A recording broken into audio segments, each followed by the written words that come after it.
Chapter 327. The young lady was obviously anxious. Saroma's breathing became faster and faster. She subconsciously shook her head.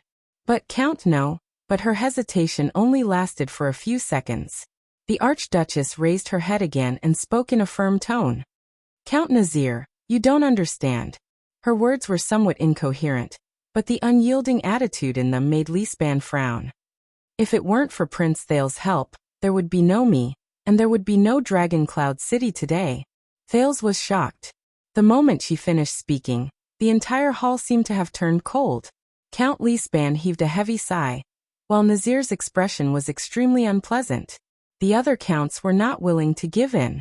More and more Northlanders turned to Thales again, but the gazes that gathered on him became more and more ominous.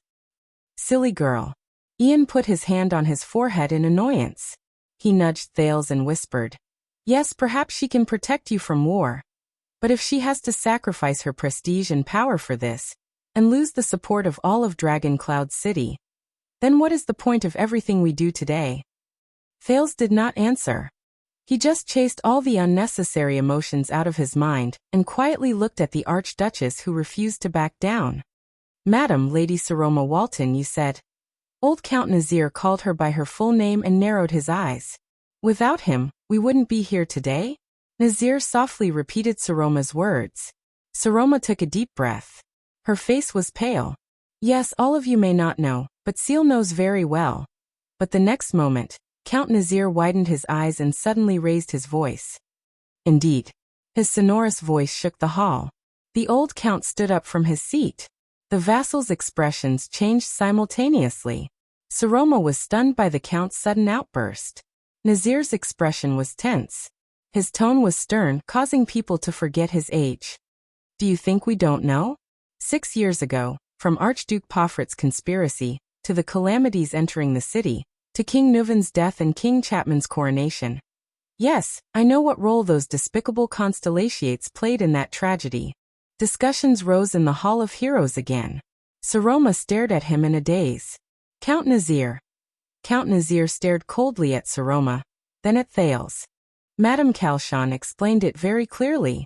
What came with the Prince of Constellation was the disaster that caused Dragon Cloud City to collapse and the earth to shatter. It is us who are in such dire straits today. Lisban was about to say something to soothe his cheeks, but when he heard this, he could not help but be stunned. "Kalshan." The regent sighed. "It seems like you are not as contemptuous of Black Sand Region's hand as you said." "Old friend." Nazir snorted coldly. The old count cast a sharp gaze that did not match his age, sending a chill through the hearts of those who came into contact with it.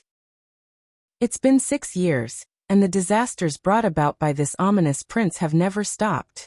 Nazir paced around slowly and said to the slightly panicked Archduchess, "It's been 6 years. As a so-called hostage, he can't be easily touched, used, or harmed, but he's still in Heroic Spirit Palace, living and eating with you." Saroma was speechless.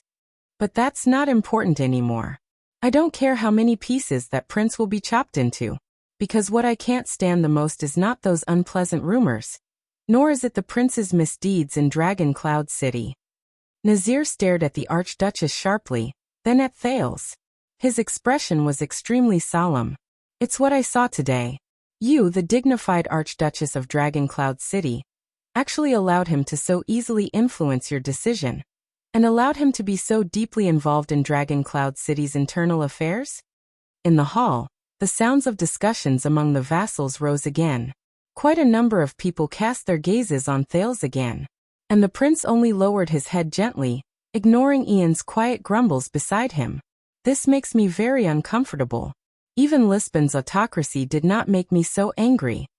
Lisban stared at his old friend with a steely expression. "I hate saying this, but..." Nazir gritted his teeth, and there was a hint of resentment in his words that was not there before. Dragon Cloud City has had enough.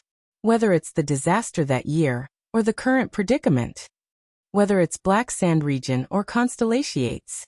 Whether it's by your side, or far away on the battlefield of the Alliance of Freedom. Saroma stared at him blankly, not knowing how to answer. Sounds of praise rose in the hall. Pairs of gazes were directed at Thales, and they were filled with hostility. Cotterson and Count Liner looked at each other. Hurst and Count Carcagel lowered their heads without saying a word, while Regent Leespan furrowed his brows. After a long silence, Nazir coughed loudly a few times. "I'm sorry, I overstepped my authority." Nazir's voice became softer, as though he had returned to the appearance of an old and clumsy count. "But if you are still so naive." He shook his head with a sorrowful look in his eyes. "Especially when Constellation is involved, please forgive me for reconsidering my decision to send troops. Perhaps Dragon Cloud City should also stay away from these matters, even if it will damage your reputation. Please understand that we did not respond to the enlistment to satisfy the willfulness of a child who wants to protect his childhood playmate." These merciless words instantly plunged the entire hall into a cold winter. Count Leespan clenched his fists tightly and stared at the Archduchess hesitantly. Count Hurst wanted to say something, but in the end, he did not say anything. Count Liner and Cotterson exchanged glances. Their meaning was unclear. The breathing of the vassals slowly became disordered. "Please make a decision. The decision a wise archduke should make," Nazir said faintly and sat down again. No one spoke. Everyone was waiting for the girl who sat at the highest point in the Hall of Heroes, perhaps the highest point in Dragon Cloud City. Saroma trembled slightly and stared at Nazir in disbelief. "No." She struggled internally, and her eyes slowly turned red. "Naive? Willful?" she muttered. "Protecting my childhood playmate?" She raised her arms as though she wanted to grab onto something, but in the end, she could only place them weakly on the chair. The girl stared at Thales with a sorrowful gaze, but Thales did not respond to her.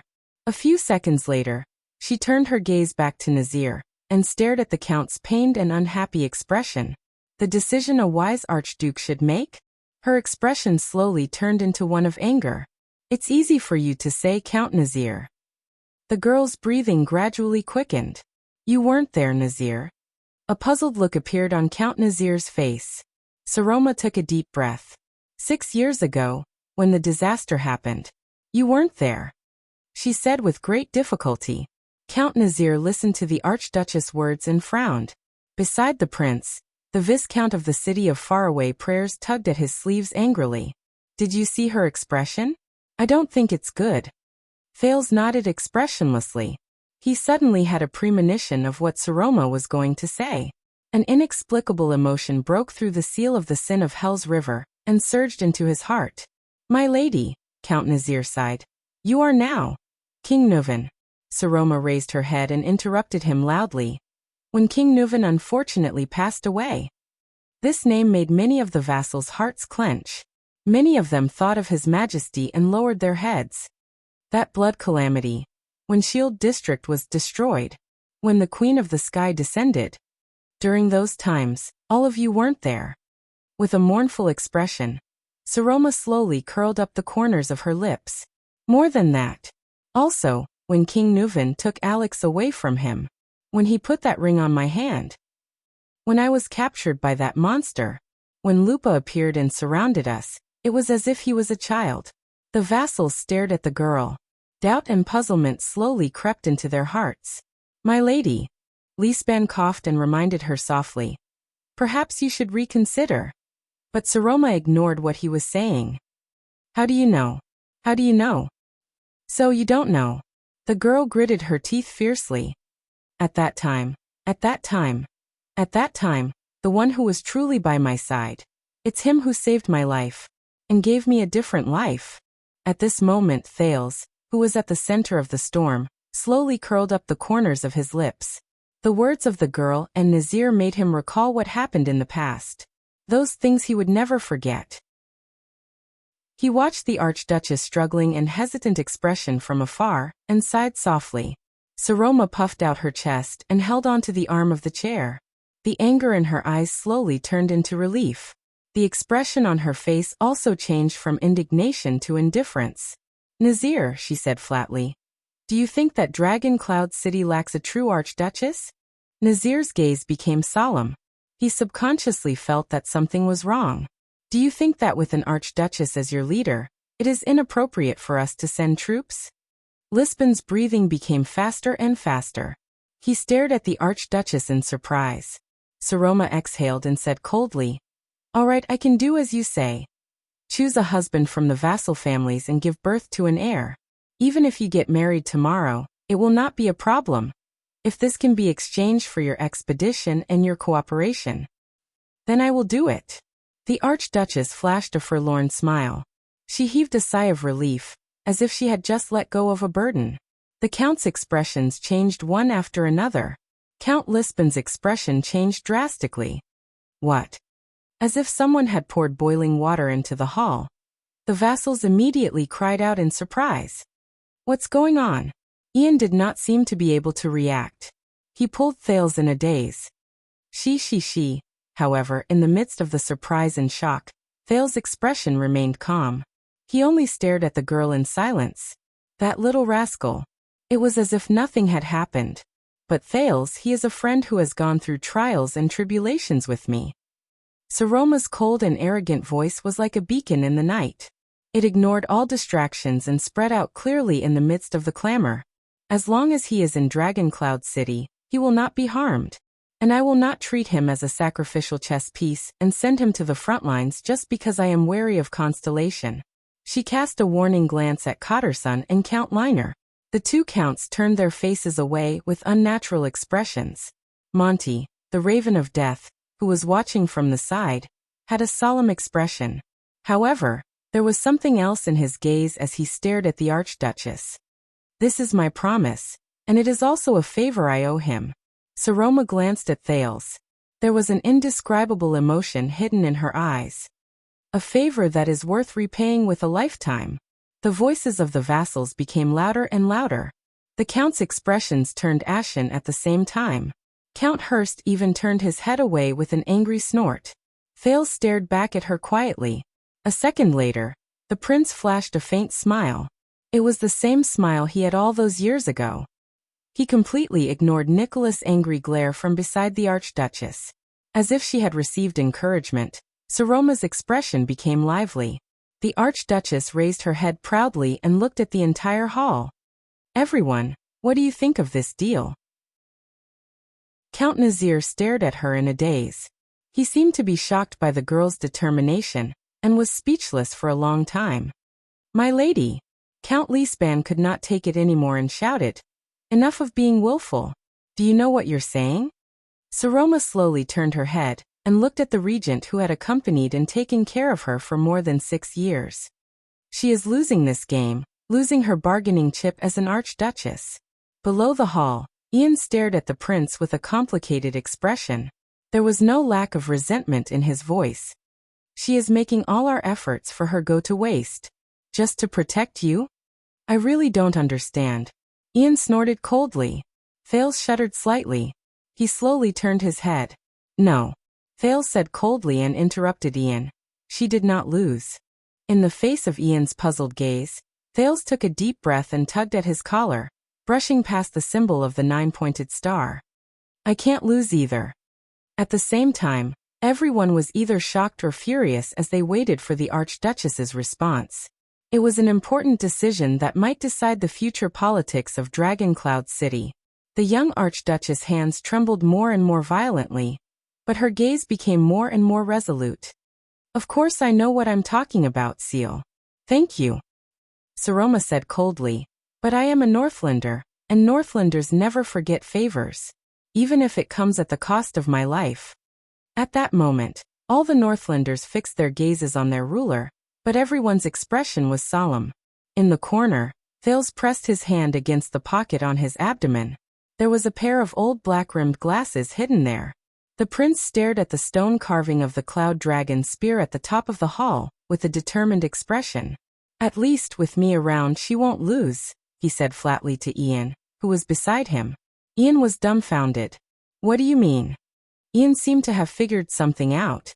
He became nervous. "Thales, what are you going to do?"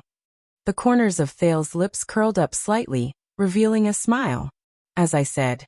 Thales seemed to be a little sentimental. He chuckled and said, "A backup plan." In the hall, the Archduchess stared coldly at Count Nazir, and opened her mouth gently. "Instead of sitting in this position with guilt in your heart in the future, when you think about today.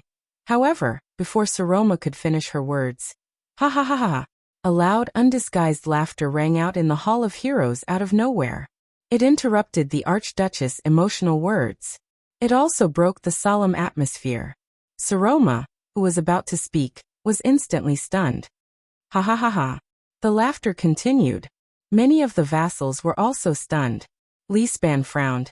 Nazir turned his head in surprise, and more nobles turned their gazes in displeasure, looking for the idiot who had no respect and did not pay attention to the occasion.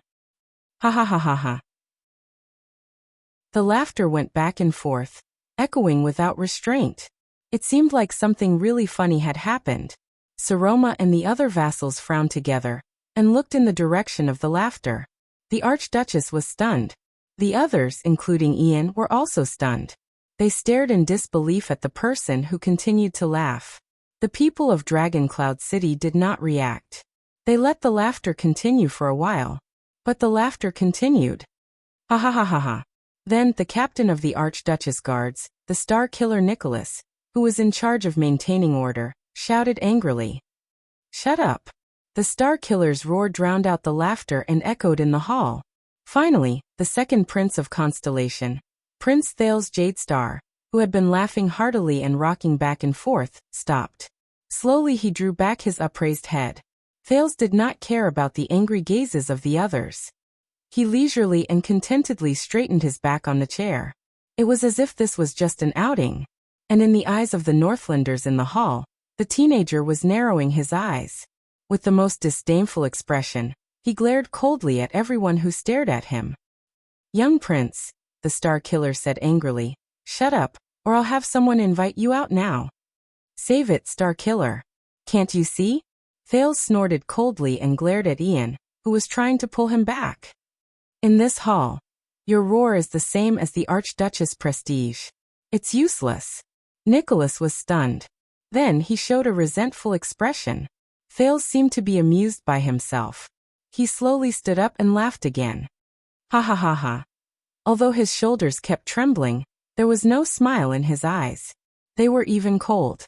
Saroma stared blankly at Thales, who was behaving abnormally. She did not know why. None of the Northlanders seemed to understand the prince's sense of humor. They stared at the presumptuous prince in unison. Their gazes were malicious, and the sound of their fists cracking and teeth gnashing could be heard incessantly. We are discussing how to save or take away your life. And you think it's funny, don't you? Count Cotterson looked sideways and stared at Thales coldly. The Empire? When he heard this, Thales did not stop laughing. Instead, he laughed even louder. Ha ha ha ha ha. Amidst the prince's laughter, the Northlanders' expressions became increasingly unpleasant. Have you heard of that story? Thales, who was laughing so hard that he could not straighten his back, waved his hand and finally managed to speak smoothly. A fisherman and a woodcutter sat under a tree and had lunch. They were poor and had never tasted beef, so they thought of a way. They imagined the black bread in their hands as beef. Ha ha ha. Thales laughed so hard that his face was contorted. He clutched his abdomen and said while laughing. Then they discussed. Hey, look at the piece of beef in my hands. Should I bite it horizontally or vertically? His words echoed in the hall with his laughter, and it also made the Northlanders increasingly unable to suppress their anger. Ha ha ha ha. Count Lisban and Count Nazir looked at each other in surprise. They had a tacit understanding that this was not Thales' doing. Saroma stared blankly at Thales as he walked out of his seat. She was speechless. Count Cotterson could not take it anymore. He gritted his teeth and glared at Thales. What the F***ck are you talking about? Thales stopped laughing, exhaled and shook his head. Don't you understand? The prince walked to the center of the hall. Under the watchful eyes of the crowd, he looked at the vassals around him contemptuously. Looking at a bunch of self-righteous fellows, self-righteously discussing a fantasy that they can't even achieve. Chapter 328. This sentence caused a huge uproar in the hall, like sparks splashing on eternal oil. The vassals were enraged. This F***king. F***ck him. Guards. But before the vassals could vent their anger, Thales spoke again. His voice rang through the hall. You know, sometimes I miss Nuven very much. The prince sighed, but his words were devoid of respect. I want to say to him, look, great Dragon Cloud City, this is what's left of you. Your pitiful inheritance, Nuven. Thales turned around and looked up at the stone carvings above his head. He spread his arms at the nobles on both sides, and shook his head in a seemingly dispirited manner. Just a bunch of old fogies with rigid thinking, guarding a useless and cowardly little girl. For the sake of that little bone in Dragon Cloud City, they tear each other to pieces. I've listened for so long, I've had enough. His expression changed, and he said disdainfully, as Nuven's vassals, all of you are truly pitiful. Asterisk bang. Asterisk blasphemy against the late king? Count Carcagel smashed his chair coldly. You'll regret what you said. I swear. Thales shook his head in disdain. He did not respond at all. Wow. Ian gaped at Thales from his seat. I thought I was already going overboard.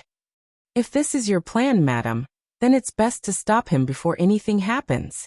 Nicholas' already pale face was now filled with anger beyond the situation. He whispered beside the Archduchess. This is too much. If this goes on, no one will be able to save him in front of the angry Northlanders. Even if he has his father and Constellation's protection. But Saroma only stared at the prince in a daze and did not reply. Thales, you? Thales took 2 more steps and brushed past Monty's shoulder. The Raven of Death gave him a faint, cold smile. His gaze was malicious. Enough. Prince Thales, Count Hurst shouted angrily. Madam tried to save your life, but you— Oh, speaking of this. Thales raised his voice, as if he had suddenly realized something. He calmly turned to the golden-bearded count. Saved my life? Ha. He shook his head with a ridiculous and disdainful expression, clicking his tongue at the seated Archduchess. I knew it. It's not safe to bet on the so-called Archduchess. He shook his head and sighed, seemingly annoyed. I advise you not to do that either. It's just as I thought. She's too weak and too stupid. Thales shrugged. She can't even be a good puppet, much less protect me. The prince snorted. Stupid little woman. Count Leespan looked at the prince in disbelief. He felt that he had never been so unfamiliar before. It was as if he was no longer the prince who had always been content with his duties. Saroma's expression changed. She stared at Thales in bewilderment, but she could not help but recall what the teenager had said before. Don't care about others. Don't care about anything else. Don't hesitate or hesitate. I'll take care of the rest. This is your way of solving problems? How dare you insult Our Lady? Count Hurst clenched his fists. His face was contorted, and he enunciated each word to express his anger. Not bad, Prince Thales. Your Highness, as a constellatiate, you really have guts. Then, let us see how long you can be stubborn. Thales blinked. The Northlanders have said this to me more than once. The second prince exhaled, seeming very helpless. In the end, 6 years have passed, and my head is still on my neck. Count Hurst roared furiously like a beast whose territory had been invaded. The Northlanders burst into deafening curses. The Archduchess guards even held down 2 vassals who could not help but step forward. This is really interesting. Count Liner stared coldly at Thales. My lady, it seems that your judgment of people is somewhat biased. Saroma, however, quietened down at this moment. She looked at Thales with a hint of sorrow, but she could only see a false emotion in the prince's eyes. Thales, what do you want to do? Yes, the Alliance of Freedom was our doing. It was Constellation's premeditated plan. Thales took a deep breath, turned to the Northlanders in the hall, and shouted, adding fuel to the fire. And what can you do? Northlanders? Dragon Cloud City? Hold endless hearings and quarrel in the castle? Then, use pretentious words to boast about your achievements that were never yours to hide your incompetence and foolishness? I've had enough, he sneered. As if all of you have really contributed a lot to Dragon Cloud City. Countless angry shouts rang in the air, and the passionate Northlanders gave passionate suggestions such as kill him. Count Nazir frowned and stared at Thales. He gestured to Leespan, who was sitting opposite him. What's going on? But the regent only shook his head. He did not know either. And what annoys me the most is, Your Archduchess is right about one thing. Thales sighed, and his expression turned cold. 6 years ago, if it wasn't for me, Dragon Cloud City would have long since ceased to exist. Since when did all of you have the right to shout and discuss how to deal with me? Thales spun around on the spot, and took in every pair of gazes. He laughed loudly and raised his voice, drowning out the Northlanders' curses. As if you can really do it. The voices in the hall grew louder. Now if I say, chop off one of his hands, Count Liner said coldly and loudly. Is there anyone else who objects? One-sided shouts of anger and agreement rang in the hall. Thales laughed without a care in the world. He turned around and faced the now speechless Archduchess. He spread his arms.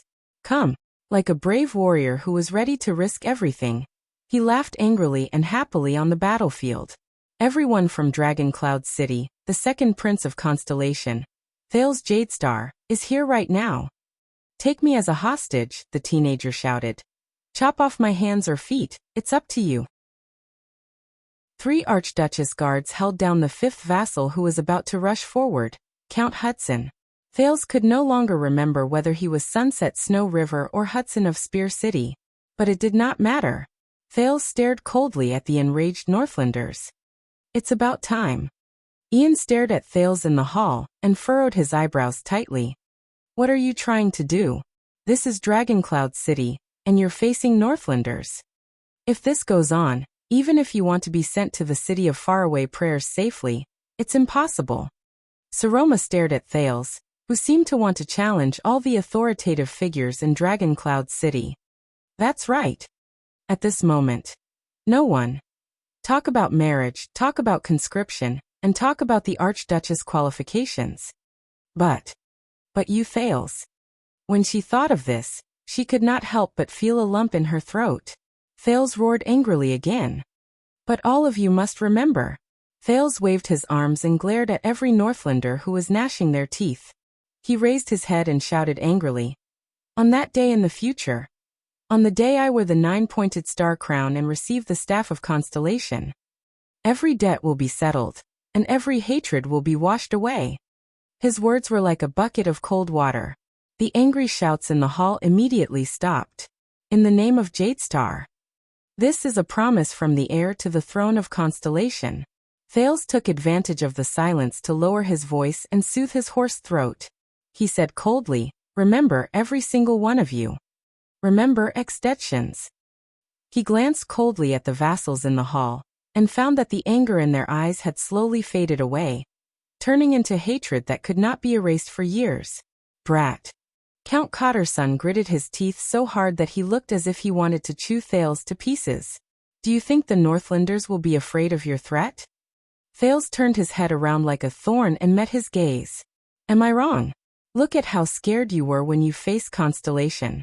The prince smiled and said with a sigh, the once awe-inspiring and famous Dragon Cloud City has now. You can only rely on hostages to fight. The angry shouts in the hall, which had calmed down, rose and fell again. Aside from the bewildered Leespan and the frowning Nazir, even the other 4 counts showed their anger. Count Carcagel clenched his remaining fist, and said with an expressionless face, I doubt if you can live to be crowned. If it weren't for the Archduchess guards restraining you, you would have been torn to shreds by now. I doubt if you can live to see the day of your coronation. Thales laughed. That's why I said that you are a bunch of idiots. The second prince of Constellation sighed, as if there was no one else around him. It doesn't matter whether I am crowned or not, because someone will always be crowned. He narrowed his eyes and fearlessly met the count's gaze. When it comes to how to deal with me, you have never faced me, but the prince slowly opened his mouth and finished his sentence. The entire constellation. Thales finished his words flatly, and was greeted by another wave of angry protests. But he was completely unaware of it. At this moment, when everyone's attention was on Thales, a servant hurriedly pressed his body against the wall, and went behind Regent Leespan. He then leaned close to his ear. Some people noticed this, but their attention was immediately attracted by Thales, and they shifted their gazes again. However, Lispan's expression changed. He lowered his voice and said, What? Now, is that? The servant nodded. After Lisban asked a few more questions, his expression became increasingly worse. Count Nazir noticed his old friend's expression and immediately cast him an inquiring gaze. Against his expectations, the usually steady old Lisban had a dejected and panicked expression. He shook his head at the puzzled Nazir. Lisban took a deep breath and stared at Thales in disbelief. He smiled bitterly. Is that so? Prince Thales. I see. A second later, Lisban waved his hand weakly, as if he had given up on something. The servant left, but the confrontation in the hall continued. We Extet fear no opponent, Count Liner said coldly. Earl Liner coldly said, because of your foolish actions, kid, your fate today has already been decided. And it will be the same in the future. Do you think that you will be able to rest easy after you return to Constellation's tall city walls in the future? Perhaps you have forgotten, 18 years ago we... Thales cut him off mercilessly. Oh, you have no right to represent Extet. Don't talk about Extet, and we all the time. Thales chuckled. Don't think too highly of yourself either. Not everyone has the right to represent such a big country. Count Liner's gaze became more and more vicious. I will remember what you said. I will put the debt of provoking the alliance of freedom and Constellation on your head. But Thales was not afraid, as if this was just a stroll in the backyard. Forget it. In front of me.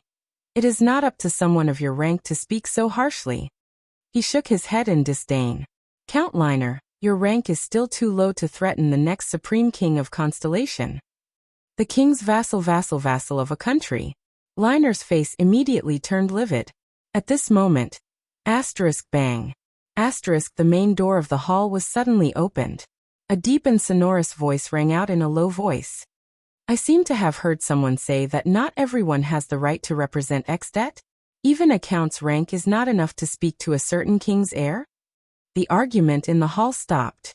Most of the people stared at the door in a daze. They did not understand what had happened. Thud, thud, thud. The sound of footsteps rang. Under everyone's puzzled gazes, a middle-aged noble with a frosty expression stepped into the Hall of Heroes, accompanied by a few Archduchess' personal guards, as if no one else was present. The newcomer stopped and stood leisurely in the center of the hall. He calmly sized up his surroundings. He spoke softly, but his words seemed to contain a bone-chilling chill. What about me? What about a king? The hall instantly fell silent.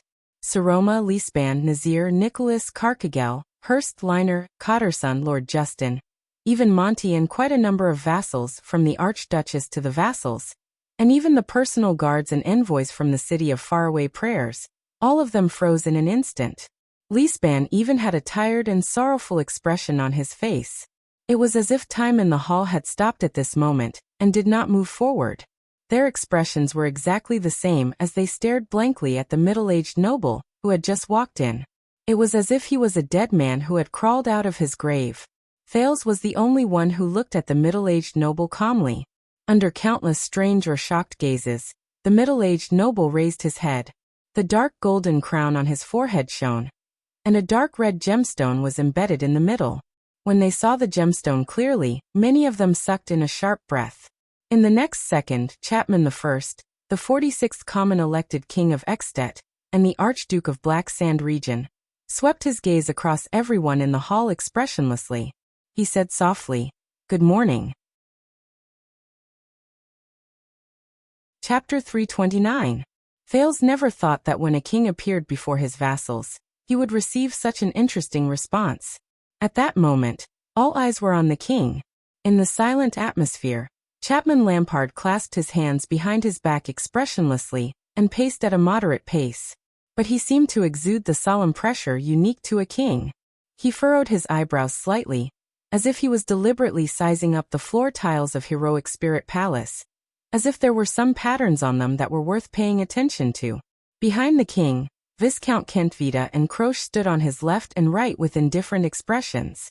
Not everyone recognized King Chapman, so aside from Thales, there were only two kinds of expressions left in the hall.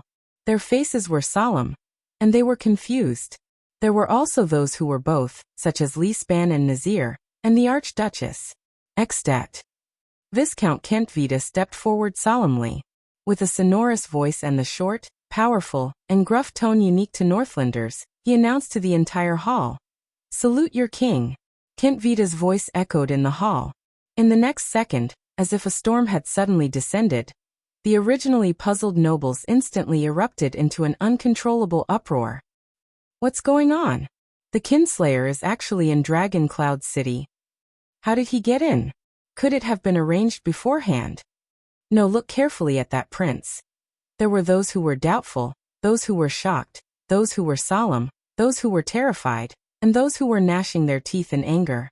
But the Archduchess and the 6 counts sank into a strange silence. Saroma's face was pale. Lisban closed his eyes and said nothing. Nazir could not hide the strange look on his face as he looked at the king, then frowned and looked at the indifferent Thales.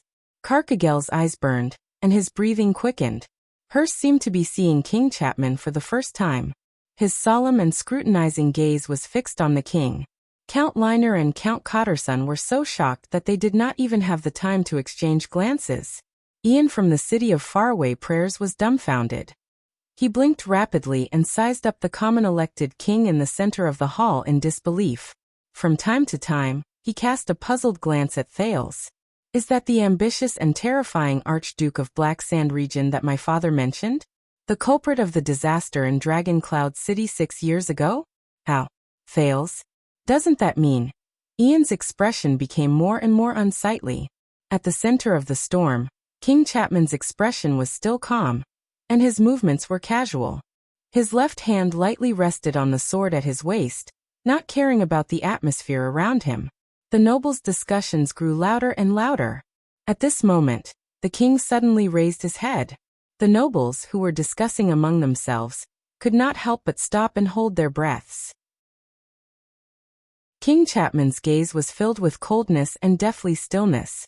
Wherever he looked, those who were swept by his gaze would shudder in fear. It was like falling into a bottomless glacier. A few seconds later, the king grinned and looked at the nobles of Dragon Cloud City. He chuckled in a mocking manner. Humph! Thales took a deep breath and calmly looked at Wyatt and Ralph, who had worried expressions on their faces. Behind Kentvita and Croce, the 2 attendants of the Prince of Constellation lowered their heads. They stuck close to the wall and moved to the prince's side in a low-key manner. In the end, it still came to this. The prince thought gloomily. The worst of it. He nodded at the 2 who had returned. At that moment, Thales suddenly felt a chill run down his spine. Malicious gazes shot towards him. It was the Star Killer. Nicholas was glaring at Lampard as if he was staring at an unforgettable enemy. The pain and hatred in his eyes were practically about to turn into flames and spew out. He then looked at Thales, his gaze filled with anger and dissatisfaction. Perhaps the Star Killer himself could not tell whether he hated King Chapman or Thales more at that moment. Thales sighed softly. He turned his head away as if he did not see the Star Killer's terrifying expression. Dragon Cloud City, are all of you deaf? In the hall, Viscount Kentvita was very dissatisfied with the noble's behavior. He waved his arm and shouted angrily, "In the name of the joint ruling pledge, to the common ruler of the Northlanders of the Western Peninsula, the 46th common elected king of Extet and Glacial Queeker, King Chapman Lampard, salute!" He swept his furious gaze across the hall. The hall quietened down again. The vassals frowned. Many of them cast their gazes at the Archduchess. Saroma took a deep breath. With great difficulty, she turned her head to look at King Chapman. Coincidentally, the king also turned his head around. His sharp gaze was directed at Saroma. The girl's face turned pale. Memories of the past surfaced in her mind. Count Lisban stared at the Archduchess with a solemn expression, then at King Chapman. Then he sighed and nodded. He is the king. This is the obligation of the joint ruling pledge, the regent whispered to the girl. After receiving Lisban's hint, Saroma gulped hard. She took a few deep breaths before she lifted her skirt, left her seat, and slowly walked down the stairs. She walked towards the supreme ruler of Extet. Your Majesty Chapman. She came before King Chapman, pressed her hand on her chest, bowed slightly, and said respectfully, "Welcome to Dragon Cloud City. I'm very surprised that you've come." As the Archduchess moved, countless sighs rose in the hall. King Chapman looked down at Saroma from above. He looked at the emblem of the cloud dragon spear on her clothes, and a barely noticeable hint of bewilderment flashed across his eyes. Yes, I didn't expect it either. But life is always full of surprises. He snorted softly, seemingly with a profound meaning. The ruler of Dragon Cloud City. The king shifted his gaze and looked around him. In the next second, the hall was in complete silence. All the extensions, whether they were nobles, vassals, soldiers, servants, counts with high positions of authority, or Viscount Ian of the City of Faraway Prayers, whether they were anxious or indignant, all rose from their seats. They knelt on one knee. They bowed to the King of Extet in the middle of the hall. Thales watched everything quietly. He felt as if he had returned to the day King Chapman was crowned 6 years ago. Seeing the vassals' actions, Kentvita and Krosh exchanged glances before they nodded in satisfaction and knelt down as well. However, Kentvita immediately frowned. Not everyone has knelt down. Mute, stand back a little. Waya pulled Ralph back and whispered in dissatisfaction. We're the only ones standing. It's a little too eye-catching. Ralph shrugged and pointed at a person in the hall. He frowned and gestured. We're not the only ones. Without waiting for Waya to react, Viscount Kentvita's displeased voice rose again. Count Cotterson. You're still standing. You didn't bow? Everyone's gaze turned to him at the same time. One of the 6 most powerful counts in Dragon Cloud City, Count Shalon Cotterson of Phelan Castle, stood on the spot with an indignant expression. Compared to the vassals around him who were kneeling on one knee, he stood out. I still remember when we were young and fooled around together in Dragon Cloud City. At that time, you respected and feared King Nuvan, Count Cotterson said coldly. And now, you come back to Dragon Cloud City to show off your might, Chapman? King Chapman's eyebrows twitched slightly. He snorted through his nose. He seemed to find this very interesting. Listen up, Chapman. We are the vassals of the Archduchess of Dragon Cloud City. Cotterson did not show any weakness. He withstood the king's gaze and said in a gruff voice, We are also her vassals. We only salute her. Saroma stared in astonishment at Cotterson, who had been on bad terms with her before this. It was as if this was the first time he had met this earl who spoke harshly. All the people in the hall quietly watched the confrontation between Cotterson and King Chapman. But the king ignored him and looked away. He seemed to be indifferent. In this hall, only the Prince of Constellation does not have to salute the king, Count Cotterson, Kentvita said flatly. This Viscount Kentvita is probably still holding a grudge for the embarrassment from the last time we met. A malicious glint shone in the Viscount of the City of Halting Light's eyes. Why, are you also a Constellatiate? The moment he said this, Count Cotterson's face immediately turned livid. Many people furrowed their eyebrows. Kneel down and show your loyalty to the king, Kentvita said coldly. Count Cotterson took a deep breath. He stared at the king in disdain, then at Kentvita. He was about to open his mouth to retort, but someone grabbed his shoulder. Cotterson turned his head in surprise. Count Liner was holding his shoulder. His expression was unpleasant. Kneel down. He is the king after all. Etiquette is secondary. But if you do not want to be labeled as a disloyal, because you violated the joint ruling pledge the next day, and if you do not want to become the enemy between Dragon Cloud City and the king, there was a hint of warning in Count Liner's tone. Kneel down, don't cause trouble. Cotterson raised his head indignantly and looked at the king. He thought of something, and his expression was one of struggle. King Chapman continued to stare back at him with a dark expression. A few seconds later, Cotterson gritted his teeth. In the end, he closed his eyes and knelt down on one knee. His hand, which was holding his knee, trembled slightly, as though this was a great humiliation. The king's cold laughter rang in the hall. If you do not want to kneel down. King Chapman's expression became animated, as though he had suddenly come alive from a portrait. Then do not kneel. A true Northlander does not lie to himself. He cast a scornful glance at Cotterson. What do you say, Cotterson, my old acquaintance? Count Cotterson, who had already knelt down, immediately had an extremely unpleasant expression on his face. Get up and return to your seats, everyone. Especially you, young lady. King Chapman cast a cold glance at Saroma. The latter could not help but clench her teeth.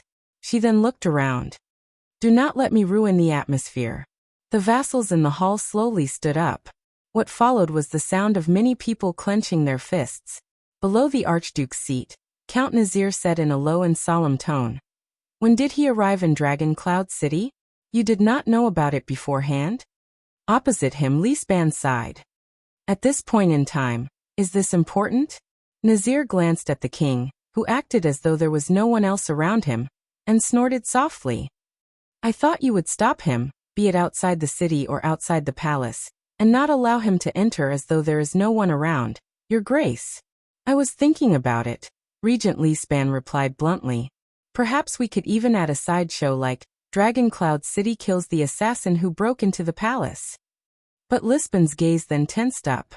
If the news of the common elected king's arrival at Heroic Spirit Palace had not spread throughout Dragon Cloud City at the same time as his arrival. Nazir's gaze froze. Spread throughout Dragon Cloud City? Everyone knows that he is here. Lisban nodded cautiously and solemnly. In another morning, I reckon that all of Extet will know. Nazir furrowed his brows and retracted his gaze from the king's head. So it is already impossible for us to seize the opportunity to attack him? Lisban nodded. They came prepared, so they have nothing to fear. The former prime minister's expression was stiff. We can only face them head-on. Nazir snorted softly and cast his gaze on the special teenager. It seems that we all of Dragon Cloud City have played a ruthless trick. Lisban did not speak. But like his old colleague, he also locked his gaze on Thales. Thales just stood quietly on the spot and did not move an inch.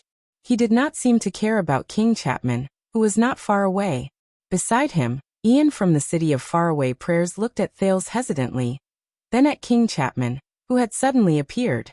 He subconsciously shook his head. In the hall, Saroma, who had returned to her seat, took a deep breath and cast a worried glance at Thales, who was as expressionless as the king. She then asked anxiously, May I ask why you are here, Your Majesty? After all, this is the day of Dragon Cloud City's State Affairs hearing. If you don't mind, we can. But the king interrupted her. Of course. King Chapman did not hesitate. He strode forward and began to size up the 6 counts with different expressions. At the same time, he went straight to the point. I'm here to help. The king's powerful voice echoed in the hall. The vassals frowned. Help? Saroma repeated, puzzled. Yes. As Kentvita whispered in his ear, King Chapman turned around and sighed.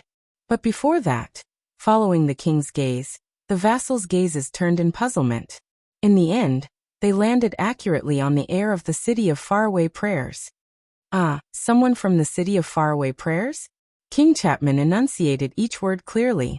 He stared at Ian like a wild beast that had been lurking for a long time. What a surprise! Ian was shocked. His entire body stiffened, and an inexplicable anxiety rose in his heart. He never thought that he would have to face his worst opponent so early, so soon, and in such an embarrassing manner during his trip to Dragon Cloud City. In the face of the king's oppressive gaze, Ian instinctively said, Your Majesty, this is the first time we meet. I've heard of you, Rocknee's son. The king waved his hand and did not let him continue. Are you here to propose to the Archduchess of Dragon Cloud City? Ian was instantly rendered speechless. He had thought about the possible ways the king would open the conversation. Greetings, accusations, condemnation, probing. But, it's actually this? This is a bad idea. King Chapman snorted coldly. Your status is unworthy. It's more appropriate for your father to propose himself. Doesn't he love doing this kind of thing the most? Ian's face instantly turned pale. Behind the king, Croce chuckled softly, as if she had sensed something. Beside her, Viscount Kentvita smiled. His Majesty has avenged you, Kentvita whispered to the female warrior with a mischievous smile. Truth be told, when Rocknee proposed to you in Heroic Spirit Palace 6 years ago. Without waiting for him to finish, Croce rudely replied with 2 words. Shut up. Kentvita shrugged and did not say another word. After 2 seconds, Ian, who had lost his composure, composed himself. He pretended to be calm and replied in his usual relaxed tone. It's not very appropriate to say that. After all, I'm also considered the heir of the Rockney family and the city of faraway prayers. Ian deliberately enunciated his words and said, "Before you inherited the title of Archduke, didn't you have the same status as me?" The vassals of Dragon Cloud City frowned. "Is that so, heir? The same status as me?" As he listened to Ian's sarcastic words, King Chapman snorted softly and said nonchalantly, "Then why didn't you kill your sister?" At that moment, the entire place fell silent. This time, Ian choked on his words. Thales looked at Ian and sighed. Yes, he knows this feeling. Everyone who crossed swords with Chapman Lampard would experience that kind of heavy pressure. The feeling of suffocation caused by his cold gaze and cold words corroding each other. And Lampard's attacks have always been about not moving. The king's voice rang again. "If your sister is not dead yet." The king began to pace slowly and said flatly, "Then what kind of heir are you?" In that second, Thales felt as if he could hear a heavy hammer pounding into Ian's heart along with King Chapman's words. On the other hand, it was as if a block of ice had cracked inch by inch in Ian's heart. The Viscount of Dual Wind City did not speak for a long time. The hall was silent as everyone listened to the king's words. Ian's previous actions had made him a lot of enemies in Dragon Cloud City, so no one wanted to help him. "No, there are. Your Majesty," Saroma said indignantly, "perhaps you should return to the main topic." King Chapman raised his eyebrows. "Oh, of course. For example, the city of faraway prayers, which rules the western part of Extet, sends a viscount who doesn't even have the right of succession to ask Dragon Cloud City for a marriage alliance." These words made many people's faces turn stern. "Ian," Monty, the Raven of Death, reminded the absent-minded Ian in a low voice. "Do something." Under the reminder, Ian shuddered violently. He suddenly realized that King Chapman came for the city of faraway prayers. He could not back down. The young heir of the city of faraway prayers forced a smile and said, "You have misunderstood. In the city of faraway prayers, according to the Northlanders' tradition, my sister has no right of succession." When he heard this, Thales sighed and closed his eyes. He saw it very clearly. Chapman Lampard and Ian Rockney. Just like the contest between the Prince of Constellation and the Star Killer. Whether it was a contest of swordsmanship or a battle of words, both sides did not. They were not on the same level. The king snorted coldly. At the same time, he cast a warning glance at Saroma, who had just interrupted him. "No right of succession? Why? Could it be that you are hinting at the Archduchess of Dragon Cloud City, Saroma Walton, whom all the archdukes, including me and your father, acknowledge as a female, the Archduchess of Dragon Cloud City, Saroma Walton?" King Chapman spoke slowly in a normal tone, but his words caused the expressions of all the vassals of Dragon Cloud City to change drastically. No right of succession? Sitting on the Archduchess' throne, Saroma's breathing quickened as she stared at King Chapman in a daze. Ian was stunned again. In the face of the king's gaze and words, he was tongue-tied. His chin trembled continuously, but he could not say a word for a long time. Ian, who usually did not bother about trifles, was rendered speechless at this moment. There was no time to rest. The king soon spoke again, breaking the uncomfortable silence in the hall. Don't take it seriously. It was just a joke. Even if your father comes to propose." King Chapman glanced at Ian coldly from the corner of his eyes. "Fortunately, you are not that stupid. If your families really become in-laws, I will not be here to help you." Ian looked at King Chapman. "But for the future of Extet." The king glanced at the people in the hall. There was a deep chill in his voice. "He is here to declare war." The atmosphere in the hall froze. The vassals became alert. Ian, who was usually eloquent, was rendered speechless as if his tongue had been cut off. Ian turned to Thales indignantly. Damn it. Damn it. Thales. You and your father and the others. 6 years ago, in Dragon Cloud City, which was in a desperate situation. How did you play against an opponent like Chapman Lampard? And not be at a disadvantage? Leespan and Nazir looked at each other in unison. They saw the uneasiness and nervousness in each other's eyes. The city of faraway prayers can no longer be counted on. The situation is not good. Right. King Chapman raised his head again and sized up the decorations in the hall.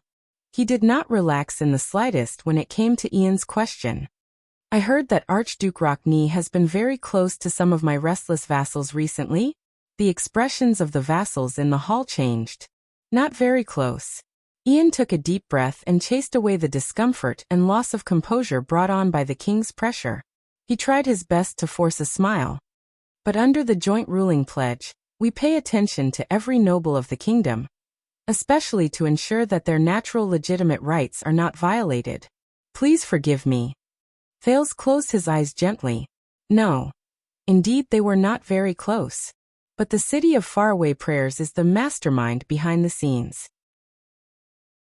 The city of faraway prayers wanted to rope and Dragon Cloud City, end the war quickly, and defeat the Alliance of Freedom without any delay. It was also because they wanted to avoid falling into a quagmire, to ensure their influence over the vassals of Black Sand region, so that I can support them in defending their autonomy and fighting against King Chapman. The king's gaze was focused on the Soul Slayer pike behind the Archduchess. He seemed to be distracted and reminiscing about the past. He snorted softly in response, whether intentionally or not. But Thales knew that King Chapman was definitely not daydreaming. Is that so? Chapman the First seemed to have just snapped out of his daze. He said faintly, "Yes, I almost forgot. Your father, Culgan, is such a generous and upright man." Ian furrowed his brows. He sensed that something was wrong. King Chapman sighed. "So when I heard that the city of faraway prayers was in trouble, I left my own troubles behind and came all the way here to help." The vassals of Dragon Cloud City became alert. The war in the city of faraway prayers was related to Dragon Cloud City's reinforcement. It was also related to the contest of power between the archdukes and the king. The city of faraway prayers is safe and sound. Ian raised his guard and spoke cautiously. He said cautiously, you don't have to worry." Ian fixed his gaze on King Chapman. Previously, Ian's imagination about Archduke Lampard and even King Chapman, his expectations and fixed impressions of him had long since been shattered by what he saw today and the few words they exchanged. This king was truly an extremely terrifying opponent. But Ian still underestimated this king who had been crowned for 6 years. "Really? Don't worry?" King Chapman's tone was raised slightly. He turned to the person he had never paid attention to since he arrived. "What do you say?" He was also the person who had been temporarily overlooked because of the king's arrival. Prince Thales. Everyone in the hall was shocked. What? That means. Leespan and Nazir's gazes were fixed on the prince. Their gazes were especially sharp. Under many people's gazes, Thales took a deep breath and opened his eyes. It's his turn. Since we've already come this far. His gaze swept past the vassals of Dragon Cloud City, and finally stopped on Saroma, who was at the highest point. Saroma stared at him in disbelief. Her gaze seemed to be asking him, "What's going on?" Thales smiled. "Remember what I said, Saroma? No matter what happens, she had to choose the path that was most suitable for the Archduchess." In the next second, Thales turned around in a steady and resolute manner. He faced the strange gazes that filled the hall and the seemingly calm King Chapman. "Constellation thinks so. Extet is represented by the city of faraway prayers. You shouldn't rudely interfere with the internal affairs of the Alliance of Freedom.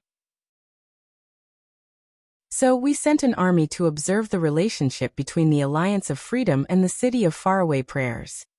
Thales used the shortest and most appropriate words to share the information with King Chapman, who had just arrived. "And regardless of whether it's the city of faraway prayers or Dragon Cloud City, everyone here seems to be. I'm not very satisfied."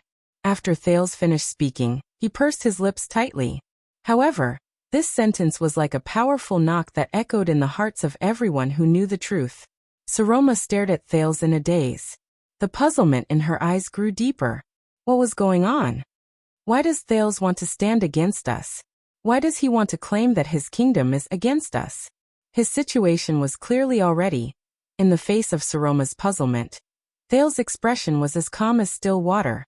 He did not respond. Ian of the city of faraway prayers opened his mouth in shock, but he could only speak halfway. "Thales, you. What kind of joke is this?" Didn't you say that you didn't know anything? But now you.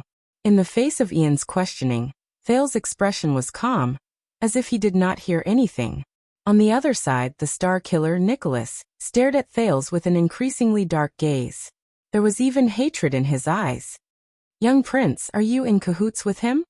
In the face of the star killer's angry gaze, Thales' gaze froze. He did not move an inch. Regent Leespan stared at Thales in shock. He furrowed his eyebrows tightly as he recalled the prince's previous deeds. Could it be that this prince and King Chapman? Thales' words also stirred up the anger of the vassals of Dragon Cloud City again. Waves of condemnation surged forth and drowned him. Count Cotter, son of Dragon Cloud City, gritted his teeth and said, "Hey, you little rascal." But he was interrupted. Count Nazir held him down with a solemn expression and shook his head. "Your Highness, is this your plan?" Waya, who came to listen to the council hearing for the first time, immediately whispered nervously into the prince's ear. "It doesn't seem too good." Ralph cast a scornful glance at the attendant. "This is considered bad? You didn't see it, but when the Northlanders were discussing how to dismember the prince." In the face of these people's gazes and discussions, Thales was indifferent, as if it had nothing to do with him. He only waited quietly for King Chapman's response.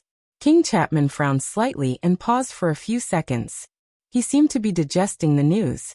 A few seconds later, he relaxed his brows again. His sonorous voice rang in the hall, cutting off the vassal's condemnation. "Look." The king turned around calmly and faced the entire hall of heroes. "This is what I meant by trouble for the city of faraway prayers." In the face of the king's pressure, the hall instantly fell silent. King Chapman sighed, as if he felt that it was a pity.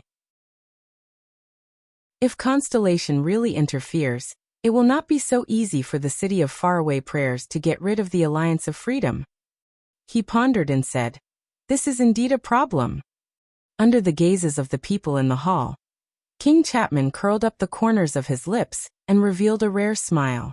"Prince Thales," he said in a sonorous voice, "why don't you come to Black Sand City as a guest?" The vassals and envoys were all stunned. Thales frowned fiercely. It was just as he had expected. Saroma was the first to react. She cried out involuntarily, "Your Majesty, what did you say?" The expressions of Leespan, Nazir, and the others changed. In the face of countless shocked and confused gazes, King Chapman smiled coldly. "I said, for the sake of the city of faraway prayers' interests in the Alliance of Freedom." He glanced at Ian, who had yet to react, and curled the corners of his lips in disdain. "I will reluctantly entertain Prince Thales, and negotiate with King Kessel while I'm at it. After all, I am the closest to Constellation." Ian was stunned. "The prince is going to Black Sand region?" he murmured. But soon Ian, who had figured out what was going on, was shocked. "No." He stood up in a panic, his face pale. "No. Prince Thales cannot go to Black Sand." Behind the king, Viscount Kentvita snickered. "You are welcome, Sir Ian. After all, as His Majesty said, we are here to help." King Chapman put on a strange expression, like a cat who had caught a mouse. "Yes." Chapman Lampard stared at Ian, who had lost his composure. His eyes shone with a frightening, cold glare, and he enunciated each word clearly through gritted teeth. "Colgan Rockney is so enthusiastic that he doesn't forget to care about the vassals of Black Sand region, even though he is far away at the borders." Chapter 330. "No, Your Majesty, you can't take him away." Ian lost his composure and took a step forward. He had even forgotten how terrifying Chapman Lampard was. He was completely unaware that the man before him was the supreme ruler of the entire kingdom. "You can't take Prince Thales away." Count Nazir frowned slightly and whispered to Leespan, who was beside him, "Strange." "Yes." Regent Leespan also revealed a solemn and puzzled expression. "Once the hostage prince falls into the king's hands, the situation will be reversed, but Lampard is shrewd and ruthless. Why does he think that Dragon Cloud City will obediently bow to the king's might and obediently hand over the hostage? Unless..." Count Nazir narrowed his eyes. "He has something that he can use against us, forcing us to compromise?" No one noticed that Lisbon's breathing froze for a moment. Or Nazir was still thinking and did not notice his old opponent's loss of composure. He thinks that Prince Thales's whereabouts are of no importance to the overall situation, and that's why he said it casually. This time, Leespan did not respond to him. In the hall, King Chapman cast a sideways glance at the anxious Ian, as though he was looking at a clown. Humph. Prince Thales is related to the future of the two great kingdoms in the Western Peninsula. King Chapman's eyes were like frozen snow that would not melt. If we want to use him as a bargaining chip to negotiate with Renaissance Palace directly, the king of the kingdom should step forward. The king turned around and faced the entire hall. His voice was loud and clear. Don't you think so? Ian took a deep breath and adjusted himself. No one made a sound. Everyone stared at King Chapman with solemn expressions. Thales' thoughts raced as he sorted out the clues in his mind. The prince knew that the storm he was facing, whether it was the envoy from the city of faraway prayers or the Archduchess' marriage, seemed to be happening in Dragon Cloud City. But the actual key was actually focused on Black Sand region in the south, the fight between King Chapman and his vassals. Just as Putre said, everything started with King Chapman's new enfeoffment decree for the nobles.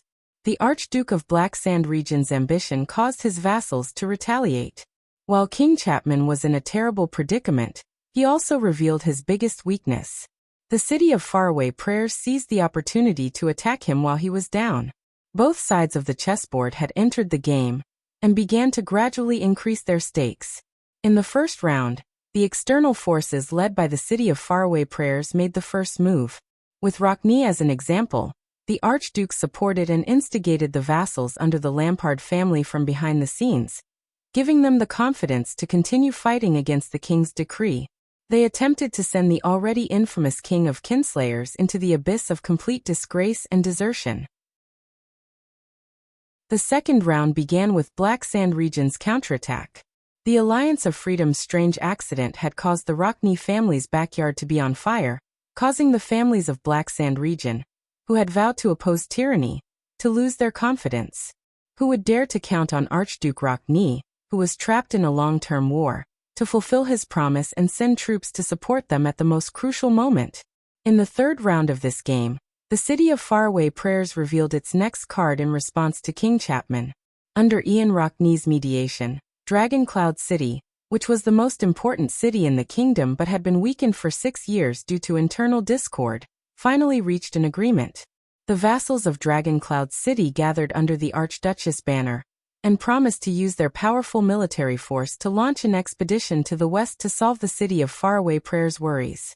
They also used this as a gesture to join the list of those who would fight against the king, ensuring that the vassals of Black Sand region would continue fighting. After Dragon Cloud City expressed its stance, the balance returned to the side of the city of faraway prayers. Thales, Saroma, and Ian's plan was at this step. Thales silently looked at the king, who was facing the hall. He looked at the silent vassals in the hall, and felt that the king's power was increasing day by day, just like King Nuvan in the past. Your Majesty. Ian was, after all, a viscount of a city. He adjusted his emotions and spoke resolutely and firmly. We will complete the negotiations with Constellation ourselves. The annoying viscount, who had just arrived in Dragon Cloud City but was already famous outside, said coldly. The same goes for the war with the Alliance of Freedom. We don't need Black Sand region's help. We don't need the king's concern either. King Chapman did not answer. He did not even turn around to look at Ian. For the first time, Count Cotterson, who hated Ian the most, spoke rudely at this moment, as if he was echoing Ian's words. Cotterson mocked him fiercely. You'd better mind your own backyard, Your Majesty of Black Sand region. I heard that Pine Sea Town's Count Mend is about to put up a notice denouncing the king in Sentry region. He snorted softly. We can't count on a king who can't even manage his own territory.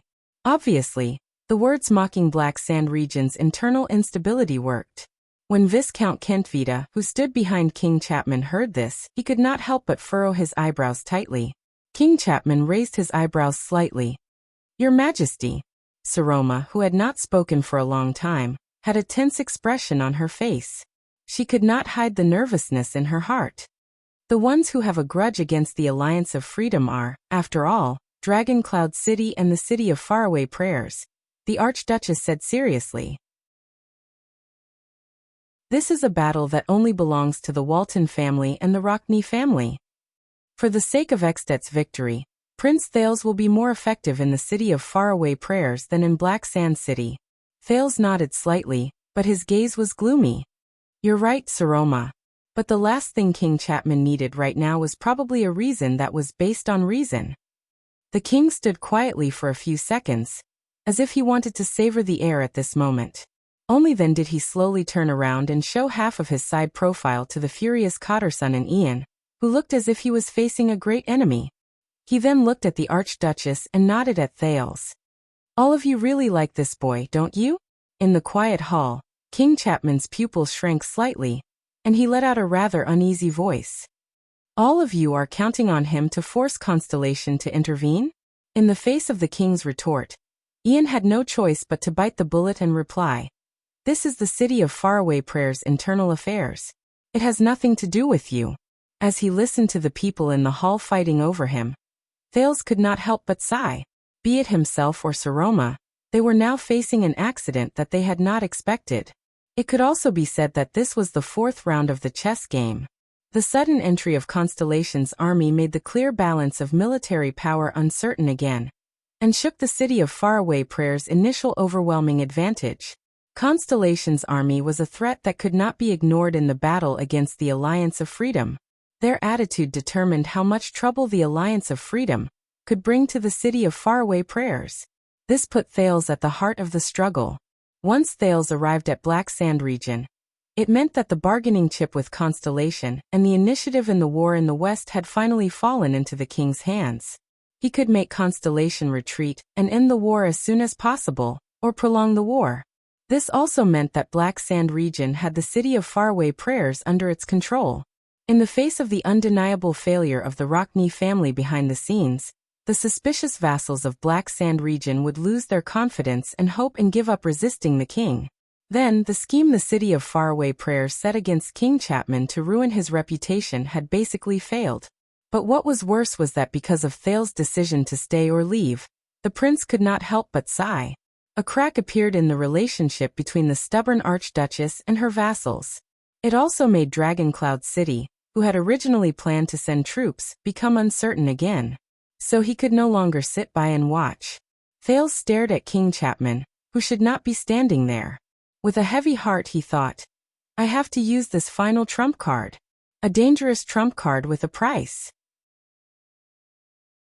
But 20 years ago King Nuvan used all of Ekstet to attack the Alliance of Freedom, didn't he? Chapman sighed. Now that the Alliance of Freedom has changed again, as his successor and nephew, I can't just sit by and do nothing. When the vassals of Dragoncloud City heard King Nuvan's name, they stared at King Chapman with increasingly hostile expressions. Why would the Alliance of Freedom change at this time for no reason? Count Liner's expression was cold. He continued to use his sharp tongue to hit the nail on the head. Just like 18 years ago, when your father, the former Archduke of Black Sand region, lost his life in the hands of a few defeated soldiers of Constellation, while he was surrounded by guards and under your watch. Don't tell me you don't know? A kinslaying king who has no bottom line? At that moment, the stubble on King Chapman's face trembled slightly. When they heard Count Liner's extremely obvious and malicious hint, a sneer rose in the hall. Beside the king, Kent Vita and Croce's expressions turned cold. They were about to step forward and speak, but they were stopped by Chapman's hand gesture. Thales stared quietly at King Chapman, who did not say a word. Ever since this man was crowned as a kinslayer, especially after his coronation, no matter if it was a noble family or a commoner, the entire kingdom had never stopped talking about him, regardless of whether it was true or just pure malicious slander, or slander. Ekstet's kinslayer. Chapman the First, the kinslayer. Other than power and power, this name would accompany him throughout his life. It would even be written in the history books, followed Chapman to his grave, and passed down to the future generations. But even so, this man. Thales stared at Lampard's eyes, which were as calm as still water. The wariness in his heart deepened. The lady has spoken very clearly. Our intentions are also very clear. This is just a local conflict. Count Carcagel's eyes were spitting fire. "We did not ask you to come, your honorable majesty. Don't flatter yourself." King Chapman's eyebrows twitched slightly. He nodded and did not say a word. As the three counts of Dragon Cloud City joined the battlefield and joined forces with the Archduchess and Ian, the king seemed to have nothing to say for a moment. But Thales sighed. He knew that if Lampard was such an easy person to deal with, then the second prince would not be here right now. Ian raised his eyebrows and seemed to have regained some confidence. "Now, your majesty, if there is nothing else." King Chapman turned his head abruptly and stared at Ian coldly with a pair of cold eyes. Ian was shocked. The air of the city of faraway prayer's words seemed to have been choked, and he did not continue. The king sneered and shook his head. "Local conflict?" The king raised his head slightly. Thales noticed that the dark red gemstone in the center of his crown was slightly reflecting light. It reflected the light in the entire hall. "But Constellation has already intervened, hasn't it?" the king said softly in a relaxed manner. "So let me confirm it again. King Kessel seems to have some complaints about the Alliance of Freedom, so he sent an army to the Alliance of Freedom." He turned his head slowly and looked at the Prince of Constellation again. "Thales. Is that so?" Everyone's expression changed. Thales took a deep breath. Once again, everyone's gaze was focused on the guests from Constellation. Many people seemed to have figured something out, and looked at the prince nervously. Among them Ian, Saroma, and Nicholas were the most nervous. But in the face of Ian's anxious gaze, Saroma's puzzled gaze, and the Star Killer's angry gaze, Thales' expression remained the same. Even the prince's eyes did not waver. As if he was in a trance, he calmly opened his mouth and uttered the only word. "Yes." When he said that, Ian's expression was the first to change. "Thales, the Viscount of Dual Wind City of the City of Faraway Prayer's breathing quickened, and he said in disbelief, "Are you really on his side?" Ian stared at the Prince of Constellation with anguish and anxiety. "How is this possible?" Thales did not speak. Ian seemed to be very indignant. His facial muscles twitched violently a few times. In the next second, Ian suddenly pounced forward and grabbed Thales by the lapel. Wyatt and Ralph, who were already prepared, rushed forward and stood in front of Thales to block him. Ian wanted to go forward, but Monty, who was behind him, only swung his hand and grabbed Ian's shoulder firmly. "Calm down, Ian," the Raven of Death said coldly. Ian, who could not take another step forward, took a few deep breaths and calmed down. He rudely flung Monty's hand away, gritted his teeth and said indignantly, "Answer me, Thales." Thales closed his eyes and sighed. The entire hall watched this scene in silence. "I have always been on your side, Ian." The prince did not seem to see Ian's half-reprimanding and half-surprised gaze. He said faintly, "Don't you think that handing this matter to King Chapman, to the king you both serve, is the best way to handle it?" When they heard Thales' words, many people frowned. Ian stared at Thales in a daze and shook his head with a pained expression. You. Thales did not answer. There was no change in his expression, as if he had lost the ability to change his expression. He only stared at the air in front of him quietly. At that moment, even Saroma slowly lowered her head. Her eyes were filled with disappointment. Nazir's gaze was deep and cold as he whispered to Leespan, "It can't be clearer.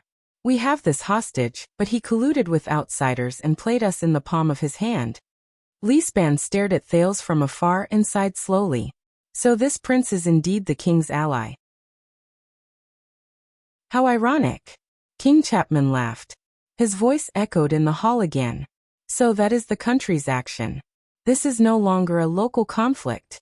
For the entire kingdom of the dragon, the Alliance of Freedom's disrespectful actions will not be easily forgiven." The king snorted coldly and no longer looked at Thales and the dejected Ian. "This is not just about the interests of the City of Faraway Prayers, nor is it about Dragon Cloud City's reputation." With an imposing and sarcastic smile on his face, like a general who already had victory in his grasp, he waved his arms grandly at the nobles in the hall who had unpleasant expressions on their faces. "This is my answer to you and your father, Thales, and I will definitely take action." King Chapman's voice was soft, but it carried a lot of weight. Thales closed his eyes and quickly opened them again. There was still not a hint of emotion in them. Very good. It was as though Chapman was not talking about the country behind him. King Chapman smiled again. He was usually stingy with his smiles, but it was as if he was going to use half of his smiles on this day. He paced towards the Archduchess and said slowly, "I'm not sure." Then, as the common elected king of all of Ekstedt, I hereby declare. His words made many nobles nervous again. What was he going to do? And the king did not let the people down. For the sake of stabilizing the situation in the Alliance of Freedom, intimidating our potential enemies, and for the sake of the everlasting friendship between the Lampard family and the Rockney family, King Chapman said loudly with delight and confidence, Black Sand region will send reinforcements to the city of Faraway Prayers to deal with the Alliance of Freedom. As soon as he finished speaking, cries of surprise immediately rose in the hall.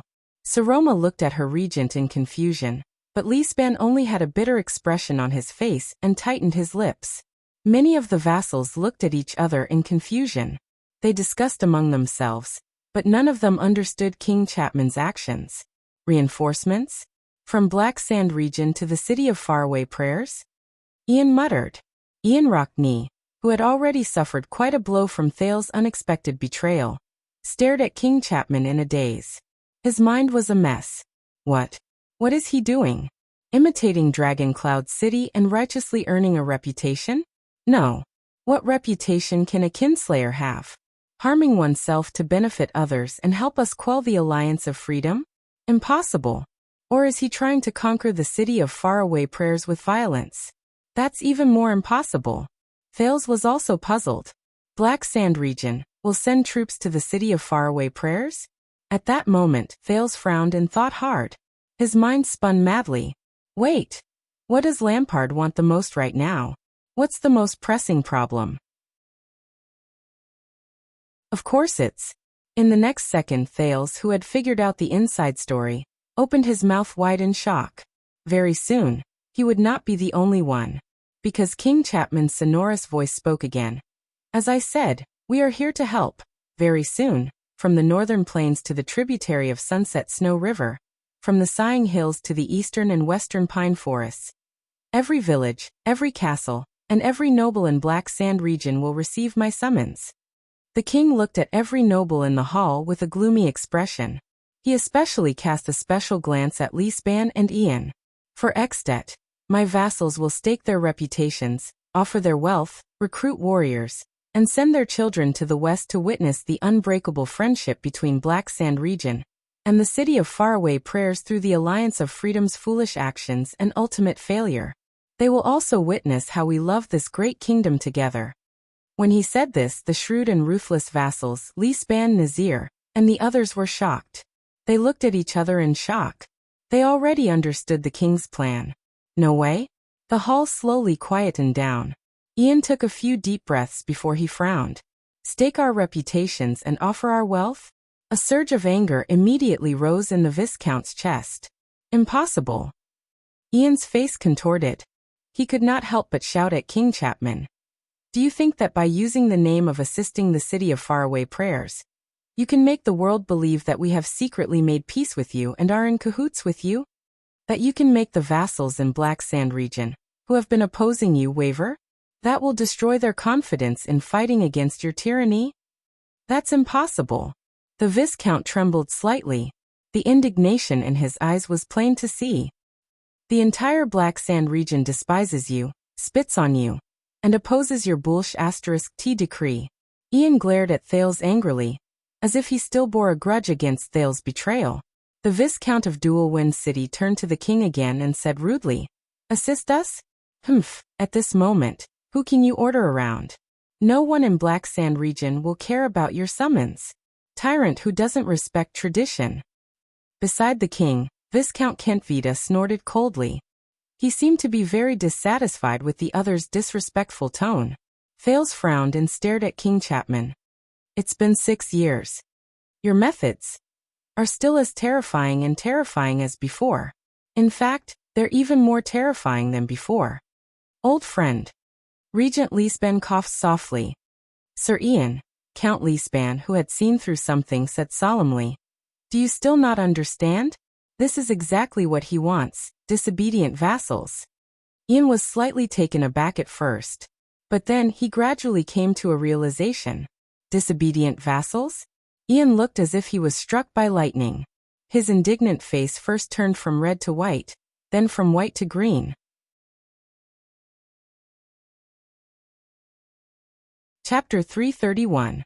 Asterisk clap, clap, clap, clap. Asterisk a lonely but ear-piercing clap rang in the hall. The nobles frowned and turned their heads. The king was relaxed. He raised his hands calmly and clapped softly. It was as if he was enjoying a theatrical performance.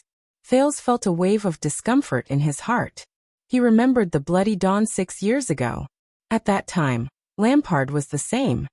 He clapped softly, walked out of the murderous army, and walked towards Thales and Little Rascal with victory in his grasp. Indeed, thank you for reminding me, Ian Rockney, King Chapman said flatly as he clapped. My vassals have been a little restless lately.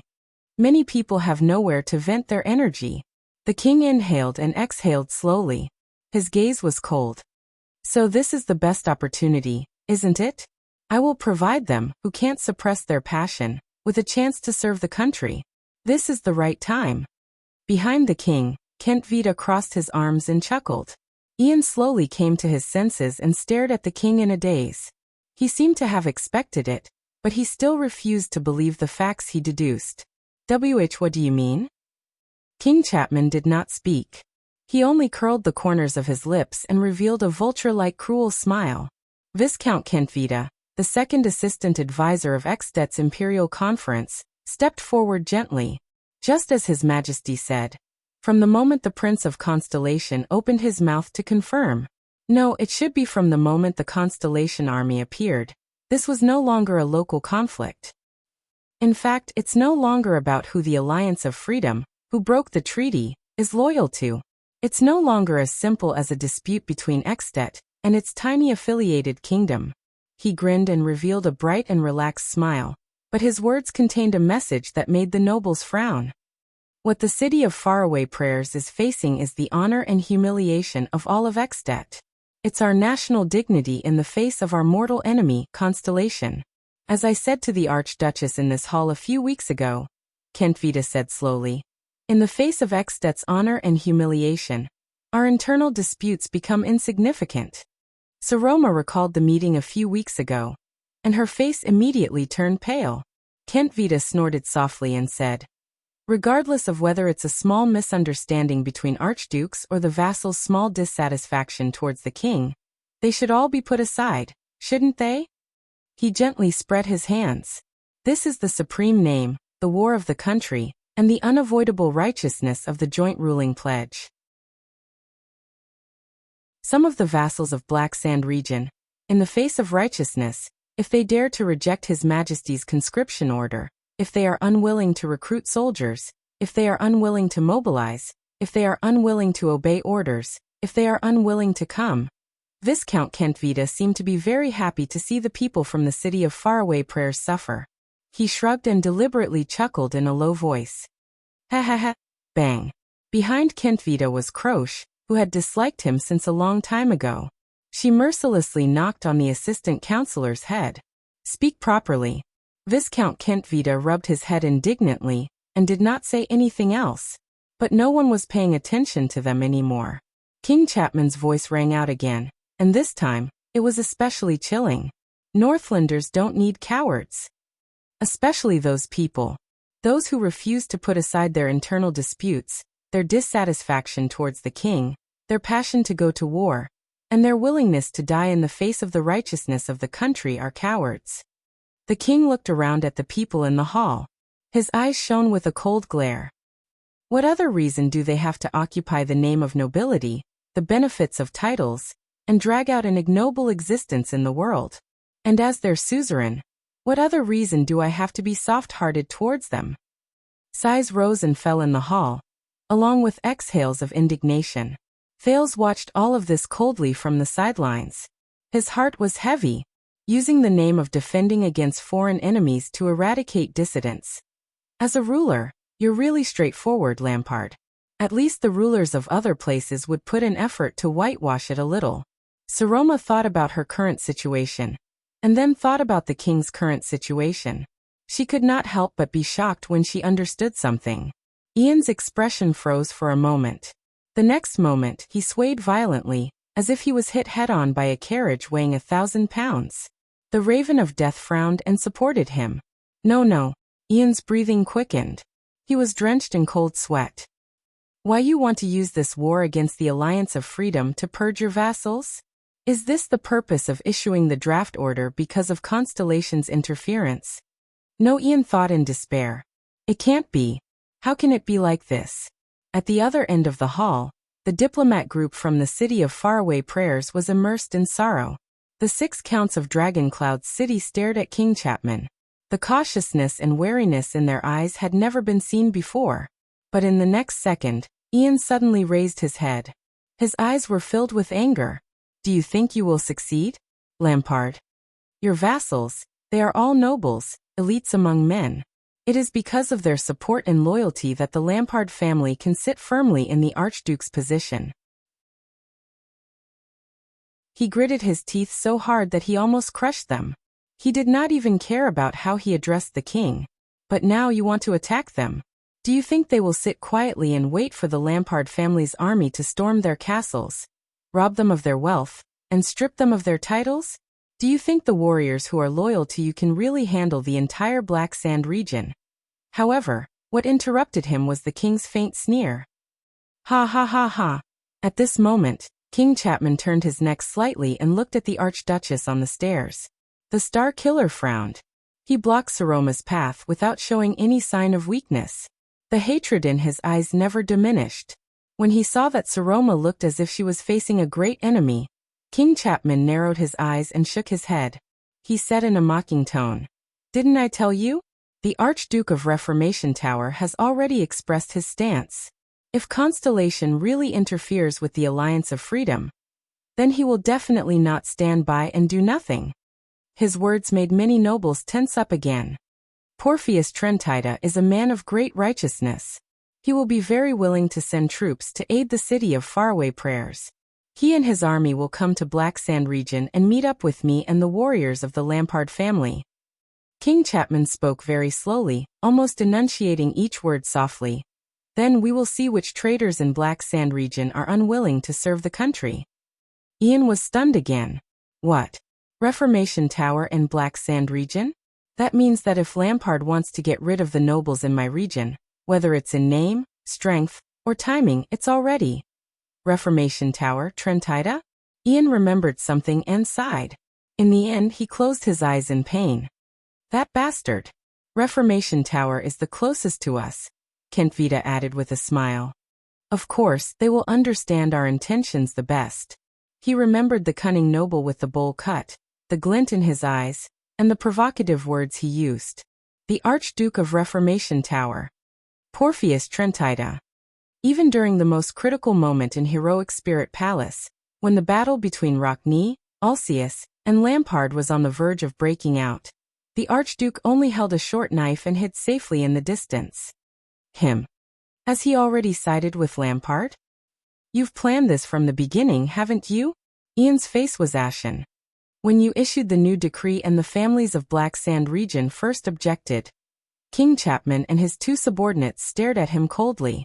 You didn't care how your vassals would object to your decree, and you didn't care whether they would contact external help like the city of faraway prayers, because you didn't want to waste time with them and play this political game with them.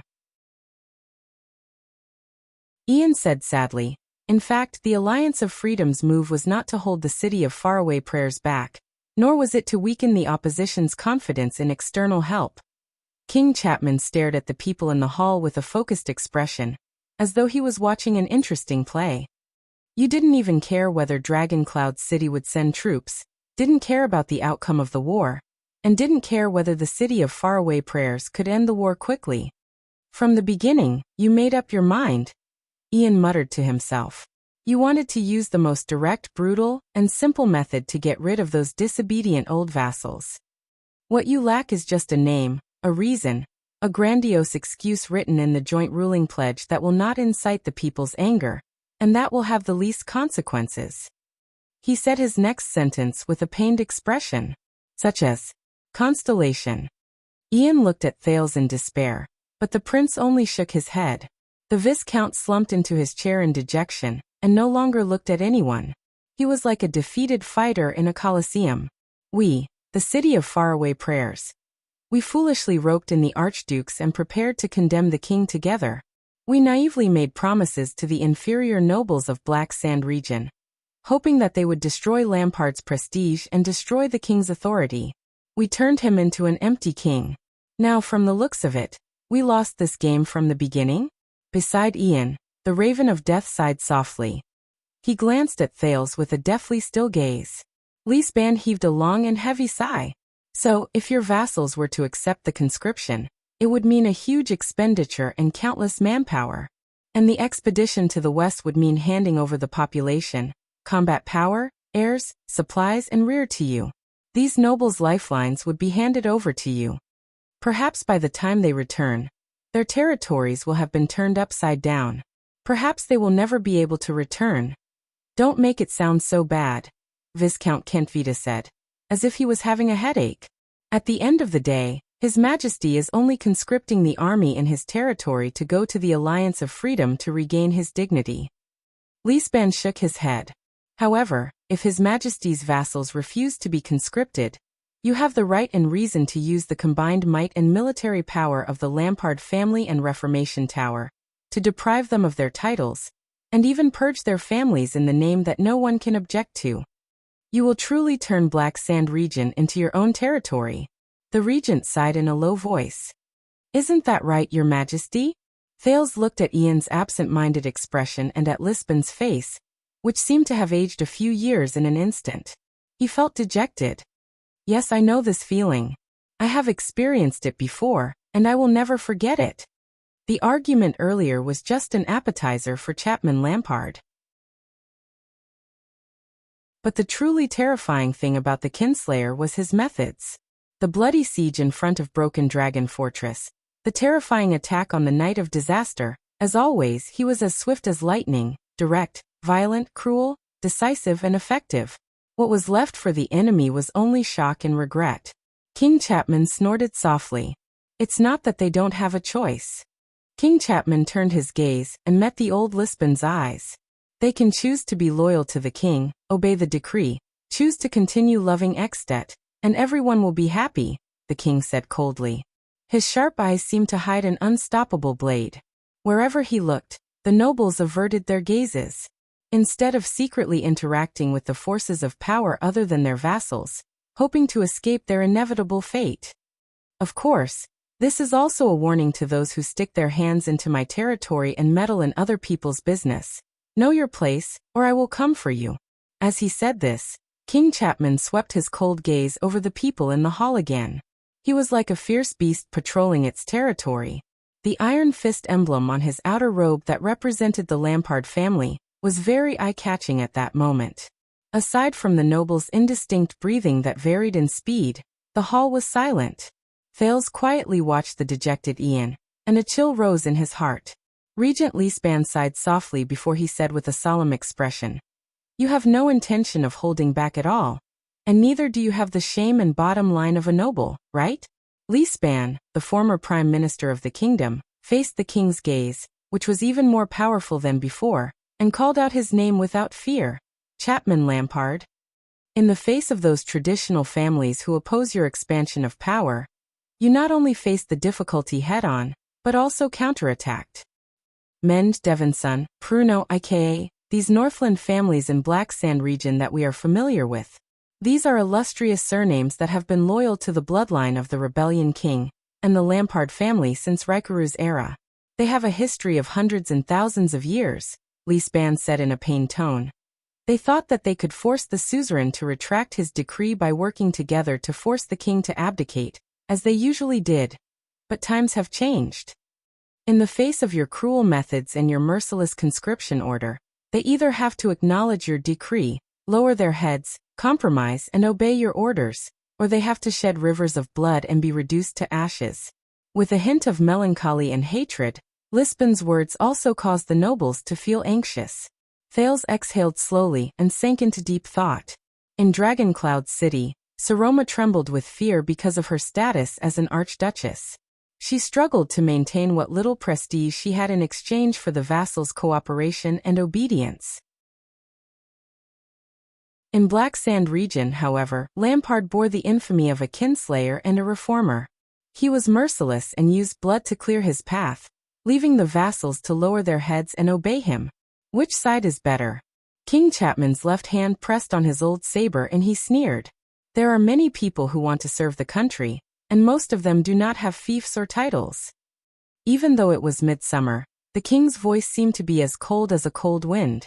My right-hand man, Lord Tolja, told me.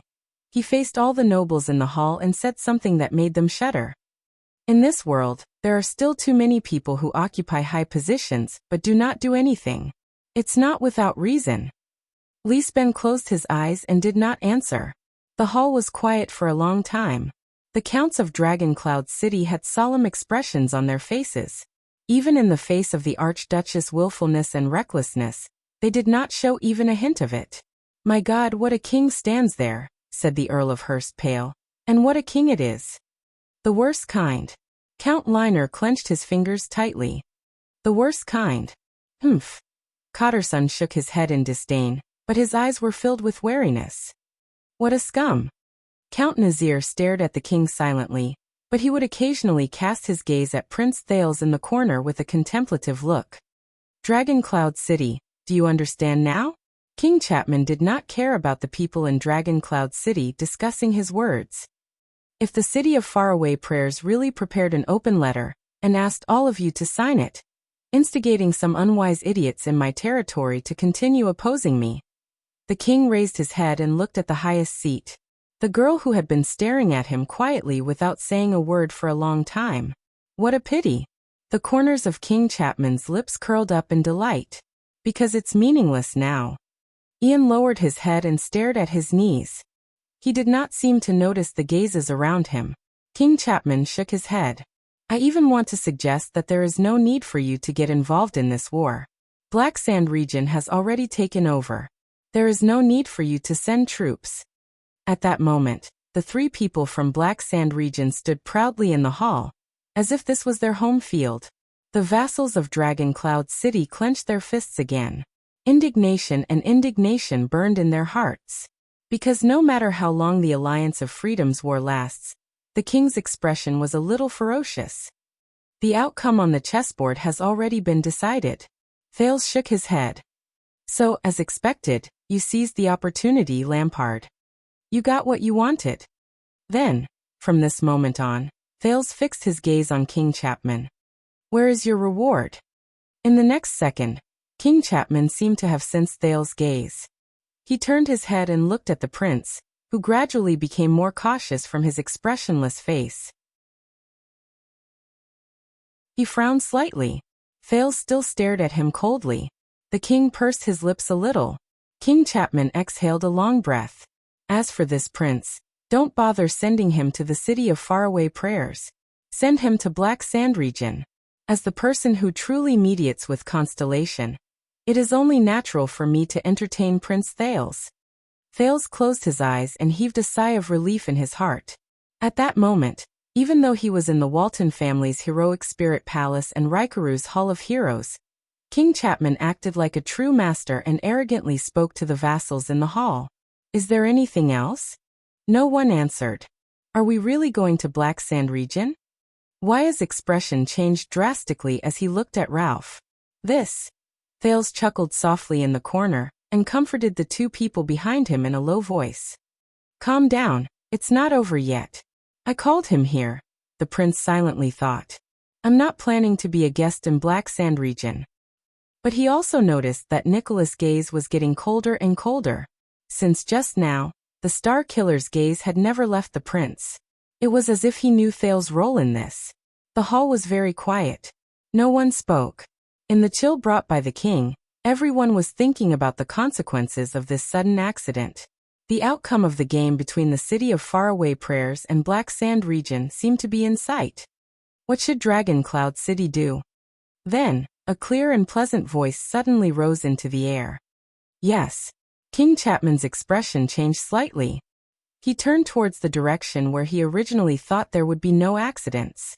Saroma Walton, the highest ruler of Dragon Cloud City in name, lowered her head and said weakly, "As you said, Your Majesty, I will not send Prince Thales to the west, to the city of faraway prayers." The vassals of Dragon Cloud City frowned. King Chapman put on an approving expression. "You are a smart girl." But in the next moment, the Archduchess suddenly stood up. "But listen carefully, Your Majesty Chapman. He will not go to the city of faraway prayers." Under everyone's puzzled and surprised gazes, the Archduchess' expression became stern, and her tone quickly changed. "But he will not go to Black Sand region either." Thales smiled. "Yes. She is a smart girl." King Chapman was slightly taken aback. "Thales is a guest of Dragon Cloud City. This is the common agreement made by the 6 archdukes in this hall 6 years ago," Saroma said coldly. "He will stay in Dragon Cloud City and will not go anywhere." "Anywhere?" King Chapman's expression turned cold again.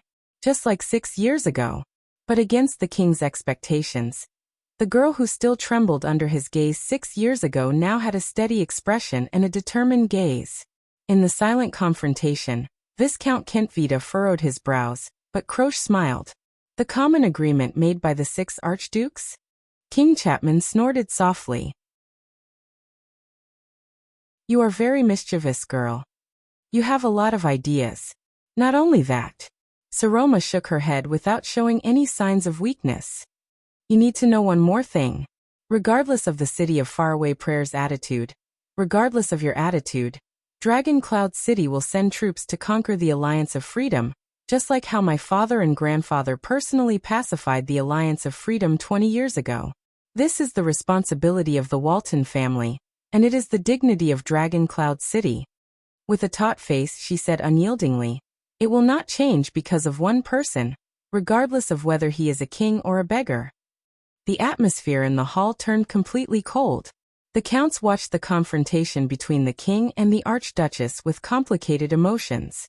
King Chapman pressed down on his saber again, and pursed his lips. Saroma, on the other hand, met his gaze without flinching.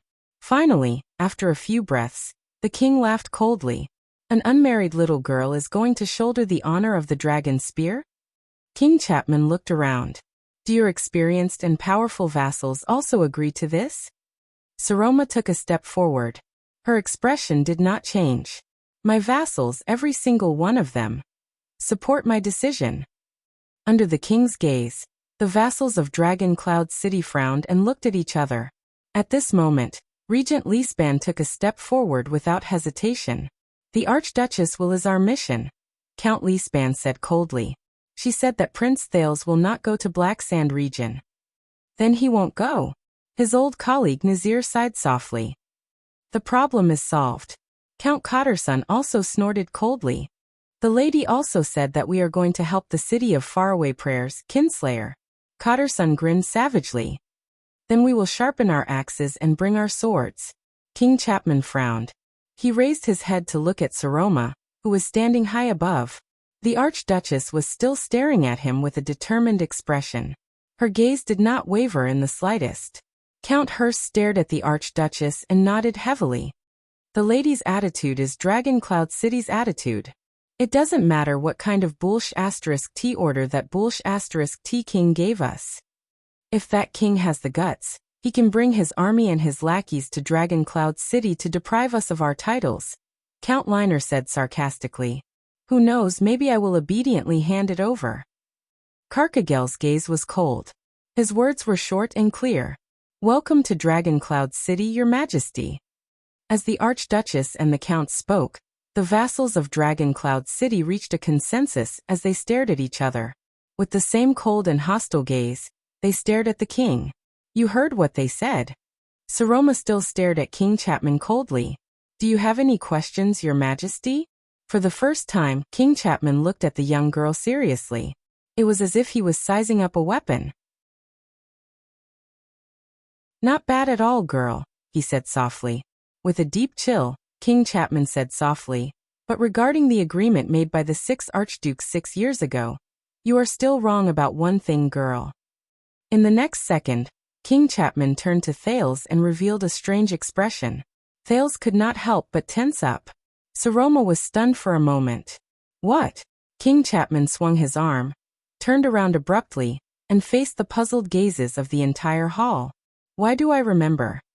The king's bone-chilling voice echoed between the pillars. 6 years ago in this hall, the truly legitimate, reasonable, and legitimate archdukes. What if there are only 5? Saroma's expression froze. At that moment, Thales' cheeks stiffened. His pupils slowly shrank.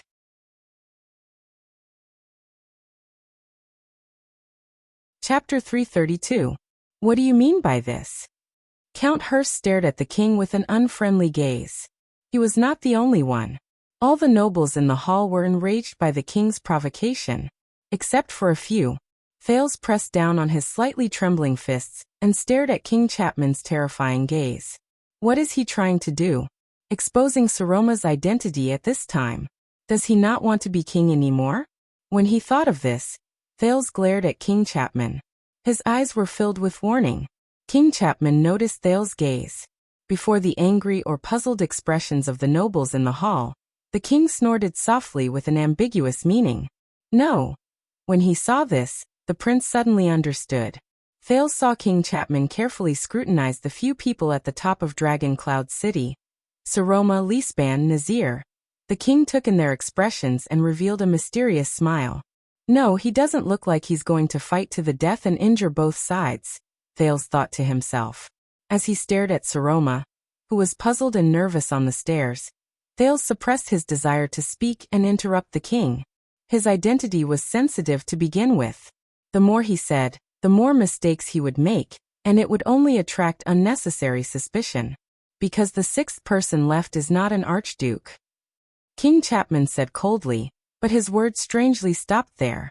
In that second, everyone's face in the hall was reflected in the king's eyes. A few seconds later, King Chapman showed a satisfied expression.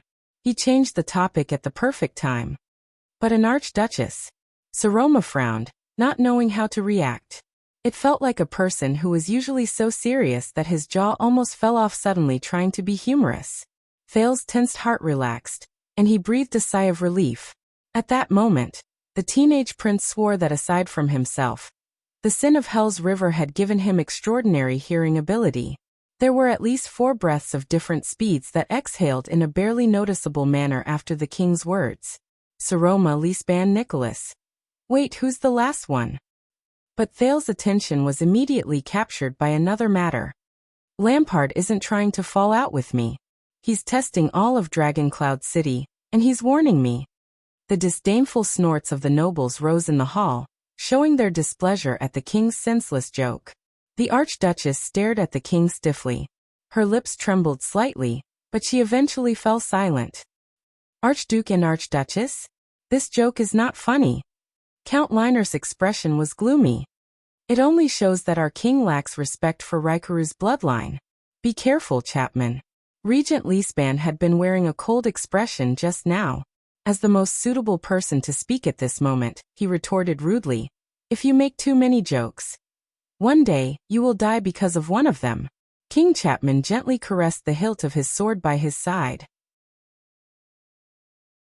He was clearly speaking to Saroma, but he cast a glance at Thales, whether intentionally or not. Girl, as the first female suzerain in the history of Northland, you are stepping on a path that has never been seen before. Every word, action, and every move you make will shock Northland and Extet. Ian, who was immersed in his failure, couldn't help but raise his head. Many people frowned. The king said faintly, as the Archduchess of Dragon Cloud City, your marriage is different from that of an ordinary archduke's marriage. It involves the succession of many families and the balance of power in Extet. Thales looked at the king in puzzlement. But in just a few seconds he figured out the king's intention. The prince desperately hid his worry, and tried his best to look at the archduchess with an indifferent expression. Under the gazes of countless people, the king said meaningfully, for example, this time the Viscount of the City of Faraway Prayers came all the way here to propose marriage. This makes me very worried. What if you marry someone you shouldn't? This is a major event that can shake Extet's foundation. The 6 counts of Dragon Cloud City looked at each other worriedly. Saroma inhaled slowly and spoke with a cold expression. I have already declined Sir Ian's request, the Archduchess said coldly. You can rest assured. King Chapman sneered disapprovingly. I don't think you understand what I mean, girl. On my way here, I heard a lot of rumors. The king sneered and waved his hand in Thale's direction. For example, how you protected this prince of Constellation for 6 years, accompanied each other, helped each other. You lived and grew up under the same roof with him. You even ate together, attended classes together. The Archduchess revealed a stunned expression. Thales put on a stern expression and fixed his gaze on Saroma. Calm down, Saroma. You must calm down. Think about what I said. Saroma. The next moment, the king narrowed his eyes and said softly, You and him, you. Don't tell me you slept together? Once he said that, there was silence. The Archduchess' lips trembled slightly, but she could not say a word. She could only clench her teeth in embarrassment and anger. Until, Lampard. As everyone's expressions changed drastically, the first to react was the former commander of the White Blade Guards, who was in charge of protecting the Archduchess. Nicholas could no longer care about being addressed as king. He could no longer suppress his hatred for Lampard and lost his composure as he shouted angrily. You shameless coward! Your impudence on the day of the state affairs hearing ends here. My brothers and I are very happy to. But he was stopped by Leespan, who had a cold expression on his face. Calm down. The regent suppressed his anger. Any act of anger is meaningless. Not only that, the hall, which had been slightly quiet, exploded again. What did you say? Duel with him, my lords. Bullshasterisk. Can the king do whatever he wants? Under countless people's strange gazes, Thales tried his best to maintain an unchanging expression. His hands under his sleeves grabbed his knees tightly, his knuckles protruding. Among the suzerains of Dragon Cloud City, Count Hurst's golden beard trembled violently as he panted. He could no longer hold it in. In the name of the Count of Flatiron County, Brookenhurst, Hurst leaped up from his chair in rage and stared at Lampard with eyes full of hatred. For the honor of the ladies, Chapman Lampard, I issue you a sacred duel challenge. He swung his arm, pointed it at the king's nose and cursed. Let blood wash away the humiliation you have brought us, kinslayer. This sentence made the people in the hall, who were burning with anger, even more so. Lampard's words had probably angered the crowd. Even the Archduchess guards glared at him with hatred. They had no intention of protecting the king. Croce's expression froze. She dutifully pressed down on her weapon and stood in front of King Chapman. Viscount Kentvita also frowned and was about to step forward, but she pushed him back. But King Chapman only snorted loudly. It was as if there was nothing in front of him. The king simply swung his left arm and pointed it at the agitated Hurst from afar. It was as if he was going to answer the latter's challenge. The noisy crowd in the hall instantly fell silent. However, in the next second, the king gently retracted his arm, pushed Croce aside, and pushed her sword back into its sheath, which had been drawn a few inches. In the name of the common elected king of Extet and Archduke of Black Sand region, Chapman Lampard. The king stared coldly at the trembling Hurst. His tone was steady and unhurried. With the power of the king, I reject your meaningless challenge, Hurst. Only then did he put down his arm and look at the Archduchess again without any nervousness. Ah! The furious Hurst roared indignantly, You despicable coward! Be at ease, Hurst. Count Nazir snorted coldly. He patted Hurst's shoulder and pushed the livid Hurst back. Your Majesty, because of your rude words and actions. The old Nazir also stared at the king in a hostile manner. In the next year, Rubble Hill and Harding County will impose heavy taxes on the merchant groups and farmers heading towards Black Sand region as a form of protest. King Chapman's relaxed attitude finally changed a little. The light in his eyes flickered. His gaze on Nazir clearly became hostile, and the slight curl of his upper lip indicated his current mood. Thales lowered his head and smiled at an angle that no one else could see. Yes, I can feel it. Even though the anger is directed at the king, but more doubts, worries, dissatisfaction, wariness, and hatred are directed at him. This so-called king is becoming more and more unscrupulous. Count Carcagel, your territory is the closest, Count Cotterson whispered to his colleague with a frosty expression. I'm thinking, if the king were to meet with an accident on his way back from the city. Calm down. Although the one-armed count's eyes were filled with resentment, he still shook his head. If the king dies within the jurisdiction of Dragoncloud City, no matter who did it, the unlucky ones will be Dragoncloud City. Next to him, Count Liner nodded. Do you think the other archdukes will be filled with joy and gratitude for our righteous act? Count Liner stared at King Chapman. There was a deep chill in his eyes. I swear to you, they will mourn the king's misfortune while discussing how to seize the opportunity to slaughter Dragoncloud City. After Black Sand region, it will be our turn. Lee Span remained the calmest in the chaos in the hall. He patted Saroma's arm gently.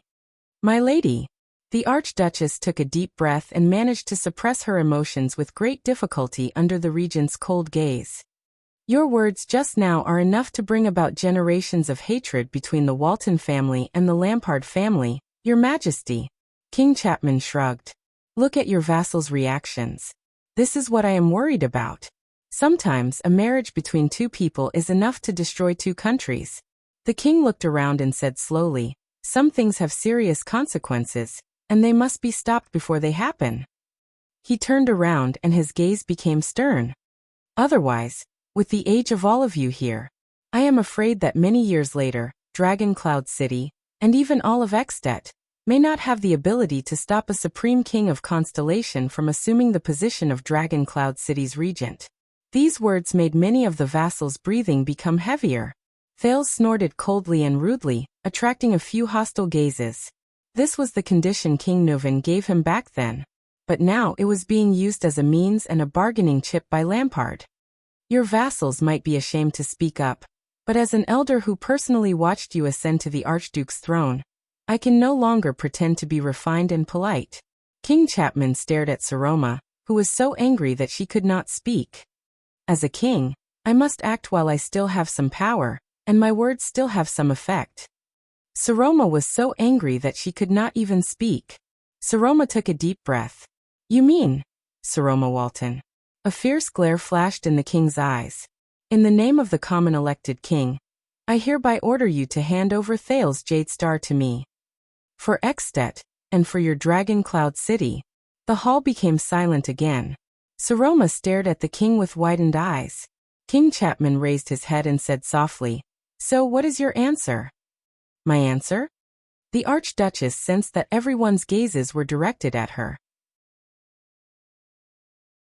But unlike before, this time, their gazes were exceptionally different. Saroma furrowed her eyebrows tightly. She bit her lower lip and exchanged a few glances with Lee Span. She could only feel the burning sensation on her face getting stronger. But she did not dare to meet the teenager's gaze. She did not dare. At this moment, a long sigh suddenly rose from the crowd. You're such a busybody, Chapman. Under everyone's gaze, Thales stood up slowly. With weariness and exhaustion he yawned. You think I'll like this lady? He stared at the people in the hall with a disdainful expression, and gestured rudely at the Archduchess with his chin. This immediately attracted a few Northlanders' passionate greetings to their Jadestar ancestors. The Archduchess was slightly startled when she saw Thales stand up. What is he going to do again? Don't you think things are messy enough, young prince? In a terrible mood, Nicholas clenched his fists in exasperation. Be a good boy and shut up. But Thales only gave him a nonchalant glance. This made the Star Killer even angrier. You like her? Not necessarily. King Chapman stared at Thales with interest. But if you like Dragoncloud City and use her to your... Thales raised his eyebrows and put on an expression that suggested he did not know whether to laugh or cry. He laughed helplessly. Hey, Saroma, if that's the case, you like me, don't you? Saroma stared at Thales' teasing expression in disbelief. She parted her lips, but did not know what to say. She had a premonition of what Thales was going to do. Under the gazes of all the nobles in the hall, the girl felt her face burn. Are you going to ask me to be your husband? Thales seemed to be amused by his own words. He even ignored the angry glares and curses of the nobles in the hall. He crossed his arms and chuckled as his shoulders twitched. Saroma knew that her expression at the moment was definitely unpleasant. He was definitely acting. Yes. I know. It's for. But at that moment, the girl felt waves of indescribable discomfort. Ha ha ha ha ha. As his laughter continued, the Northlanders looked at the prince with increasingly terrifying gazes. It was probably already very difficult for anyone to tell who was the most unpopular person in the Hall of Heroes at that moment, Thales or Lampard. Dragon Cloud City protected you for 6 years, so-called prince. Count Hurst took a deep breath. His eyes were burning. This is your repayment? Thales stopped laughing. Protection? The prince ruminated on this word, and his expression slowly changed. How dare you say that? My greatest enemy in the 6 years I've been here. Isn't it you Northlanders who use me as a bargaining chip? Saroma's breath froze for a moment, but the prince's words immediately changed. He put on that disdainful and sarcastic expression again. But since your Archduchess has taken a liking to me, perhaps I have a way to repay her. Ha! Everyone in the hall stared at Thales with cold expressions. Nicholas was so angry that his entire body trembled. The red flush on his face did not fade. The Archduchess pursed her lips. Her expression was mournful as she ignored the countless gazes directed at her both openly and secretly. This is your determination? Your backup plan? You want me to choose the path most suitable for the Archduchess? Is this what you mean? On the other hand, King Chapman's expression as he stared at the prince became more and more amused. Only Nazir sighed softly. Leespan, who was sitting opposite him, saw it. He only frowned and shook his head. I understand. Saroma raised her head and straightened her face. With great difficulty she said, Prince Thales, you want to go to Black Sand region, don't you? Thales stopped laughing. Why? The prince's expression returned to normal. He sighed softly and said provocatively, You can't bear to part with me? Saroma shuddered slightly. Bah. Count Hurst turned his head away. He seemed to be disdainful of even cursing. The young girl closed her eyes. Her expression was one of struggle. My lady, as long as you say it, Cotterson said angrily, we should still be able to make it if we keep one of his hands. Carkagel snorted coldly. Shame. Count Liner shook his head coldly. You little brat, I don't care what you and the Kinslayer did behind my back in a pathetic. At this moment. Enough everyone. The Archduchess abruptly spoke and interrupted the conversation. Saroma's voice echoed in the hall and spread. The silence lasted for a while. Then the female voice rang out again in a low and clear voice. Then I wish you a smooth journey, Prince Thales. Saroma opened her eyes. Her expression was cold. At this moment, the Saroma in Thales' eyes finally put away that hesitant and mournful look on her face. Thales' tense nerves slowly relaxed at this moment. Very well, Saroma. He sighed in his heart. Choosing the path that suits the Archduchess the most is the right choice. He's yours. The Archduchess' voice became firm, just like when she was forced into marriage by her vassals. King Chapman. No one spoke. It seemed that the opinions of the suzerains of Dragon Cloud City were unprecedentedly unanimous when it came to this decision. King Chapman raised his eyebrows slightly. He took a deep breath and snorted softly. Very well. The king's gaze had regained the awe-inspiring look he had when he first arrived in the hall. The Archduchess pressed down on the armrest tightly and said firmly, With him in your hands, please ensure that Constellation will not bring unnecessary losses to our expedition to the west. It's my duty. King Chapman shook his head in disdain. He fearlessly responded to the pairs of malicious gazes. Of course. Thales stood where he was and looked at the indifferent Archduchess from afar. The corners of his lips curled up. At that moment, Thales' gaze met the Archduchess. One was calm and relieved, while the other was indifferent and cold. Next time, if you have any plans to get married, please be sure to inform us in advance, the king and the archdukes, so that we can take a look at it for you, King Chapman said in satisfaction. After all, if your marriage is done hastily like this time, I can't guarantee what kind of chaotic abyss the kingdom will descend into because of this. Leespan said solemnly, Dragon Cloud City's own matters do not require Black Sand region to worry about it. The Archduke's attention is not up to you to decide. The king shook his head. If you still care about Dragon Cloud City, remember this. The Archduchess raised her head and glanced at him coldly. King Chapman frowned slightly. The state affairs hearing is almost over. We will choose another day to discuss the matter of the expedition to the west, the Archduchess said quietly. Your Majesty, you don't have to stay here anymore. The vassals looked at each other and exchanged their complicated emotions. King Chapman narrowed his eyes slightly. Listen, girl, the king said meaningfully. As I said, as a person who has never been seen before in history, you are walking on a path that has never been seen before. This path is difficult to tread. Obstacles and dangers are everywhere, and there will always be people who don't like new changes. So, I advise you to stay away from those people. Their creed runs counter to your existence, and in the end, they will part ways with you. These words made many of the nobles of Dragon Cloud City uncomfortable. Saroma's expression was unpleasant. Is that so? But there is a first time for everything. The Archduchess swept her gaze over the people in the hall. She hesitated for a moment before she spoke. After a moment of hesitation, she said, 400 years ago, when Queen Erica ascended the throne of Constellation, no one expected that a kingdom ruled by a woman would have the ability to take away our cold castle. 300 years ago, when Lacey and Lenzo became the Countess of Longchant City, no one believed that the beautiful Archduchess would be able to build the first duchy in Dragon-Kissed Land. 40 years ago, when Empress Dowager Yao Hua became regent of Suyi, no one could foresee that she would one day become King Yao. The people in the hall listened quietly to the Archduchess' words.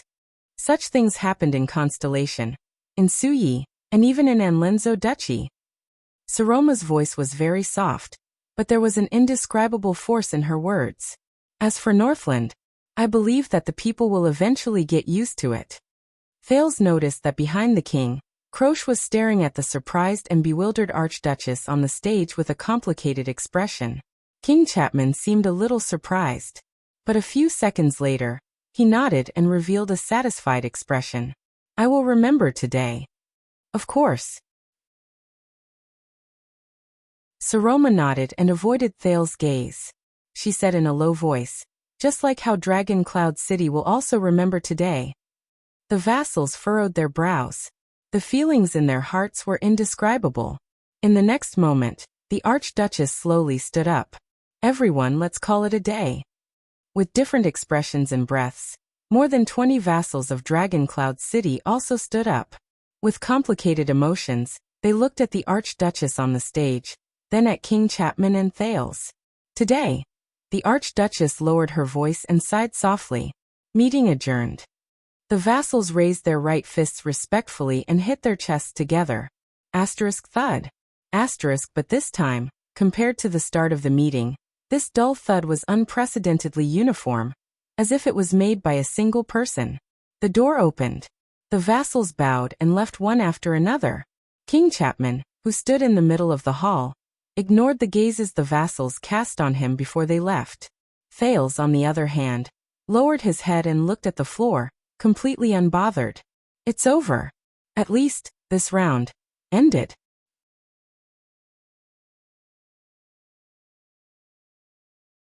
Chapter 333. That's it? So, Your Highness, did you succeed? Waya glanced at King Chapman from afar in disbelief. And are we really going to Black Sand region? Only this time Ralph, who disliked him, did not retort with his actions or snort. The prince raised his head and forced a smile. But he was not done yet. You've surprised me again, Your Highness. Lisban walked straight up to the prince with a solemn expression. Thales exhaled, closed his eyes and said, Me too. Lisban snorted softly. You already knew that the king is in Dragon Cloud City, the regent said with certainty. The regent said with certainty, when you boarded the Black Sand Region's carriage you knew. Thales did not speak. Lisban stared at him with a sharp gaze. But you did not tell us or Dragon Cloud City. You just waited quietly for today. Lisban cast a glance at King Chapman, who was still standing leisurely in the middle of the hall, and receiving all sorts of gazes, as if he would only stop after he finished touring the hall. You and him. Thales remained silent. Lisban sighed. As the lady said, Dragon Cloud City will remember everything that happened today, Your Highness. Thales finally spoke. Yes, me too, the prince said in a low voice. I will remember and watch you, Your Highness. Lisban gave him a profound look. In the end, the count did not say anything and turned to leave. He was not the only one. The acerbic Count Cotterson did not say anything. He only gave Thales a warning gesture of slitting his throat before he left, along with a hateful gaze. Thales responded with a faint smile. You have guts. You colluded with Black Sand Region, and betrayed all of Dragon Cloud City? This was the cold Karkagel. You know, people with guts usually die faster. Congratulations, Your Highness. When Count Liner passed by, he said softly, Do you think Lampard is a good person? Bah, ungrateful and repeatedly treacherous. Count Hurst spat in disdain as he left. A coward of the Empire. Thales could only smile in the face of these gazes and words. It was as if he did not care. But another person's words were exceptionally different. Is she worth it? Thales was slightly startled. It was Count Nazir. The doddering count stood a step away from him and sighed. Is it worth your sacrifice? Thales furrowed his brows slightly. I do not understand you, Count. I'm old, but I'm not blind. Nazir smiled and shook his head. Perhaps what others saw was you colluding with Lampard, betraying Dragon Cloud City, and fleeing to Black Sand Region. But what I saw, he cast Thales a profound glance with an unclear meaning. You cooperated with the City of Faraway Prayers beforehand, so that she would not be forced into marriage. You interrupted us 3 times during the meeting, but each time, you saved the girl from her predicament. Thales' face stiffened. As for your collaboration with Black Sand Region, that girl. Nazir paused and said softly, Is she really worth it? Thales' face was livid. He did not speak. When Nazir saw this, he only sighed wordlessly. He patted Thales' shoulder gently and left slowly. Thales watched the old count's footsteps with complicated emotions. Was she worth it? At this moment. Slap. Thales was shocked. His shoulder had already been unceremoniously grabbed by someone. It was Ian. Lampard is the backup you mentioned, isn't he? At that moment, the Viscount of Dual Wind City's eyes were bloodshot. He gritted his teeth and looked at Thales with resentment and anger. Thales stared at the person in front of him in a daze. He had never seen Ian like this. It was as if the young Rockney, who had been chatting and laughing with him, was already dead. Thales sighed and waved Ralph and Wire away, who were about to step forward. From the beginning to the end, did you look like you were watching a show? Ian's breathing quickened. His gaze was resentful. You cooperated with me on the surface, but sold me out like a clown behind my back? It's very interesting, isn't it? Thales was silent. After a long while he forced out a sentence. I'm sorry. Sorry. Ian seemed to be angered by this sentence. His lips trembled. The City of Faraway Prayers. The City of Faraway Prayers was betrayed just like that. You. Traitor. Ian's gaze became more and more terrifying. His grip on Thales' shoulder also became stronger. You think this is very smart? You have the king's protection, and the Archduchess has the support of the vassals? Thales did not speak. He turned his head away unnaturally to avoid Ian's gaze. I'm sorry. I didn't have a choice. His attitude seemed to have angered Ian. The latter growled hatefully. No. You can't run away. I promise that one day, all of you will regret this. Ian gritted his teeth. His expression was a little crazed as he vowed, one day, all of you will pay the price. Ian turned to the motionless Archduchess on the stairs and threatened sternly. Especially your little girlfriend. You take good care of her, huh? Very well, then I will. Thales tensed up. He flung Ian's arm away abruptly, causing the latter to be stunned. Before you threaten me with something senseless, you'd better take care of yourself first, Ian Rockney. Thales' expression turned cold. He met the extremely resentful Ian's gaze. You and your sister. Ian was slightly startled. You know, even if your sister got 0 points in Defense City, Thales said softly, it's still better than a certain someone getting negative points in Dragon Cloud City. Ian widened his eyes. His expression became more and more unpleasant. You. That's right, Ian. A long time ago, a terrifying and ugly old witch taught me. Thale's gaze became sharp. Betrayal is the true meaning of an alliance. Ian glared at him, as if this was the first day he met Thales. Today, I will teach you this sentence. Free of tuition. Ian's expression changed. He was about to flare up, but his shoulder was held down tightly by another person. A loss is a loss. Monty, the Raven of Death, stood behind Ian and said coldly, Ian, at least act like a man. Ian glanced at Monty in disbelief. This isn't over. Finally, Ian gave up on pestering Thales. He approached him and stared into his eyes. Thales Jadestar. Now I know. Lampard isn't the only opponent I have. And you. Thales continued to stare at him coldly, not showing any signs of weakness. In the next second, Ian angrily flung Monty's hand away. With a dark expression, he brushed past Thales and turned to leave. Thales stared at Ian's back and sighed in his heart. What an honor. Ian. Monty snorted softly. He glanced at Thales and flashed a somewhat ferocious smile. His malevolent gaze made Thales feel uncomfortable. The Raven of Death walked past him and said lightly, As expected, you live up to your reputation, Your Highness. Thales gulped uncomfortably, but the complicated gaze he saw next made Thales feel uneasy. Accompanied by Nicholas, the young girl silently walked towards the main door. When the Archduchess passed by Thales, the rhythm of her footsteps paused slightly. Thales closed his eyes. A furious voice traveled into his ears, but it was not her. How did you do it? Thales took a deep breath and opened his eyes. The Star Killer stood in front of Thales. There was no longer any anger in his gaze. There was only coldness and hatred. You've lied to us about Lampard for so long, but, from Axe District to here, there are at least 3 layers of guards. Nicholas sneered.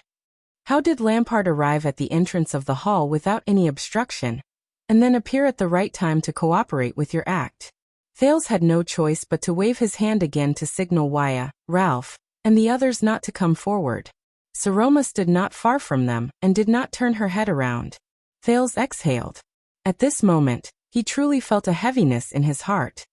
The diplomat group from Black Sand region has been in Dragon Cloud City for a long time, Thales said flatly. Viscount Kentvita came in the name of meeting the Archduchess. As long as no one knows the king, they can smoothly pass through the patrols at the first gatehouse. As for Heroic Spirit Palace, today is a special day. The elite Archduchess guards are all around the Hall of Heroes to protect the nobles. So the palace guards are in charge of guarding the palace gate, and they have to receive the suzerain's attendants who are waiting outside. Thales said quietly, so, as long as we know their shifts in advance, Ralph's psionic ability and Waya's identity work together. Lampard can avoid the palace guards and reach the entrance of the hall, leaving only your Archduchess guards in front of him. Nicholas narrowed his eyes. The palace guard shifts? Thales nodded with a gloomy expression. The Archduchess guards can't avoid them, but Lampard doesn't need to face them directly. He only needs to have Kentvita find the herald at the entrance, and have him inform Count Leespan in the hall that the king is here. Nicholas furrowed his brows. The Archduchess was already at the end of her rope at that time. Thales sighed. What I need to do is to intensify the conflict and push the terrible situation in the hall to a point where no one can handle it. Count Leespan, who knows how to judge the situation, will know what to do. He's very good at making choices.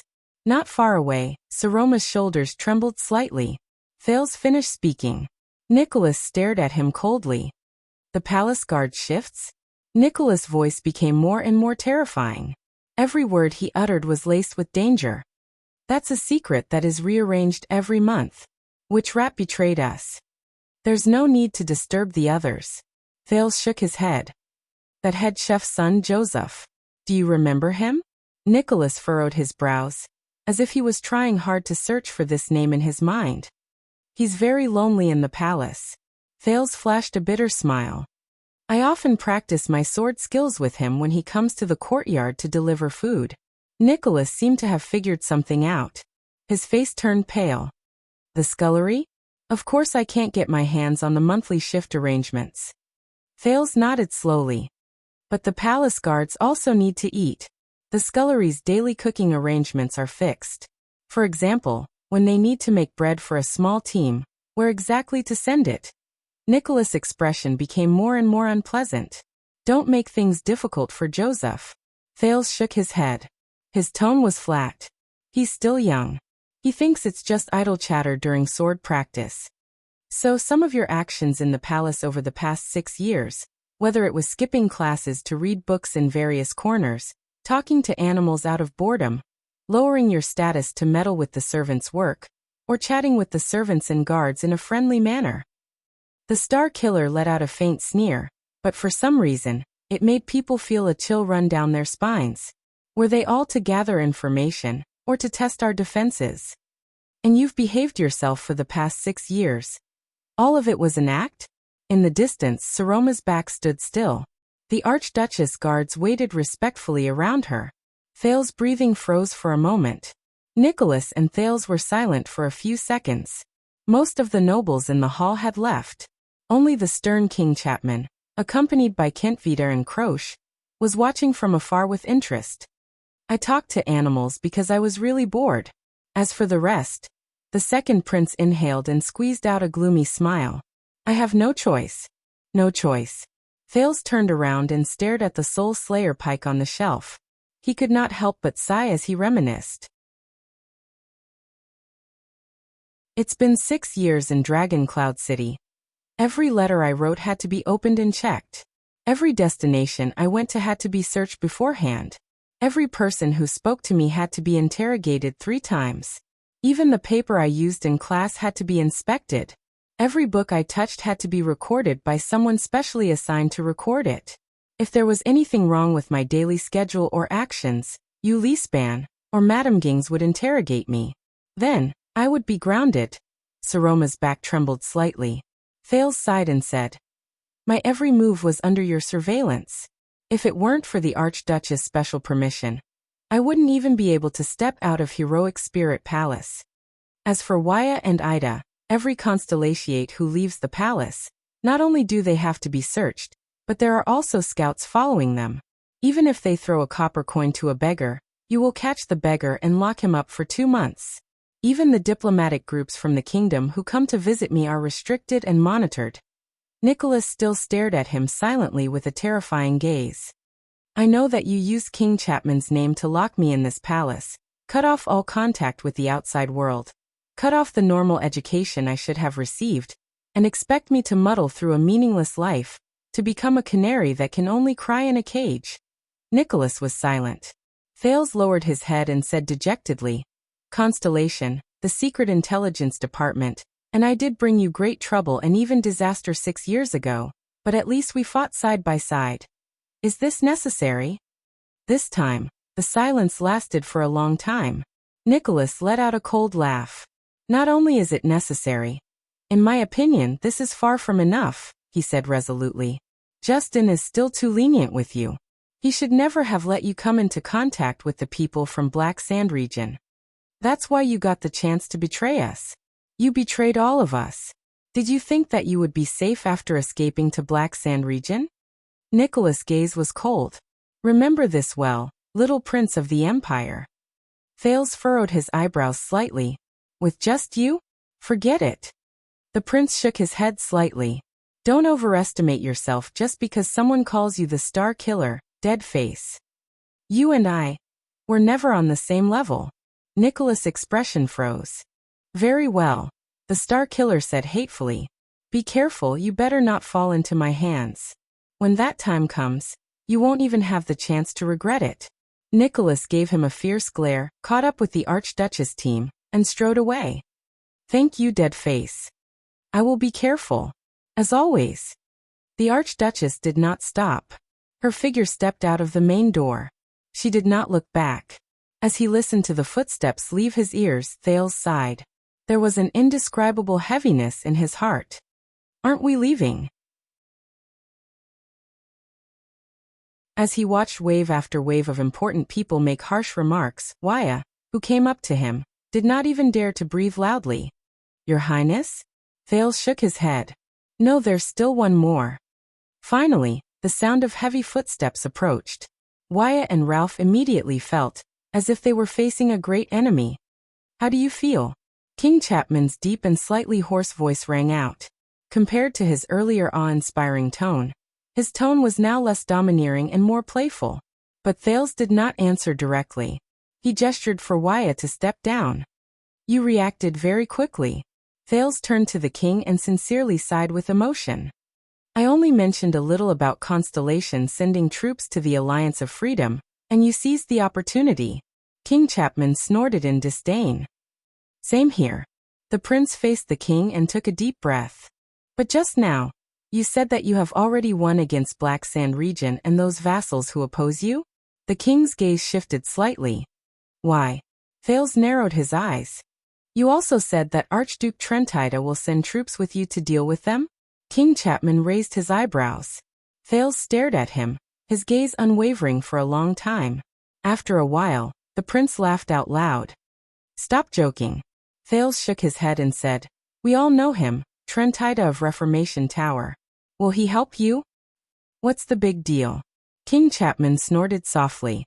Everyone knows that Porpheus Trentida has always been indecisive, treacherous, and cunning. Thales ran his fingers through his hair in resignation, and recalled the Archduke with the bowl cut who had a glint in his eyes. That's right, but let me put it this way. If you invite Trentida to hunt deer with you, he will definitely not agree. Thales sighed and said, unless he knows beforehand that the deer he wants to hunt is already dead, and all he needs to do is to drag the venison back. Only then will Trentida look forthright, generous, tragic and generous. Like a hero who will never return, he will carry his bow and arrows on his back, and ride out on his horse. The two of them stared at each other in silence. After a while, King Chapman laughed. Ha ha ha ha ha. A hero who will never return. This time, Lampard laughed in an exceptionally carefree manner. Contrary to his previous sneer and mockery, it was as if he was truly happy at this moment. I have to say, it's very vivid and appropriate. Thales laughed as well. His shoulders trembled slightly, but his smile disappeared very quickly. So even though Trentida makes it sound nice, he will never go out with you. The smile in Thales' eyes was replaced by graveness and seriousness. If your vassals gather together, shed all pretenses of cordiality, and fight to the death against the Lampard family, it will be hard to tell who will emerge victorious between you and them. King Chapman's laughter also stopped. Thales stared at him coldly. Your claim that the outcome of the chessboard has already been decided is just empty talk. That's why you came here personally. Just like 6 years ago. King Chapman neither denied nor admitted it. He only stared at Thales with a mysterious expression. Thales looked in the direction of the door and sighed. Ian is still a little too young. He still lacks the experience to face you. That's why he was so easily frightened by you. If it were his father, that resolute, stubborn, and callous warrior come Archduke of the City of Faraway Prayers, Colgan Rockney, King Chapman sneered. You have quite a high opinion of him. Thales snorted. Looking at Lisban and Nazir's expressions, I'm afraid that they have doubts in their hearts. The prince exercised his aching shoulders and said softly, It's just that they're wary of your relationship with Constellation and don't have confidence in Trentida. They're afraid that you'll really promise him something he can't refuse. That's why they don't dare to bet with you. King Chapman shook his head in a seemingly casual manner. Not everyone has the wisdom to see through the bet, and have the courage to make a bet with me. Thales shook his head and snorted softly. But very soon, everything that happened in this hall, whether it was the City of Faraway Prayer's great defeat in the confrontation with the king, or the news that Dragon Cloud City did not join the alliance to denounce the king and handed over the Prince of Constellation to the king in the end, will spread throughout Extet, especially to Black Sand region. Thales suddenly felt exhausted, as if the morning meeting had drained his energy. The moment the Archduchess agreed to hand me over, you truly won, he said, a little dispirited. What happened before was just a bluff. Are you satisfied now? The two of them stared at each other silently in the middle of the hall. Their delay also caused the Archduchess guards who were still guarding the hall to frown, but Kent Vita's smiling face and Croce's cold expression effectively stalled them. But you did not leave empty-handed, Thales. After a while, King Chapman said quietly, first of all you yourself. Not only did you avoid the fate of being dragged into the war, you also broke free from Dragon Cloud City's evil clutches. Is that so? The prince yawned as if he did not care. Forgive my poor eyesight, but I can't tell what a good thing this is. But the king ignored him. He only said in a slightly cold tone, and according to the conditions we agreed upon, I also gave that girl a chance to cultivate her prestige, so that her vassals would no longer be her enemies. This sentence instantly caused Thales' unfocused gaze to focus. Under the pressure of a certain terrifying king, the Archduchess of Dragon Cloud City will not lose their support, at least for the short term, and will not be forced to marry. Under external forces, they will instead be more united. Isn't this what you want? Thales furrowed his brows. But she is still a girl, Thales said after a few seconds. No matter what, her existence will make many people in Dragon Cloud City feel uneasy and indignant. King Chapman raised his eyebrows. Then I can't do anything, unless you turn her into a man? Thales looked up. So, the prince stared into King Chapman's profound eyes with certainty. You must help her gain a firm foothold, no matter what method you use. The king seemed to be a little amused. Must I? Thales nodded. As the king of Extet, he said calmly, it is in your interest to let an archduchess who is controversial and a girl who subverts tradition continue to rule Dragon Cloud City, which is full of capable people and has a strong foundation. You also don't want to see an Archduchess of Dragon Cloud City, who is as watertight as Leespan, as cunning as Nazir, and as unyielding and upright as Carcagel, right? King Chapman's expression froze for a moment. Thales stared at him without blinking. A slight ripple appeared on the king's rugged face. Indeed, we don't need a second King Nuvan. Thales breathed a sigh of relief. For this, you even have to help her obtain a considerable amount of power. The second prince's tone became heavier and faster. Don't forget, as an archduchess, the obstacles she faces are similar to the problems you face to a certain extent. For example, the tradition in Northland that has lasted for thousands of years. When King Chapman heard this, the interest in his eyes grew stronger. Moreover, she is the archduchess whom you acknowledge, and you are also voting for her. Thales suddenly stopped talking. Moreover, you still have a trump card that can kill her. Her throne is tied to your crown. Thales put on a stern face and did not speak again. King Chapman exhaled slowly. I have a feeling, Thales. The king curled up the corners of his lips. Coupled with his gaze, it gave people a slightly prickly feeling. During the time you are in Black Sand region, we will get along very well. Thales' expression darkened. Is that so? Both of them sank into silence again. After a long while, King Chapman said meaningfully, the same old question. How does it feel? Thales responded with a cold snort. How does it feel? King Chapman took a deep breath. His expression was joyful, as if he was enjoying the beauty of Dragon Cloud City at this moment. From the city of faraway prayers to Dragon Cloud City, from Leespan to the Archduchess, you are a traitor who betrayed everyone, or at least, that's what they think. Carrying everything on your shoulders and moving forward alone? King Chapman's gaze became sharper as he stared at him. His words were forceful. How does it feel? Thales was silent. He lowered his head and did not speak for a long time. The prince suddenly remembered how he sat in the carriage of the Marquis from Camus Union 6 years ago, when he angrily questioned the then Archduke of Black Sand region, who later became King Chapman.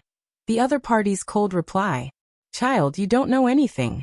Black Sand region and I are already beyond redemption. King Chapman stared at him and shook his head in what seemed to be disdain. He turned around and left. The moment he turned, the Prince of Constellation's voice came from behind him. But it was gloomy, and cold like never before. This feeling, Thales stared at the ground. Without raising his head, he said hoarsely, this feeling is like Chapman Lampard. The king's body froze in the middle of his stride. In the quiet air, Thales snorted softly. With his usual expression, he called for Wyatt and Ralph and walked towards the door. When the prince reached the entrance of the hall, he paused for a moment. He stared at the rough floor tiles, which were slightly uneven, and curled up the corners of his lips. 6 years ago, he met the born king, whose name shook Northland for the first time in this place. 6 years later. In the next moment, Thales resisted the urge to turn around. He took a deep breath. Damn it! Thales lifted his foot without hesitation. 6 years later, my foot.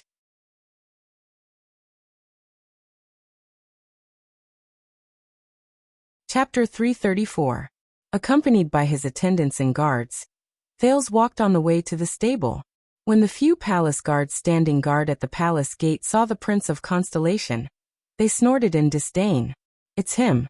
He worked with Lampard from the inside and outside. One of the guards looked at Thales from afar with a gloomy expression and whispered to his colleague, he caused Tim to lose his position and the right to join the personal guards, all because he did not notice the king at the palace gates. The guards cast hostile gazes at him. Thales inhaled and pretended not to see it. The prince and his group walked past the guards. The palace guards bowed to the deputy commander of the Archduchess Guards, Lord Justin. Hey! When they walked past him, one of the guards could not help but say in a loud and vicious voice, I hope our king loves your little ass. I hope our king loves your little butt. People of the Empire. The others did not bother to hide their laughter, including the Northlanders who were guarding behind Thales. Their eyes were full of disgust and indignation. But Thales did not seem to hear them. His expression did not change, and he continued walking. Lord Justin pursed his lips and did not say anything. Hey, Northlander, are you not going to do anything? At the back of the group, Ida, who had been missing for a long time, tugged at her cloak and protested to Justin in front of her. My duty is to protect the prince's safety before His Majesty's White Blade Guards rush over to escort you out of Dragon Cloud City. Justin's tone was cold. When he mentioned the White Blade Guards, he raised his tone in a sarcastic manner. He gestured at the group of guards who spoke rudely. Unless they draw their swords and charge at me, reasonable protests are not part of my duty. You call this reasonable?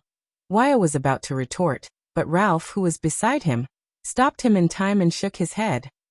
Humph, Northlanders. Ida turned her head and distanced herself from them in dissatisfaction. Thales still did not say a word. His expression was solemn. It had only been a few hours since the meeting that decided the outcome of the battle in the morning, but some news had already spread. Thales could clearly feel that the atmosphere in Heroic Spirit Palace had plummeted the moment he walked out of the Hall of Heroes. From the guards to the nobles, every single insider who entered his line of sight seemed to want to eat the Prince of Constellation alive. This included Justin, who had protected him for a long time, and was somewhat easy to talk to. The prince sighed in his heart. At last they came to the stables, and Jenny's loud neigh sounded cheerfully. But Thales was slightly stunned. Someone was already waiting for them. Justin calmly nodded at the people in the stable. Boss. The star killer, Nicholas, was carrying the black-hilted saber Tolja had given him. He crossed his arms and leaned against Jenny's stable, staring at them coldly. Just like so many times in the past. Thales turned his head around in resignation and exhaled. It was him again. You're in a hurry to find Lampard? As the group of Constellations frowned, Nicholas stared at Thales with a hostile expression. You can't even wait for the people from Black Sand region to come and fetch you? Thales shook his head. As you said, I'm going to Axe District, to the courier station in Black Sand region, the prince said calmly. I'm also going to talk to His Majesty about the future arrangements. This time it was Nicholas' turn to frown. He snorted in dissatisfaction, then laughed disdainfully. You're really unscrupulous after falling out with me. The Star Killer's mocking tone was filled with indescribable anger. Why? You feel that Heroic Spirit Palace is no longer safe, so you quickly hide behind Lampard? The sooner you leave, the better? Thales stared at Nicholas in silence. He raised a hand and stopped Wyatt, who was about to speak. Nicholas put down his arms, slowly walked to Thales, and stared straight into his eyes. Listen, treacherous little prince. Forget about meeting Lampard. Nicholas enunciated each word slowly. Nicholas enunciated each word slowly. His words were filled with a chill unique to the commander. As long as I'm still here, before the people from Black Sand region come to fetch you with a warrant, you will stay in Heroic Spirit Palace obediently. Behind Thales, the people from Constellation stared at the Star Killer with vigilant expressions. Nicholas bent down, his forehead almost touching Thales' hair. His gaze became sharper. You don't have to go anywhere. Hey, pretty boy. Ida fiercely made a gesture of rolling up her sleeves and moved closer. Do you believe that I won't beat? Nicholas put on a strange, cold smile. He turned his body sideways, revealing the hilt of the sword behind him. On his back, the golden saber reflected a wondrous light. The temperature around them seemed to have risen a little. When she saw the saber, Aida's voice instantly became softer and weaker. That. Thales shook his head and pulled Ida behind him. Ida, let me do it. The female elf, who was usually wild and unruly, was now very obedient. She followed Thales' arm and was gently pulled back. She did not forget to make a fierce gesture at Nicholas that said, I'm not afraid of you. She slit her throat. Thales stepped forward and stared at the Star Killer quietly. Nicholas snorted coldly and leaned against the pillar again. He shook his head at Justin. Bring him back. Make sure he doesn't come into contact with anyone else. But at this moment, Thales suddenly exhaled and shook his head slightly. Do you hate him? Nicholas was slightly startled. What? I'm saying that you must hate him very much. Thales took a deep breath. He remembered the White Blade Guards who sacrificed their lives to protect them 6 years ago. He raised his head and his gaze was clear. I'm talking about Chapman Lampard. Your king. Nicholas' gaze was focused on Thales' face. His expression became more and more terrifying. His gaze slowly drifted away, as if he was looking into the distance. I have only one king, and that is definitely not Chapman Lampard. A few seconds later, Nicholas' gaze slowly focused. His words were sonorous and forceful, regardless of the past or the present. As for Lampard, the only reason why he is still alive is because he appeared in Dragon Cloud City. The Star Killer's enunciations were clear and short, but Thales could feel the hatred and anger behind each of Nicholas' words. I'm still worried about the city left behind by the late king. That's why I didn't cover my face, bring my sword, and send him straight to Hell's River. So you better choose carefully. Whether it's talking to him or standing beside him, it's not a good idea. Thales fixed his gaze on Nicholas and nodded in all apparent seriousness, as if he had understood something. So you told Leespan, right? Nicholas was stunned again. Thales raised his hand and gestured for Wyatt and the others to step back. He took a step forward and faced Nicholas alone. You told Leespan about the fact that Lampard already has something on Dragon Cloud City, the Archduchess identity. Thales sighed and spoke softly at a volume that only the two of them could hear. That's why Leespan was so restrained in the hall this morning. He didn't want to see Dragon Cloud City destroyed in the internal strife between the archdukes. It's the same for you. Nicholas' gaze on Thales became more and more displeased. I don't want to talk nonsense with you anymore. He gestured in the direction of the blood court with his chin. Now go back to your... But Thales suddenly raised his head. But this is far from over. The sudden increase in his voice surprised Nicholas slightly, but what made his expression even more unpleasant was what Thales said next. Lampard and I talked for a while after the meeting ended. Thales said coldly. I can tell that he is not satisfied with the current benefits. He wants more and he needs more. As long as he was still in Dragon Cloud City, he would never be willing to stop at a neutral Dragon Cloud City. Just like 6 years ago, he was not willing to stop at a dead King Nuven. The prince looked at the Star Killer with an unusually serious expression. So do you know what kind of predicament the Archduchess and Dragon Cloud City is currently in? Do you know what he's going to do next? Thales continued speaking solemnly. And now, I'm going to talk to that terrifying king again, and try my best to convince him to stop for now. The Star Killer was silent for a while. His frown deepened. What else does he want? He asked softly. Thales shrugged.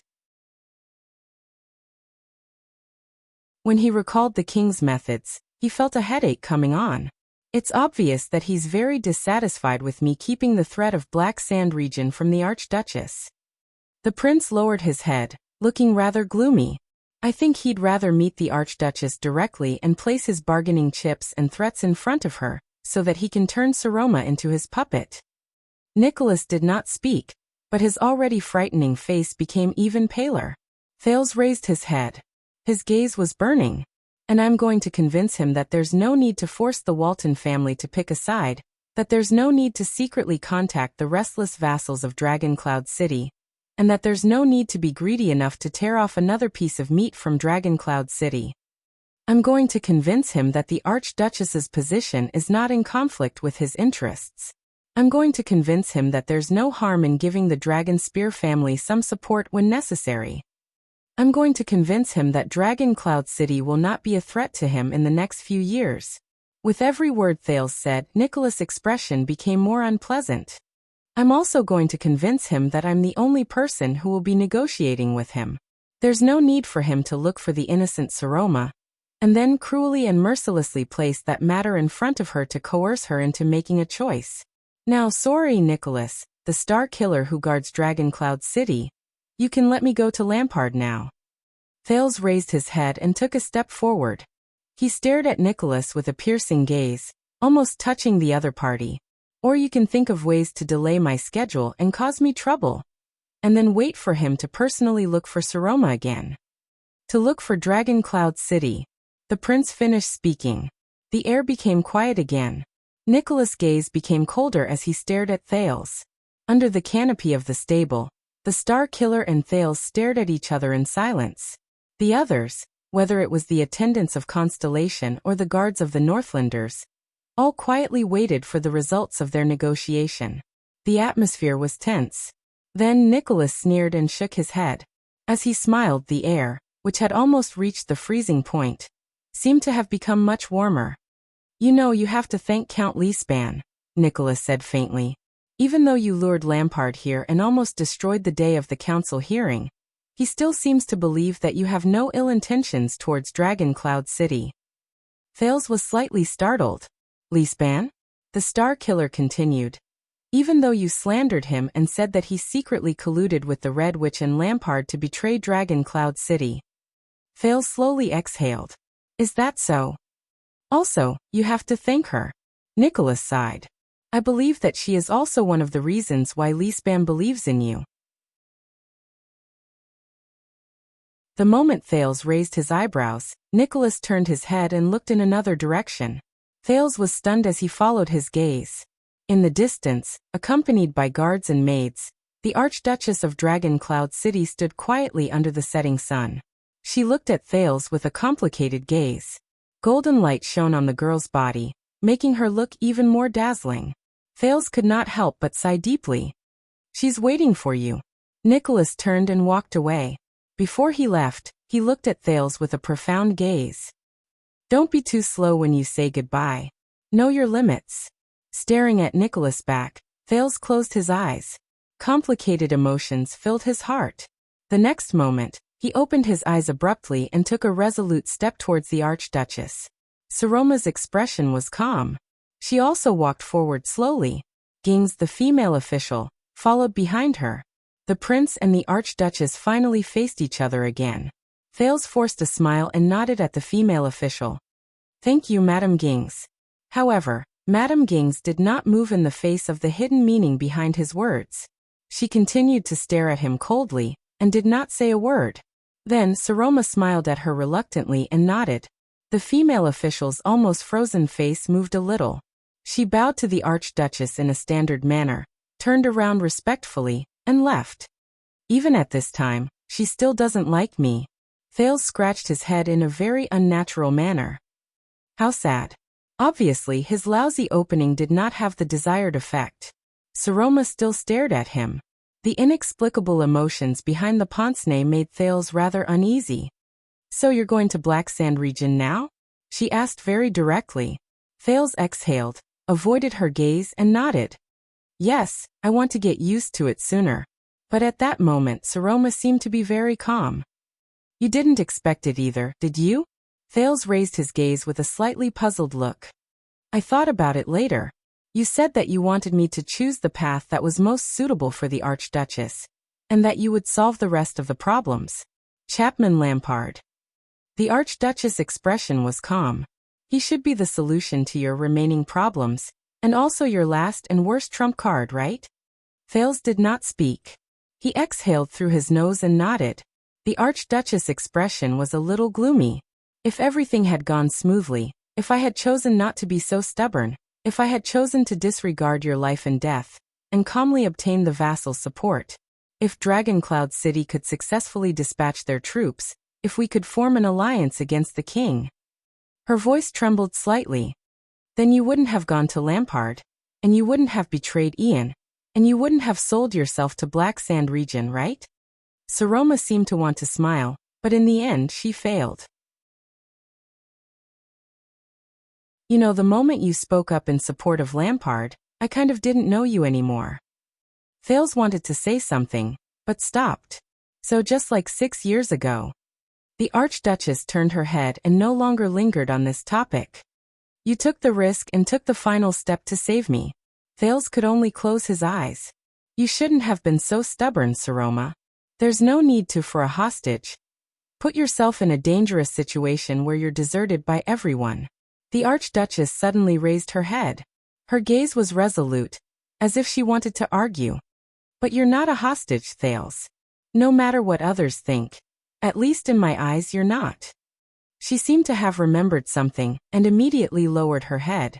There was an indescribable sadness in her voice. I'm sorry, Thales. At that moment, Thales' mood, which had been extremely gloomy since the State Affairs hearing, suddenly fluctuated slightly. He was like a mountain climber in the winter snow who welcomed a ray of sunlight after climbing over the top of a slope. At least she understands. She believes in me. As always. Apologizing to me for protecting me. Thales inhaled forcefully. He felt that the air today was exceptionally refreshing. I can't accept this apology. But you're going to Black Sand region. Do you still remember Lampard's soldiers? They fired arrows at us without hesitation.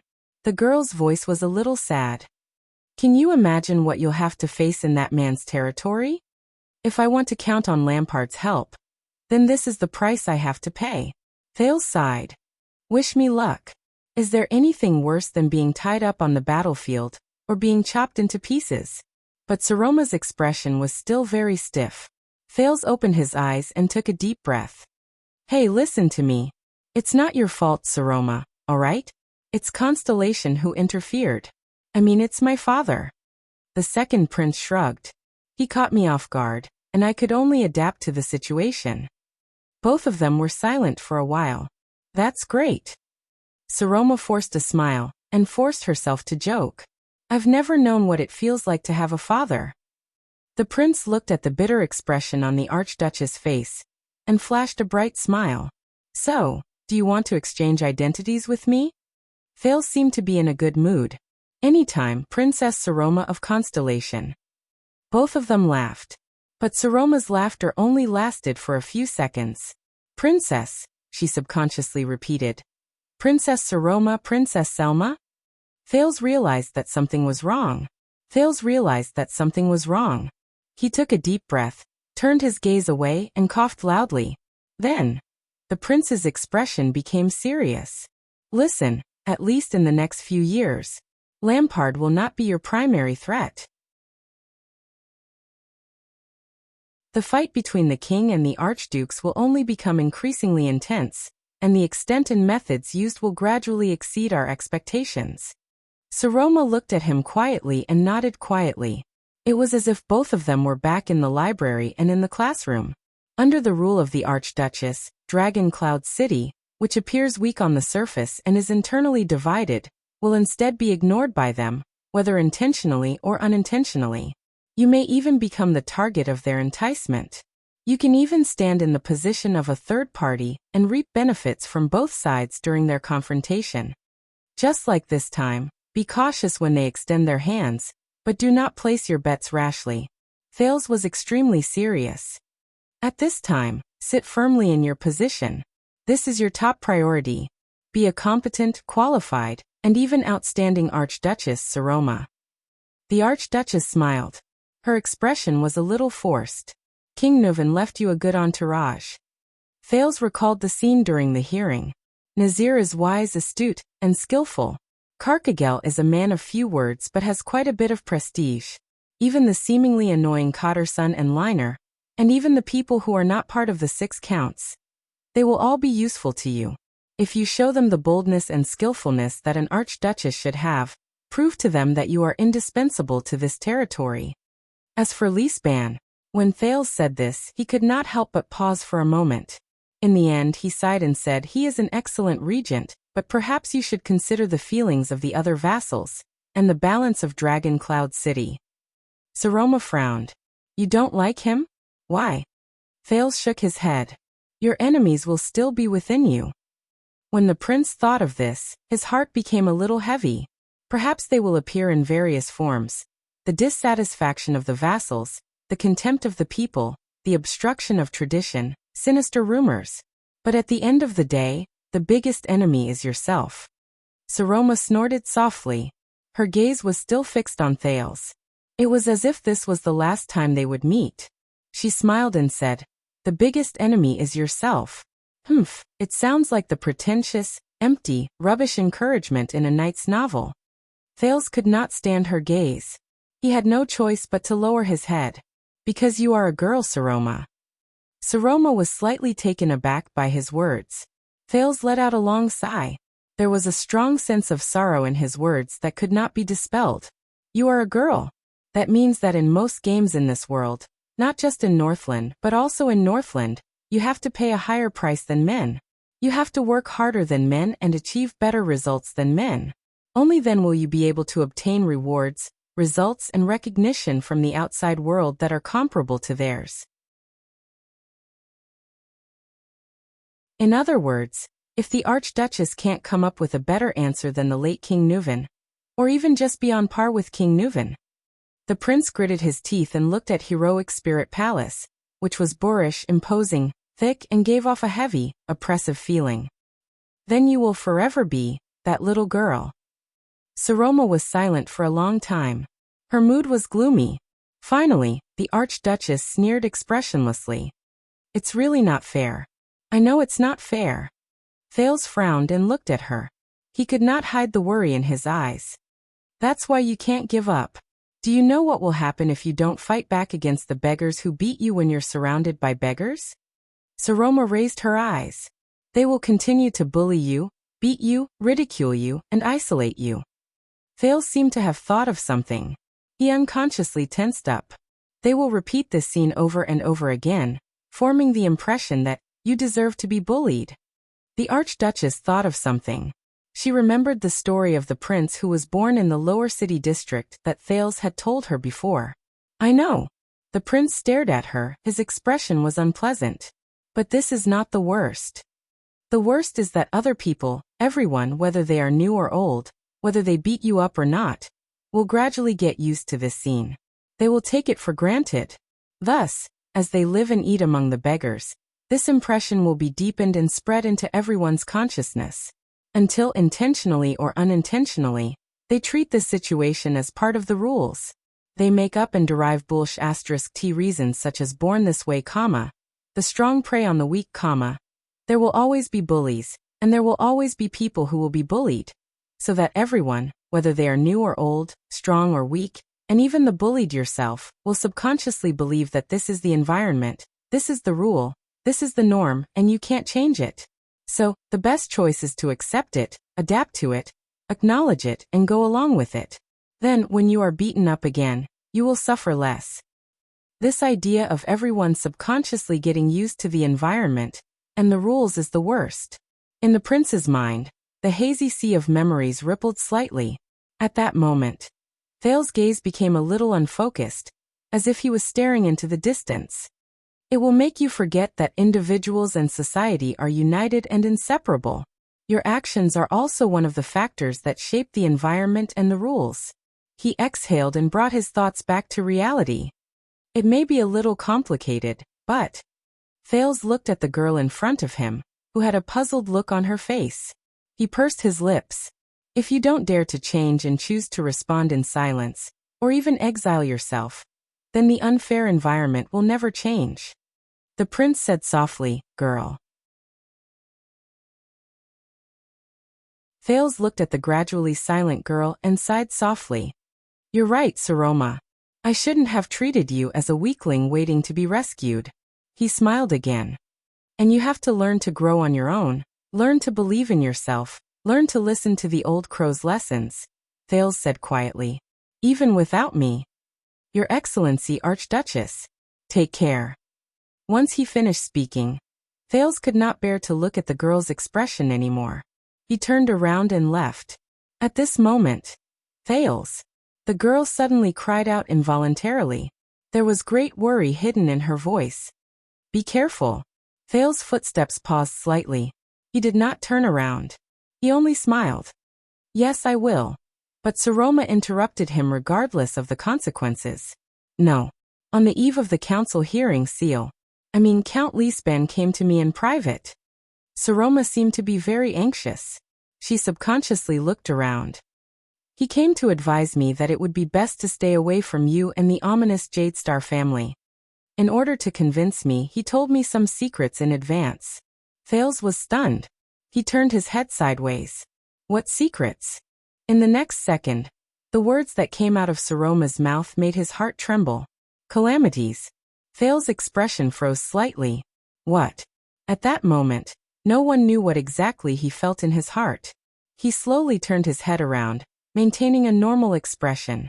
Saroma's tone was a little hurried. Her expression was the same as when she secretly skipped class when she was young.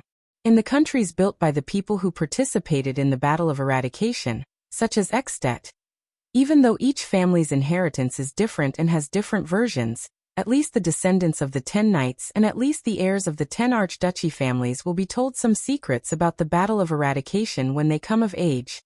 Thales completely turned around and stared at Saroma in a daze. The Battle of Eradication. Saroma pursed her lips and hesitated for a few seconds. Then, she made up her mind and said, "After the war more than 600 years ago, we became more vigilant, and the remaining calamities became smarter. With a more complicated, secretive, and dangerous relationship, we lurked on both sides of the world, maintaining a careful balance in all kinds of situations." The Archduchess raised her head. The Archduchess raised her head. Her voice was soft but resolute. "But, the Battle of Eradication has not ended. And they and we are still enemies." Thales' breathing gradually quickened. He could not help but clench his fists. The young girl fixed her gaze on him. Her gaze was filled with worry and vigilance. Thales, 18 years ago, during the bloody year of Constellation. The reason why you were attacked from all sides, ran out of ammunition and food supplies, why Ekstedt invaded the south without any qualms, why the Baron Bone tribe and the orcs were also in a great uproar. Even your rebel army and the tragedy of the Jadestar royal family. All of these are related to this, to the calamities. In that second, Thales' pupils shrank abruptly. He could not help but raise his voice. "What does it have to do with this?" But the Archduchess shook her head. "I can't go on. Seal only told me this because he trusted me." Saroma's expression was mournful and hesitant. This is a secret that only the Archduke of Dragon Cloud City knows." She turned her head away. "Don't forget, I am now an Archduchess." Thales was stunned. After a while, Thales tried hard to adjust his breathing and snapped out of his daze. "Is that so? A secret that only the Archduke of Dragon Cloud City knows? Then, that means the previous Archduke of Dragon Cloud City, that King Nuvan who decided to invade the south 18 years ago, that King of Ekstedt who told him that there was an inside story behind the Jadestar calamity, he stared at Saroma in a daze. "But I think you will find out in the end, Thales." Saroma seemed a little guilty. "After all, you are the Jadestar family." Thales closed his eyes and took a deep breath. He hid the lingering haze in his mind deep into a corner. "Thank you, Saroma. I know. 6 years ago, a man and a woman. The calamity came to you." Thales gulped. Saroma's voice trembled a little. "I won't ask you anything unnecessary, but no matter why they came to you, It's definitely related to that, and it's definitely not a good thing. Not a good thing. You know, the young girl said quietly. I might not be happy in Dragon Cloud City, but at least I can protect you. Nicholas has a legendary anti-mystic equipment, and the Soul Slayer Pike in the Hall of Heroes is always on guard. But in Black Sand region, both of them fell silent. A breeze blew past them. Behind them, Jenny let out a dissatisfied hiss and broke the silence. After a while, Thales sighed deeply. I will remember. In the distance, Nicholas coughed loudly and said without hesitation, My lady. His urging made Saroma snap out of her daze. She seemed to have suddenly remembered something. Also, that man with the black long sword, although he saved us, Saroma said hurriedly, as if she wanted to finish talking about all her worries in these few minutes. Since he participated in the 18 years, then he must be related to these things. As your family's enemy, I can't think of any reason for him to let you go or even protect you. Unless he has other motives, and his plans are far-reaching. Thales stared at the ground without saying a word. The sword-wielding figure, and countless doubts rose in his mind. The young girl continued speaking. Nicholas and the Archduchess guards. But the furthest they could find out was that the man's nickname was Black Sword, and that he was related to a foreign gang called the Brotherhood. Thales sucked in a sharp breath. He turned his head. Saroma, I understand. The prince said rather bitterly, Thank you. Thank you. Thank you for not asking why. At that moment, Saroma saw the prince's bitter and terrible expression clearly, and she could not help but be slightly stunned. Nicholas was urging them on again. Don't, Saroma. In the next second, Thales closed his eyes, turned around and left. Light panting came from behind him, as well as faintly discernible sobs. The sky was very blue and very clear. The few clouds were gradually dyed gold by the sunlight. Gings, the female officer's orders came from behind him. The Archduchess' footsteps rose and gradually faded away. Thales resisted the desire to turn around and walk towards Jenny, the black horse. He forced himself to smile at Waya and the others. But he paused slightly. Nicholas slowly pulled out another horse and tidied up his equipment in a nimble manner. Although we're not going to the chess room, he ordered Justin. The rules are the same. The patrol team will clear the way, the Archduchess guards. Hey, you're going too? The prince asked, puzzled. Nicholas turned his head around. As the Archduchess ordered, young prince. The Star Killer snorted coldly with a hostile expression. I'll send you to Lampard. To you. He flashed a sinister smile that harbored malicious intentions. The last journey. Thales rolled his eyes. The last journey. This dead face.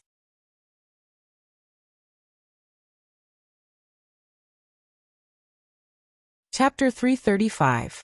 It was still an empty road after the patrols cleared the area. Passers-by would consciously stay away, or be chased away by the patrols who quickly arrived. The Archduchess guards were still on the left and right, while the patrols opened the way from the front and back. It was still a journey, that was completely surrounded. However, when Thales rode on the streets of Dragon Cloud City again, he had a different feeling. It was not just because the route he took to play chess was different, nor was it because the Star Killer was following closely behind him with covetous eyes. After all, this might be the last time he walked in Dragon Cloud City during his 6 years as a hostage. Nicholas probably knew this as well. Hence, when Thales acted out of character and did not tug on the reins to gallop at high speed, this always made the Archduchess guards around him grumble when he went to play chess in the past, and instead let the veteran Janet, the only person other than Thales whom Jenny, the violent black horse, did not dislike, hold the reins and slowly moved forward to Axe District as if they were sightseeing. The Star Killer only pouted in dissatisfaction, but did not say anything. Janet. Thales stared absent-mindedly at the buildings moving backwards on both sides. You have been in the diplomat group for more than 6 years, starting from the birch tree forest in the Northern Territory. Janet turned around and cast a glance at the prince. Yes, your highness. Thales sighed and said, after being trapped in Dragon Cloud City for so long, it's not as exciting as when you charged and broke through enemy lines under Duke John's command. It's probably not as comfortable as when you were in Eternal Star City's city defense team. It must be boring. As he listened to Thale's words, Genid gazed into the distance. This veteran of the Starlight Legion, who had served under the Starlight God of War and the Fortress Flower, and experienced the disaster 18 years ago, became a little more spirited after 6 years in the north. The numbness and lifelessness of his time as a city defense team was gone. Even though he had always felt guilty for becoming the Duke of Iris Flower's tool in the birch tree forest in Constellation, leading the Blood Clansmen to harm the prince's diplomat group. Compared to the hardships you went through, this little bit of boredom is not even worth mentioning. Genid sighed. And compared to the bloody war in the bloody year, this little bit of boredom is not even worth mentioning. Thales did not speak. He could not help but frown. The bloody year. A bloody war. The group moved forward slowly. Even though this might be their last journey, the patrols formed by the Northlanders and the Archduchess guards were still dutifully clearing the path and guarding the surroundings. Thank you, Genid. The second prince turned his head around and stared at the veteran Genid, who had followed him all the way from Eternal Star City with a profound expression. Your service over the past 6 years has actually far surpassed the favor you owe Duke John. No, Your Highness. Genid nodded respectfully. I should be the one thanking you. As for the favor I owe Duke John.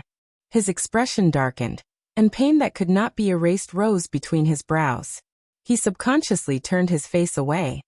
No, that's something I can never repay in my entire life. Thales stared fixedly at the back of the veteran leading the horse in front of him. The prince took a deep breath and remembered the small stone urn he saw in the Jade Star family tomb. The Duke of Star Lake, John Jade Star. I've heard you talk about him before. He's humorous and approachable? When he heard the familiar name, Genid could not help but feel slightly refreshed. Yes, Your Highness. But the Duke's approachability is quite different from yours. It seemed as if Genid's expression and spirit would become lively at the mention of that person. I still remember the day of the conscription. Even though the Duke was middle-aged, he did not have an overly dignified or arrogant demeanor. His martial arts skills were terrible, but his eyesight was pretty good. His singing voice was even better, and he could play the lute. He could always get along with all kinds of people, be they nobles, farmers, merchants, craftsmen, soldiers, or even prostitutes and prisoners of war. It was very easy to find John in the military camp, because the Duke would definitely be at the place where the laughter was the loudest. Genid was immersed in the memories of the past, and he could not help but laugh. Most of the time, I even thought that he was a little silly. Silly? Thales cast him a puzzled look. It's not that I'm being disrespectful, but... Genid furrowed his brows. I don't know how to express it. Anyway, all of us in the personal guards talked and laughed with him. And we subconsciously treated him as one of us, not as a commander with authority, or as the Duke of Star Lake, the younger brother of the King of Constellation with a noble background. The more Genid spoke, the more energetic he became. 18 years ago, during the military conference of the Starlight Brigade, the Duke was always absent-minded, or he would snore or even drool when he was asleep. The nobles who were present were all very embarrassed. Because of this, Captain Sonia apologized pitifully, and at the same time, she would clench her teeth and hit the Duke's head in front of everyone until he woke up from his sleep, or knocked him unconscious. Vice Captain Kenya even had a record of using ice water to wake him up from his slumber. The veteran laughed out loud.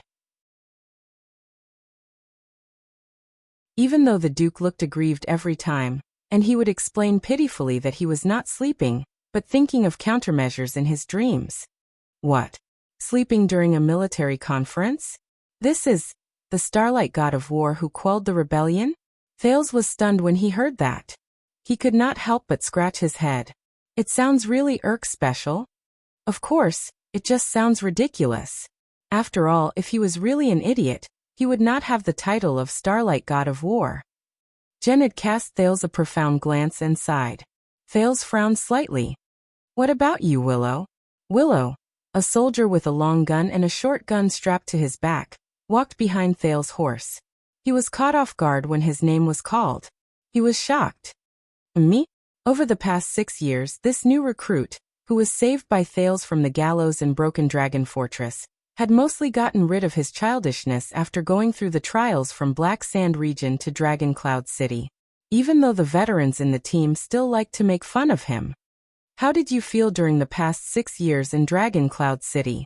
To be honest, when I came out of the fortress 6 years ago, I didn't think that I would have to stay in the enemy country for so long.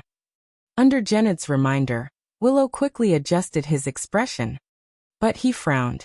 Uncle Janet said that it is because you are here that the people in the Northern Territory can enjoy peace. So this is probably worth it. Thales was slightly stunned. Willow raised his head. There was a slightly bitter expression on his face. That's right. You know, sometimes I think. Willow sighed. If you had been here 18 years ago, and used yourself as a hostage to go to Ekstedt, perhaps the war would not have happened, and my sister would not have died of illness. Thales lowered his head and sank into deep thought. Is that so? He said faintly, as if he was talking to himself. The team moved forward again, and walked past a junction that separated Spear District and Axe District. Waya. The prince on the horse raised his hand. He moved past the heavy guards on both sides and pointed at the 3-story building with a balcony not far away. That house is the chess room that we go to once a month, right? Yes, Your Highness. The attendant observed it carefully and answered cautiously. Thales stared at the familiar outline of the building and felt a little sentimental for some reason. In the past, we always went straight to Spear District. We have never seen it from this angle. He stared at the chess room that was specially decorated with a profound look and remembered the few times he and Asda had lessons in it. I probably missed the time we played chess in there. Actually, it is not too far away. If you want, why don't you go and take a look? Waya estimated the distance to the house. There is no need. Thales shook his head and pointed at Nicholas beside him. He sighed and said, "Look at his expression. He probably wishes that an assassin would jump out of nowhere and kill me before we go to Black Sand region." These words made Waya frown deeply. He subconsciously looked around. Ralph made a mocking expression at him, and as expected, it attracted the attendant's angry glare. Nicholas turned his head, snorted coldly in disdain, and urged his horse forward. "Where is that vice diplomat of yours?" The Star Killer asked coldly. "Why didn't I see the cunning Putre Nemain with you to Black Sand region?" Thales' expression darkened and he shook his head. "We have not seen each other for 6 years. To be precise, Putre is no longer part of my diplomat group." 6 years, and the moment he appeared, he accompanied Constellation in attacking the Alliance of Freedom? Nicholas' expression was tense, and his words were stiff. "Perhaps I should have arrested him a long time ago. That man is not simple. He might be the middleman between Constellation and Lampard." Thales raised his eyebrows. "According to Putre, you have been watching him in Dragon Cloud City." Thales sighed and said, "Shouldn't you know his every move better than I do?" Nicholas gritted his teeth and gave him a warning glance. "Speaking of which, you know," the Star Killer said coldly, "I have confirmed that the person who leaked the Archduchess' secret to the secret room was not Lee Span." Thales was slightly startled at first. The prince took a second to remember something. Then the corners of his lips curled up, and he secretly exhaled. "You still need confirmation?" But Nicholas' expression immediately became terrifying. "But you were the one who lured Lampard here. So if it wasn't Lee Span, was it you, young prince?" The Star Killer's expression was cold, and he looked as if he was about to beat him up at any moment. "You took the initiative to leak the biggest secret of Dragon Cloud City to Black Sand region, and the secret room. That's why the king came here and joined forces with you, right?" "What?" It took Thales 2 seconds to snap out of his daze and figure out what Nicholas meant. The next moment, the prince widened his eyes and his voice suddenly rose. "What?" Nicholas ignored his astonishment and continued to speak coldly. "Answer me. Were you the one who gave this information to Lampard?" Thales stared at the Star Killer in a daze. He remembered the lie he had casually made up to test the other party. The Star Killer was still staring at him with a burning gaze. When he saw that the Star Killer was not joking at all, Thales, who did not know whether to laugh or cry, felt a headache coming on. This guy is really serious. The next second, Thales took a deep breath and let the air stay in his lungs for a while before he exhaled weakly. It's still the same old saying, Nicholas. He shook his head rather helplessly. When it comes to certain things, you and I. Thales looked into the Star Killer's eyes and said with great sincerity, we're really not on the same level. After he said this, Thales no longer cared about Nicholas' extremely unpleasant expression. He gestured for Jenna to urge the horse to move past him. Behind Thales, the nimble elf protector quickly followed. The half of his face under the cloak stuck out his tongue at the livid Star Killer. At this moment, whoosh, an ear-piercing sound suddenly came from afar. The group seemed to have been pressed down by an invisible hand, and they were forced to a stop. Many people's expressions changed drastically. Thales' face turned pale, as if a certain scene in his memory had been awakened. The moment he recognized the sound, he anxiously shouted, "It's a crossbow bolt!" The patrols on the outer perimeter quickly formed a formation. The Archduchess guards consciously surrounded the inner perimeter. The Constellations reacted with the prince as the center. Ida lowered her body and slid past Jenny's horse's hooves in 2 steps. She leaped to Thales' side.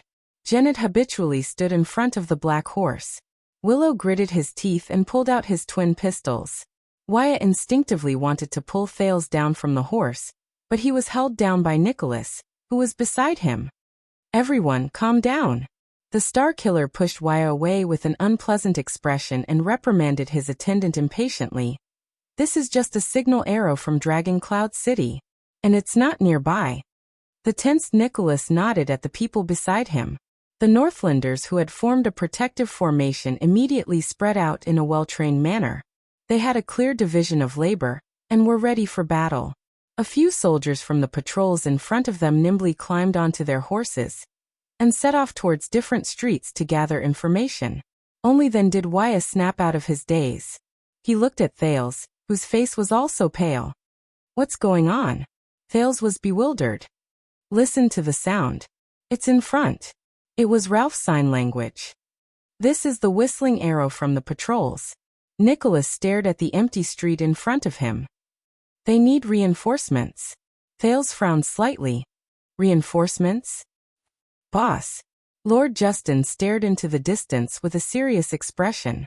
His tone was very nervous. The direction of the whistling arrow is in front of us. It's our destination, the courier station of the diplomat group in Axe District. The Northlanders, especially the patrols who were not as well trained, immediately burst into an uproar. The troops, who were originally vigilant of their surroundings out of habit, immediately shifted their gazes and looked at the street in front of them. Nicholas hummed in acknowledgement. His expression was calm as he stared in the direction of the sound. What? Thales was shocked. The courier station of the diplomat group? Isn't that Lampard? Enough! Nicholas shouted loudly, interrupting everyone's restless guesses. The patrols are under the jurisdiction of Garrison Officer Lysden's main disciplinary hall. Reinforcements from the patrols in other districts will arrive soon. He spoke coldly, and his tone was filled with the authority of a commander. And that has nothing to do with us. What we need to do now is to stand guard and wait for the next moment. Whoosh. Another urgent sound cut off Nicholas' words. Boss, the second shot. Justin spoke in a hushed voice beside Nicholas, but he could not suppress the anxiety in his tone. Looks like the situation is urgent. The breathing of the Northlanders and Constellations quickened at the same time. Thales stared at the street in front of him, and felt the tension in the air grow stronger. Nicholas furrowed his eyebrows tightly and gritted his teeth. Where are the scouts? What about the report from the front? Thales pursed his lips. If something big really happened in front, they might be held up. The prince did not care about the Star Killer's expression. He turned his head and hurriedly spoke to a short person under the cloak. Ida. I know you can see it. Ida pouted and snorted in dissatisfaction. She said something that Thales did not understand, but her movements were not the least bit sluggish. The elf protector sprinted to the side of the street, grabbed a window pane, and jumped to the top of a 3-story house in a few steps. In everyone's eyes, She was as agile as a gecko, attracting many amazed gazes. On the roof, Ida gently raised her right hand and stopped in front of her forehead, which was covered by the cloak. At that moment, the elf seemed to be very relaxed, as if she was enjoying the breeze. But the people on the street were all staring at her nervously. The Star Killer snorted in dissatisfaction and muttered to Justin in a low voice, "That's why our stalkers can't keep up with her." A few seconds later, Ida turned her head. Her expression also darkened. "I can't see the specific situation, but I can see the fleeing crowd." Faced with everyone's nervous and expectant gazes, Ida muttered and reported in a field of vision that normal people could not see. "Oh, there are sounds of fighting in the air, at least a dozen pairs." Thales narrowed his eyes. The fleeing crowd? A few pairs of fighting? But the elf did not need to continue talking. "Lord Nicholas." As the sound of horse hooves rose, one of the cavaliers from the patrol team rushed back. He panted rapidly, and there was a hint of exasperation in his voice. Up ahead, Black Sand Region Station. "Lampard, the King's Post House, has been attacked." Everyone was shocked at the same time. The King's Post House? Attacked? The cavalier continued to report anxiously. The guards at the post house seemed to be in a bad situation. The patrol team in Axe District was caught off guard. 2 disciplinary officers and 3 squads are fighting. "I saw a few corpses." Many people frowned. "Stop," Nicholas said firmly, interrupting the cavalier's incoherent report. "Just 2 things. What's the enemy's situation? What's the current situation?" The cavalier was stunned for a moment. Only then did he recover a little from his panting. "It's very chaotic." The cavalier scout who went to gather information shook his head. "The enemy has launched surprise attacks from more than one place. The number is unknown. They look like Northlanders. Not only do they have swords, but they also have bows. As for our side, the people from Black Sand Region and the patrol team are fighting. The disciplinary officers at the perimeter are sealing off the area and setting up defenses. But there are fleeing civilians everywhere. There are even people who are hot-headed enough to pick up weapons and join the battle." When he heard this, Justin's expression tensed. He moved closer to Nicholas' ear. "Today is the day of the state affairs hearing. There are too many nobles in Axe District. Their private soldiers and guards are troublesome." Thales furrowed his eyebrows even deeper.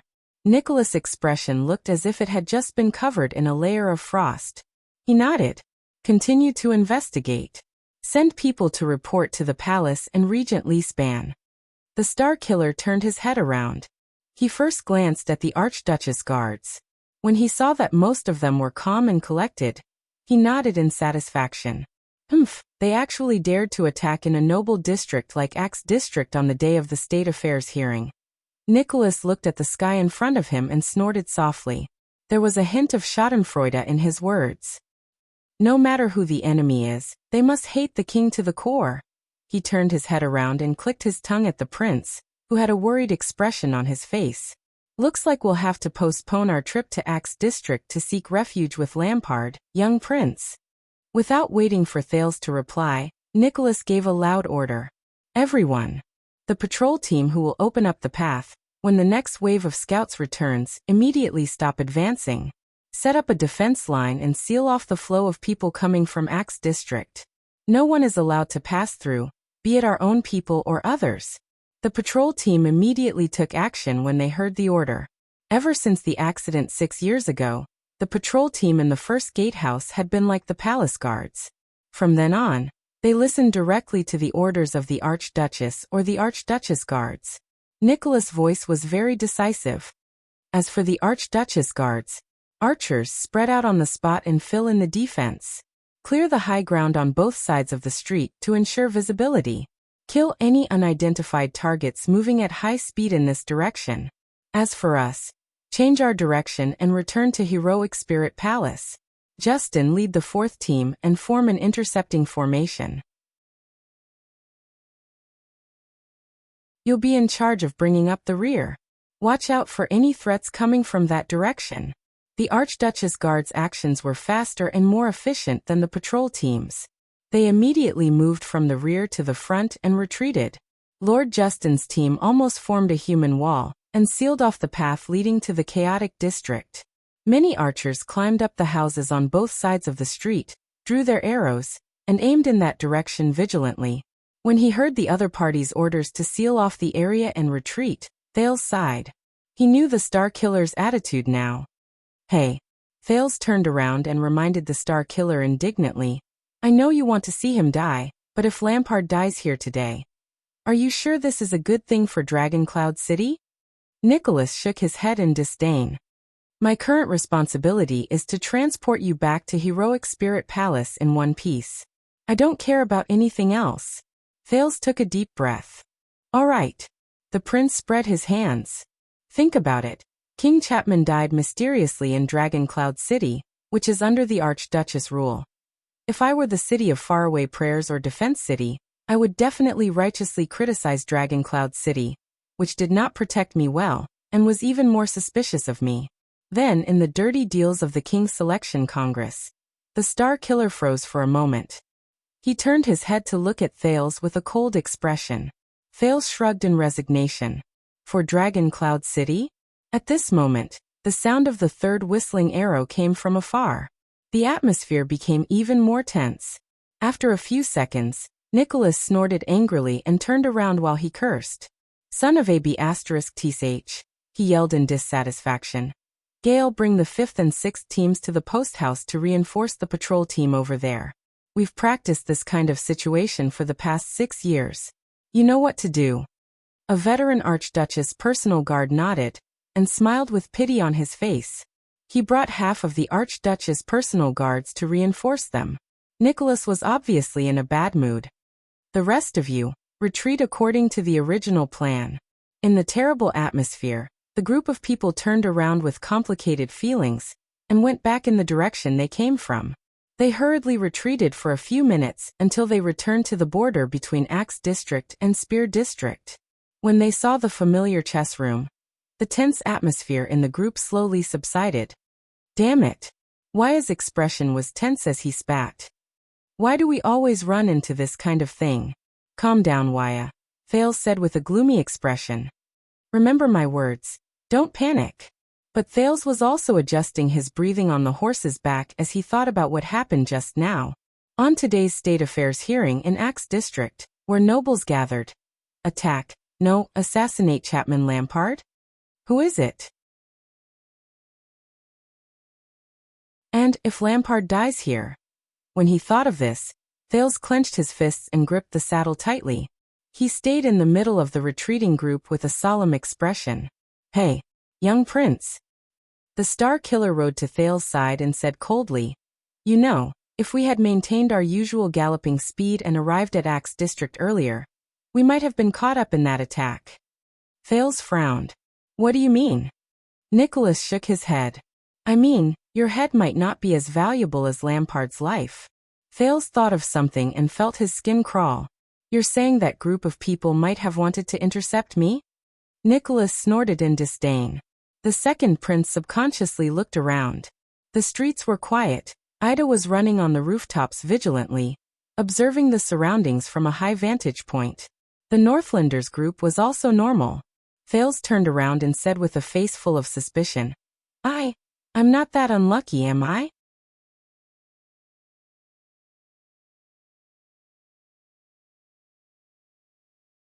Chapter 336. Wait.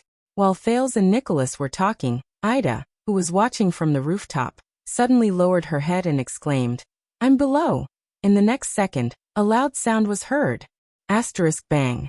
The wooden roof under Aida's feet suddenly shattered. Amid the elves' cries of surprise, she fell from the roof into the house. Everyone in the group on the street changed their expressions. Thales looked worriedly at the house where Ida had disappeared, but the furious Nicholas tugged at his reins to retreat. Guard formation. Thud. The sound of something heavy falling could be heard. Amid the Northlanders' nervous but orderly footsteps, the elven protector's indignant roar came from the house. Who are you? However, before Ida could finish her sentence, the sound of weapons clashing against each other rang out in haste. Ding clang clang ding ding clang clang. Thales' expression changed abruptly. Within 1 second, the sound of metal clashing rang out continuously for more than 10 times. They did not even have the time to breathe. They sounded like wind chimes ringing in a gust of wind. At the same time, Nicholas and Justin were also shocked. They looked at each other in disbelief. 15 times? That means within 1 second, the two people fighting. Asterisk ding. Asterisk as the last sound faded away. The sound of weapons clashing came to an abrupt end. Asterisk bang. Asterisk before Thales could react, as the sound of the wind blew, an unfamiliar black figure instantly broke through the window. It went straight for Thales. Thales' expression changed abruptly. Ida lost? From the moment Ida fell into the house to the moment the black figure broke through the window and ambushed him, it was less than 4 to 5 seconds.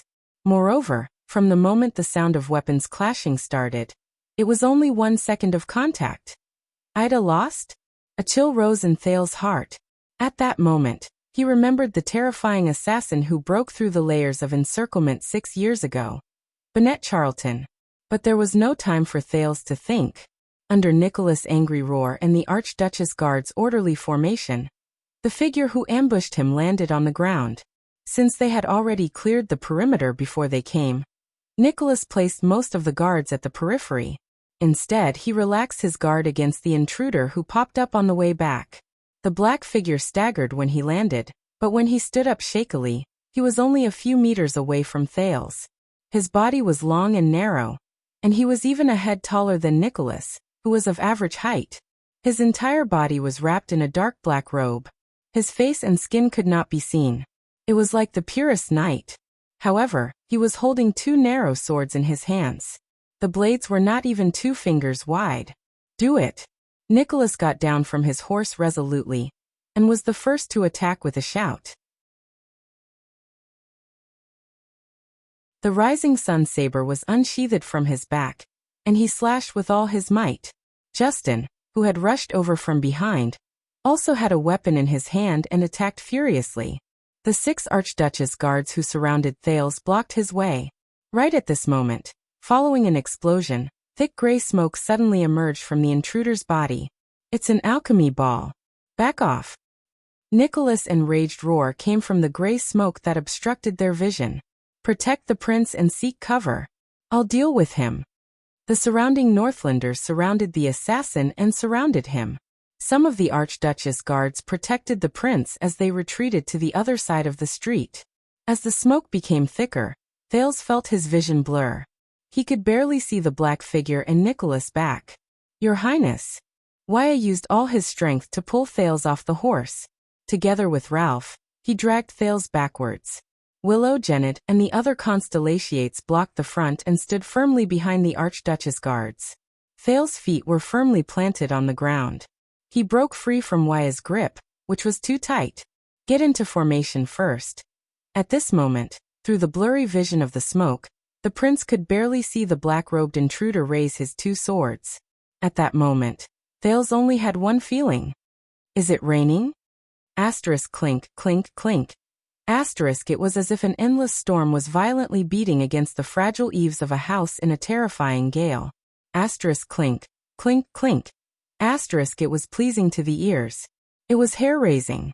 The storm-like clashing sounds almost drowned out the angry shouts of the Northlanders who pounced forward. However, at that moment, in the center of the thick smoke, no one was more shocked than Nicholas himself. There was no other reason. He had been suppressed. The moment he drew his sword and engaged in battle, Nicholas had just swung his first slash and parried the enemy's slash. Asterisk clink. Asterisk the enemy's sword immediately rushed forward and delivered the next strike. There was no pause.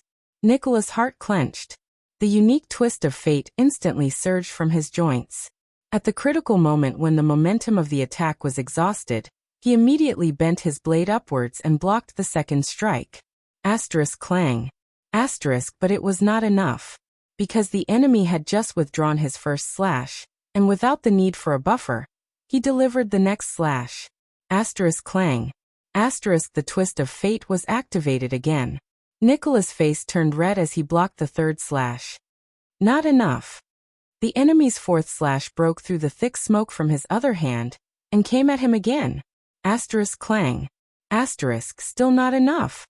Nicholas almost felt like he was suffocating. The 5th slash. Clang. The 6th slash. Clang.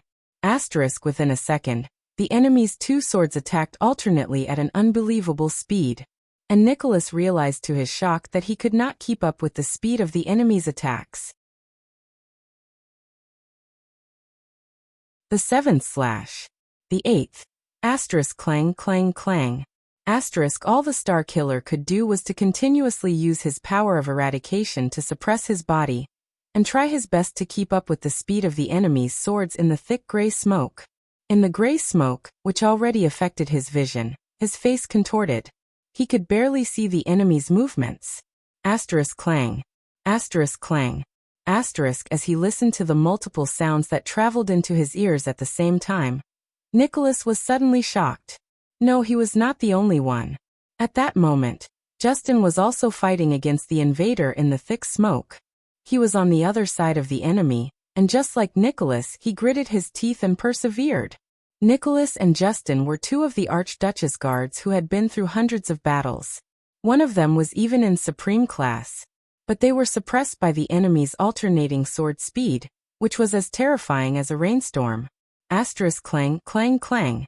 The sounds did not stop. And with each swing of the black-robed man's swords, the speed became faster and faster. How is this possible? Clink. Clang. In just 2 seconds, Nicholas was forced to take a step back from the enemy's 9th slash. His heart trembled. How can there be such a fast sword speed? This was something the Star Killer had never encountered in his entire life of fighting. His bones were groaning, his blades were trembling, and his muscles were roaring. But Nicholas knew that his blocks and interceptions were reaching their limits. But the enemy's swords did not stop at all. Instead, they became faster. Clang. In the 3rd second, Justin gritted his teeth. His legs trembled, and his body swayed. He did not manage to catch up with the enemy's next slash. The black-robed man instantly seized the opportunity. He stomped on the ground with his right leg, and leaped over Justin's head. Clang. Along the way, he delivered 3 swift slashes, parrying Nicholas and Justin's attacks, and even counterattacking with 1 slash. The Star Killer's heart trembled. In his frustration and dejection, he finally understood that he had encountered an enemy he could not withstand. It might be a power of eradication that he had never seen before. In just 3 seconds, he broke through the joint blockade he and Justin had set up. 3 seconds. He could only block again, but he could not retaliate. How is this possible? Nicholas stared in astonishment at the black-robed man who flipped over Justin in the air. He saw the man's body rise to the height of 3 men and gradually disappear into the thick smoke. He flew towards the sky above Thales. The Star Killer gritted his teeth. The rising sun saber in his hand emitted a terrifying heat along with the anger in his chest. He was already prepared to use the legendary anti-mystic equipment to defeat his opponent. At this moment, Ayaha! The elven protector, Aida's unique and delicate cry, which was filled with anger and displeasure, suddenly rose in the air. Come down. Nicholas' pupils shrank. He saw a flash of light from a blade flash through the indistinct smoke. The black-robed figure who flew up from the thick gray smoke shuddered violently. As the flash of light from the blade flashed, the black-robed man looked as if he was struck by an invisible hand in the air. Not only did he lose his momentum, but he also fell towards the ground. Thud. With the muffled sound of the blade piercing through his clothes, the black-robed man fell to the ground. He did not move. He was pinned to the ground. Clang. The enemy's twin swords fell to the ground along with the sound. They were kicked away by Ida, who landed with him. The elf's cursing voice rose. Damn it, so what if you're fast with twin swords? It was only then that Nicholas exhaled. Thank goodness, I stopped him. Whoosh, a strong gust of wind blew. Ralph used his psionic ability to blow away the smoke that obstructed his vision. The thick smoke gradually dispersed. Nicholas furrowed his brows tightly as he looked around. The Archduchess guards, who had yet to recover from their shock, surrounded the black-robed man and Aida's position with full vigilance. They surrounded them tightly. "Surround him," Nicholas ordered in displeasure. "Don't let him touch the weapons." "Boss." Justin held a wound on his arm and looked at him in disbelief. That guy's sword speed was so fast. How could he do it? Nicholas stared at the surrounded figure in the thick smoke and pondered solemnly. "I remember now. A long time ago, when Caslin was still in the guards, he demonstrated it to us." Nicholas frowned. He pulled Justin up and walked towards the black-robed man. "It's a double-handed quick sword style that almost surpasses the speed of sound. It's called Rainstorm." "Caslin? Surpasses the speed of sound? Rainstorm?" Justin mumbled to himself in confusion. Then, as if he suddenly remembered something, he turned his head in astonishment. "But isn't that unique too?" "Yes, the Rainstorm-like rapid dual sword style. This skill is unique to Caslin's contemporaries from the Tower of Eradication." The Star Killer nodded solemnly. He recalled the feeling when they exchanged blows just now. The legendary Valkyrie from the bloody battle at Rearden, the flag leader, knight appointed by the Hanbol royal family. With a tone of disbelief he said quietly, "Heart of the Rain, Jasmine Lorraine." "You mean the female knight Lorraine?" Justin's expression changed. He quickly turned to the black-robed man and said in shock, "How is it possible? Heart of the Rain? Didn't she die 30 years ago in Hanbol in the Eastern Peninsula?" Nicholas patted his assistant's shoulder and shook his head. "We'll know what's going on soon." In the smoke, they walked towards the black-robed man lying on the ground. "Hey." After the smoke dissipated, Aida's short figure appeared in their field of vision, which gradually became clearer. She had her hands on her waist and pointed at the black-robed man who was pinned to the ground by her machete. She kept nagging, "With your skills, it's one thing to bully a pretty boy, but you even wanted to ambush me." Looking at Aida's expression, Nicholas could not help but furrow his brows. But in the next moment, the elven protector's nagging stopped abruptly. Hey. Ida stared at the person on the ground. She opened her mouth wide and looked at the people around her with an innocent and terrified expression. This, Nicholas' expression changed. He did not care that the choking smoke had not completely dissipated. He rushed forward in a few steps and pushed the personal guards aside. Nicholas grabbed the black-robed man with his own hands. Then his entire body trembled. He realized that something was wrong. Nicholas pulled out the machete Ida had planted on the ground, scooped the person on the ground, and stood up with a solemn expression. The soldiers around him burst into an uproar when they saw what he was holding. The Star Killer was holding a black robe in his hand. It was an empty black robe. The hem of the robe hung down without any support, swaying back and forth in the air. There was only a black robe. There was no living thing.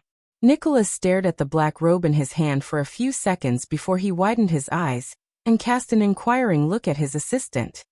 "No, boss." Justin knew what he wanted to ask and shook his head in shock as well. "We just surrounded this place so tightly that not even a drop of water could trickle through. No one could escape." "What the hell?" Ida said while trembling.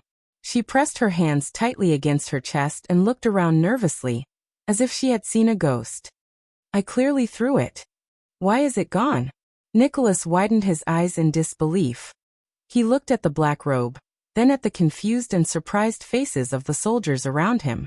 He lowered his head and kicked the pair of rapiers on the ground as if he was testing the waters. The rapiers were obediently kicked away, showing that his existence was not an illusion. Nicholas sucked in a deep breath before he spoke hesitantly. "Justin, the one who fought against us just now, is really a living person, right?" Lord Justin opened his mouth slightly, wanting to say something but hesitating. No one spoke. Only the black robe was still swaying. Together with the rapiers on the ground, they created a strange atmosphere. At that moment, Your Highness, Your Highness!" a shrill cry rang. Nicholas was shocked and quickly turned around. It was Waya. Not far away, beside Jenny the black horse, Waya Casso, the prince's attendant, was frantically pushing away the people around him like a madman. He desperately searched for every figure in his field of vision. There was an uncontrollable panic on his face. Thales. Prince Thales. What? The shocked and bewildered Nicholas only managed to say one word before Waya, who noticed him, pounced towards the Star Killer in panic. However, he was stopped by an Archduchess personal guard beside him. Hey Northlander. His Highness, where is His Highness? The attendant asked everyone fearfully. Has anyone seen His Highness? What? As the smoke dispersed, the Star Killer subconsciously turned towards Jenny the Black Horse. However, he could only see a group of panicked constellations, as well as the personal guards who were also at a loss. Willow crouched down and anxiously searched the corners of the crowd. Janet moved through the crowd, stopping a person from time to time and sizing him up with a frown before letting go of him in disappointment. One person is missing. Missing. This thought flashed in the Star Killer's mind. He immediately froze on the spot. At that moment, whether it was Justin, Ida, or Ralph, everyone's expressions changed when they realized what was happening. Huh. This was Ida who was at a loss. Ralph, on the other hand, widened his eyes and grabbed Waya tightly. He faced Waya and started signing frantically. However, the Star Killer was even more violent and straightforward. He pushed Ralph away and grabbed Waya's collar with both hands. With a ferocious expression he asked, "What happened?" "The prince. Where is the prince?" However, Waya looked as if he was about to break down. He shook his head while trembling. His tone was filled with fear and worry. No, the assassin came too quickly. The smoke was too thick, the noise was too loud, it was too chaotic. I pulled His Highness down from the horse and went to catch him. But I could only catch Janet. Janet's expression was unpleasant. Impossible. When you fought, the prince was still by my side a moment ago. How could he? Nicholas suppressed his anger and growled. He pushed Waya, who had lost his composure, to the ground. However, no one had the time to deal with the relationship between the Northlanders and the Constellations. Was he abducted by that assassin? Ida said to Nicholas in fear. When he jumped up, he avoided my throwing knives and abducted Thales from the air. With a pale face, Nicholas raised his head abruptly and looked at the roof closest to them. There stood one of the Archduchess guards, who had climbed onto the roof earlier to keep a lookout for the surroundings. He held a crossbow in his hand. No, boss. The personal guard stood on a high spot and said with a puzzled expression. From just now until now, even when there was thick smoke, whether it was the streets, alleys, roofs, or any slightly higher place, I swear on the honor and life of the White Blade Guards that I did not see anyone leave. The same goes for the others. Nicholas clenched his teeth and turned his head to look at the Archduchess guard who rushed over from behind. The personal guard only shook his head.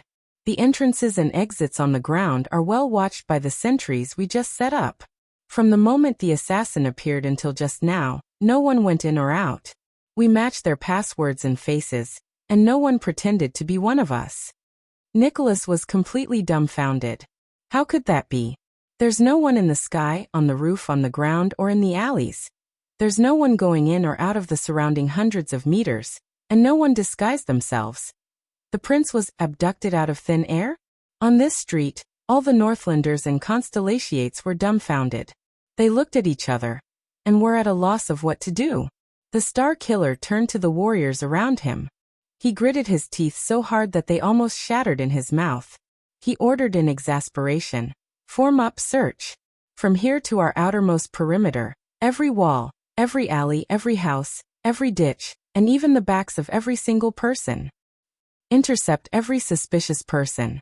Our sentries and blockade line are still here. It's impossible for anyone to leave here without a sound." In the solemn and strange atmosphere, the patrol team and the Archduchess guards, who also had unpleasant expressions on their faces, answered loudly. They took their positions and executed their duties in a well-trained manner. Move, form up, spread out, search. Everyone looked around anxiously and nervously, searching for their target. They refused to let go of any corner. The Constellations, led by Waya, were also ready to move, but they were blocked by a few cold Archduchess guards. They could only wait anxiously. They waited for the results of the Northlanders' search. But a few minutes passed. There's nothing in the 4 alleys on the east. The surroundings of Lou Lake Mansion are very clean. There's no one at the intersection between Axe District and Spear District. We've searched both inside and outside the chess room. We've searched all the houses in the south. There's no clue in the ditch on the left. We've almost torn down the house where the assassin appeared. Other than the broken roof, there's not even a fly. Neither the patrol team nor the Archduchess guards found anything in their search. As he listened to his subordinate's report, Nicholas' expression became more and more unpleasant. Finally, Justin walked out of the last alley with his men. He shook his head at the livid Nicholas. When the assassins appeared, our sentry posts and blockades were still in good condition. The area from the highest point to the main road on the ground was completely watertight. The assassins' smoke did not affect them either. Justin's voice sounded very strained. But they did not see anyone break out of the encirclement. Anyone. Nicholas' eyes almost popped out of their sockets. He stared at his deputy in a daze, petrified on the spot. Everyone was silent. The situation was very clear. There was no one around, and no one outside. They could not find that figure. That 14-year-old figure. That figure who could affect the future of the two big countries in the Western Peninsula. It was as if he had disappeared for no reason. F***CK. Nicholas panted heavily. There was a fierce glint in his eyes as he stared at the buildings around him, as if he was suspicious of what was behind each wall.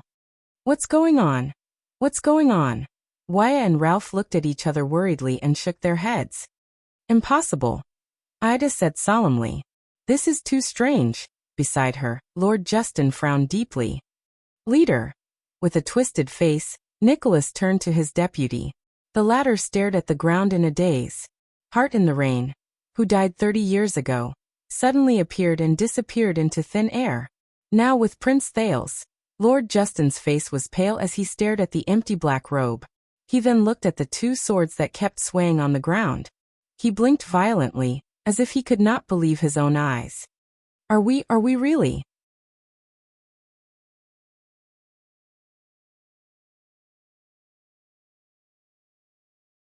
Chapter 337.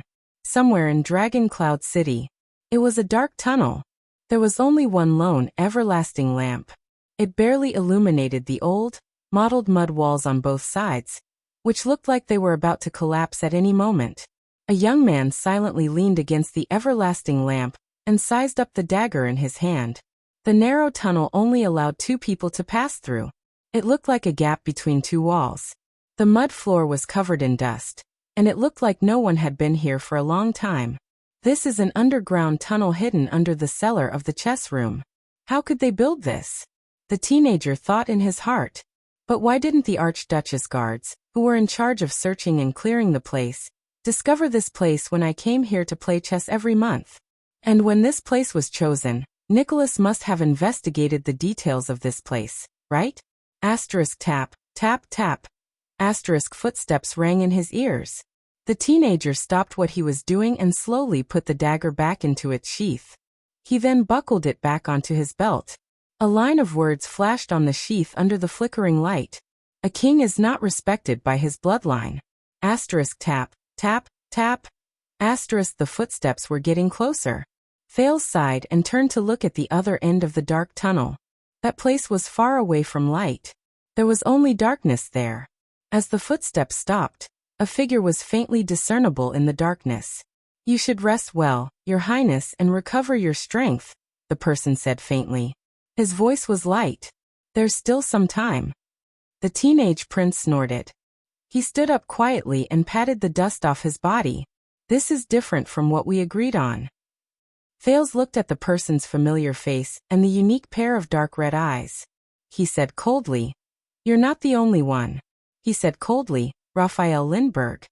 As Thales spoke, Raphael, a cadre of the kingdom's secret intelligence department who had not been seen for 6 years, stepped out of the dark tunnel and revealed himself in front of the everlasting lamp. Thales sized up Raphael carefully. 6 years did not seem to bring much change to this barren-boned man who lived in darkness. He was still dressed in a white robe. His posture was elegant, and his bearing was calm. Only when he saw the flickering light did he subconsciously frown slightly. Indeed. That's why this wasn't the perfect escape we thought it would be. It was even extremely risky. Raphael's dark red eyes swept past Thales, who had already turned into a teenager. His expression was calm. But Your Highness, whose fault do you think this is? Thales' expression changed. Whose fault is it? Don't play dumb, Raphael. You know what I'm talking about. 5,000 cavaliers forced their way into the city of faraway prayers from the great desert to support the Alliance of Freedom. The prince's voice was as cold as ice. They gave the Northlanders a big surprise, didn't they? And do you know how many people told me in advance and told their hostage princes about this? Raphael raised an eyebrow. Thales pursed his lips and waved his finger in the air. He mockingly gestured a number and enunciated each word clearly. 0. 0. None. Of. Them. These are dozens of dazed, ferocious-looking Northland brawny men who told me all at once. Raphael stared at the ceiling thoughtfully. 5,000 cavalry? He was slightly moved. Is this what the Northlanders' intelligence reports say? The indifferent attitude of the man from the Secret Intelligence Department made Thales furious. What? Are you going to tell me that the cavaliers who almost killed me and the double cross-shaped stars flag are fake? Are they impersonated? The prince shrugged and snorted in dissatisfaction. And the kingdom didn't send any troops? Under the flickering light, Raphael glanced at him silently before he sighed softly. Those troops are indeed real. They were also sent by Constellation. But from the western desert, from Bladefang's camp to the Great Desert, there are at most 1,000 or 2,000 cavaliers. As for the others, they are probably infantrymen or illusions created by others. Raphael laughed. 5,000 cavaliers? Ha! That's enough to drain half the kingdom dry. The Baron Bone Man spread his hands. His sleeves were still very long, covering his wrists firmly. He was laughing. He didn't care at all. Thales glared at him and told himself this. The prince's displeasure slowly rose. That's not the point, and it's not funny. Thales narrowed his eyes and raised his finger. His tone became more and more serious. You know, as the target of their anger, I was almost torn to pieces by the angry Northlanders in the Hall of Heroes. In the dim light, Raphael shook his head with the ghost of a smile. They wouldn't do that. But Thales did not care about his interruption. Instead, his fingers trembled as he suppressed his anger and continued. Or would I be held hostage in the city of faraway prayers, tied up in front of the two armies, and forced Constellation to retreat? The prince's last sentence was a little loud, and it was rather jarring in the narrow passageway. Raphael stared at the prince and slowly restrained his expression. Your Highness, everything we did was to rescue you safely back to your country. Yes, the way was to let the Northlanders hang me first, and then you would come and collect my body. Thales sneered, full of sarcasm. It was very safe. Raphael's expression changed. Please believe me, the kingdom's secret intelligence department has its own means and arrangements. His tone gradually became serious. But I can say with certainty that they would never use such a crude, direct, and forced method. The person from the kingdom's secret intelligence department said coldly, As I said just now, Your Highness, whose fault do you think this is? Thales did not care about the person's rhetorical question. He sneered. Means and arrangements?